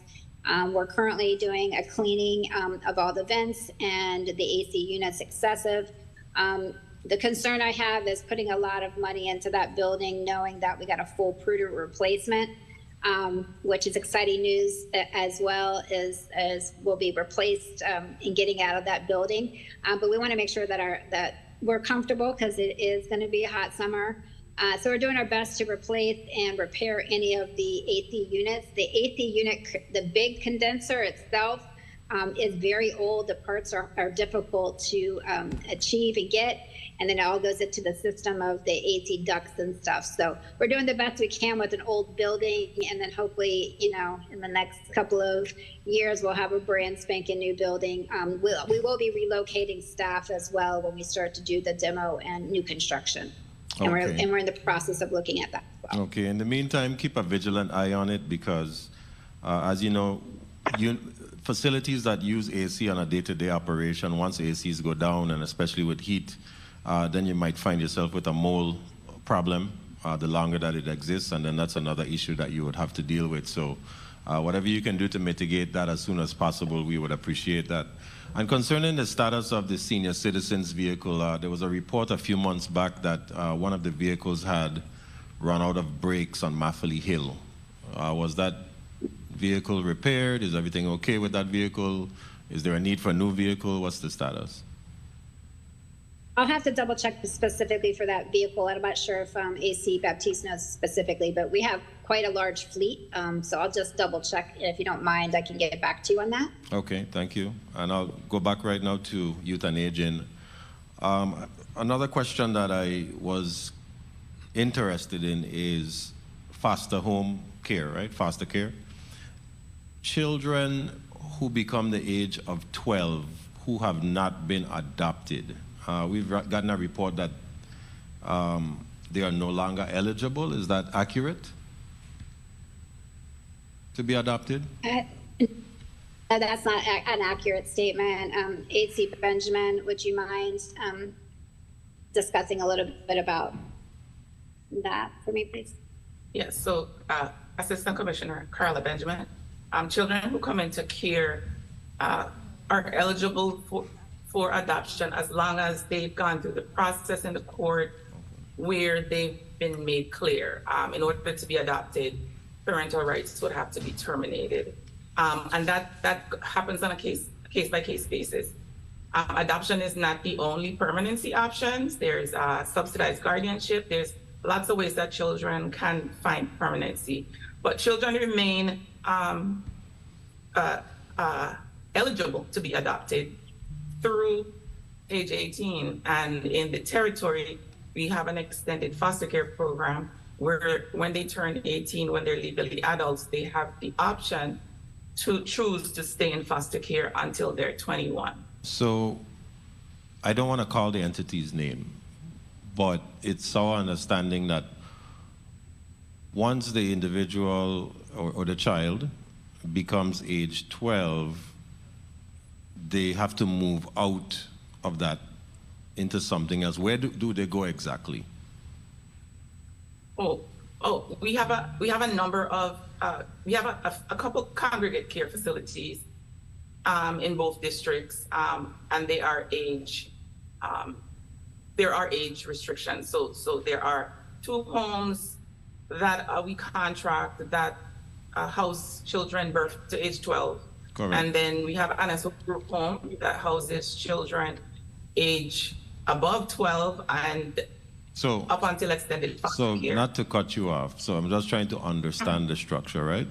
So we have a facility that houses children and takes care of them from infancy, if we want to say that, up until 12, but once they reach that age, they move into another facility where they would be provided with the same type of services?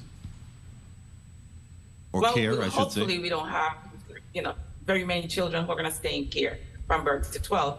There are efforts being made throughout to get them into a family setting. But yes, if a child is in one of those facilities up until age 12, the worker would be tracking, so there would be efforts made to move them to another setting, hopefully in a setting that's a home setting with a family. Very well, and a quick question, just because I have labor here. For those who might meet an age requirement and they're still in one of those facilities receiving care, do you also enhance their life by having them apply to some of these summer enrichment programs or offerings that the Department of Labor has for the youth? Are you collaborating with labor in that aspect? Sorry. We do. As a matter of fact, last year, all of our youth that were in the group home were registered with the Department of Labor. This year, our census is only 4, and all of those children are actually enrolled in the VI National Guards program. But yes, we do collaborate with, as much as we can, with the Department of Labor. We refer them to our own disabilities and rehab unit because they assist with vocational testing and trying to help children figure out, youth who are approaching transition into adulthood, help them figure out what they want to do and where their strengths are. I'm very happy to hear that, to know that there's an interagency collaboration to that effort, specifically and especially for those youth who may not have the leisure of having parents and other accommodations. So I'm very happy to hear that. Great work. To the commissioner or anyone who can answer concerning Aldersville Senior Center in Frederiksted, St. Croix. I know that facility has not been operational for many, many years, but are there any efforts or plans to reconstruct it or to do something? It's become somewhat of an eyesore, as we continue to have the discussion about more senior centers or some sort of senior accommodation for our seniors.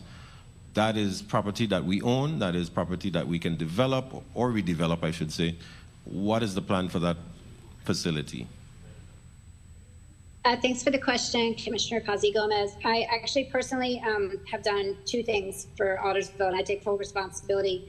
Unfortunately, it's when it came to the FEMA reimbursement after the destruction of it, it was in a tsunami zone, and so therefore we were not able to get funding specifically to fix it back. I've also been in conversation with the Historical Preservation Society to see if there's any funding available there. So we're still continuing those efforts. And as far as the cleanup effort, that is, I do take responsibility for that. We do need to clean it up and board it up. So it's not an eyesore. So we'll make sure that we'll try to get that done in short order. But as far as the next steps, as far as a capital project, I would need, I do have somebody assessing it. It is going to cost, obviously, some money. And if I open an additional senior center, then of course I'm going to need additional senior center staff to run it. So I'll have to increase my workforce in order to do so. But it is there, but I do take responsibility, and I'll make sure that that puts on our list to clean it up, to at least board it up so it won't look like an eyesore. Noted. Thank you for bringing it to the attention. You're welcome. And you know, sometimes the federal government does not support because they have their regulations, but it doesn't preclude us as a government here on the local level to try to make accommodations or plans to try to get something that is much needed for our society. So let's put our heads together and see what would be the best possible facility to be put there for our people. I had a last question before we start our burning questions, and it's concerning emergency services. Is there some sort of flow chart or outline of the process of emergency intake that you offer? Specifically, Office of Emergency and Intake Services, like yes. a flow chart? Yes. Understand. So if somebody has an emergency, what do they do and what happens next? Yes. Could you provide us with that, if it exists? Could you provide a copy to this committee so that we can understand how the process works? Sure. Okay. I'd be happy to do so. Okay, colleagues, if we have any burning questions, now would be the time. Okay, hearing no burning questions, I would like to thank all of the testifiers for attending this committee hearing today, and I will give the commissioners each 1 minute, if needed, for your closing remarks, starting with Commissioner Kazi Gomez. Ladies first. Thank you, sir. I appreciate it. Thanks for allowing us to be virtual with the impending storm. We had a lot of our senior staff that would all be on St. John, and in the event that any ports closed, we would have been in a deficit. So I appreciate the ability to be able to testify virtually today. So thank you for that. Our emergency response is important. I appreciate the time today and allowing us to testify on the two bookends, our little people all the way up through our senior populations. I know that we're in it to win it, meaning that we are here to serve. And that's what our team does every day. They see people in their worst case scenarios, and they do our best to serve them when they are. We would love to have additional resources, whether it be public-private partnerships, in order for us to serve everybody that's in need. So thank you so much for allowing us to be here today, and our team, Human Services, the experts are online, and so I thank them for their dedication as well. I'm going to call on Senator Johnson just a little bit. We are going to be having a spruce up of YRC, and so if he would like to come and visit but want to put some work into it, so I'm going to invite everybody to come do that as well. So thank you for the time and enjoy the weekend. God's blessings to everyone. Thank you, Commissioner, and thank you to you and your staff. Commissioner Malloy, you have 1 minute for your closing remarks. Gary Malloy, Commissioner of the Department of Labor. I'd just like to take the opportunity to I thank my staff. We've been able to share a lot of information in terms of what we're doing with the youth. I'm very, very proud of what we're doing and getting the word out and getting our youth involved. Director Sebastian and her team and our whole workforce team has been doing an exceptional job. And I just want to, again, thank you and this body for giving us the opportunity. I also want, before I close, I want to be able to share, to give some perspective on the second block that you had on aviation. And I'll ask AC4 to just share a very important sector strategy meeting that we had. Yes. Thank you. And good afternoon, Gene Ford, Assistant Commissioner, Department of Labor. Again, of course, we at Department of Labor, we're always looking for different ways to do things. We recognize that we don't necessarily serve or fill every void that there is. And the one area that we recognize that we are missing in is in the transportation sector. And so we have gone out to adopted a different type of approach, which is a sector strategy approach, and that includes the transportation, which includes air, marine, you name it, a huge sector. So we are talking about looking at individuals, and of course, like anything else, it all involves dollars, federal dollars in particular. And so we are competing for federal dollars with other agencies. We are going to enter into partnerships with other governmental agencies.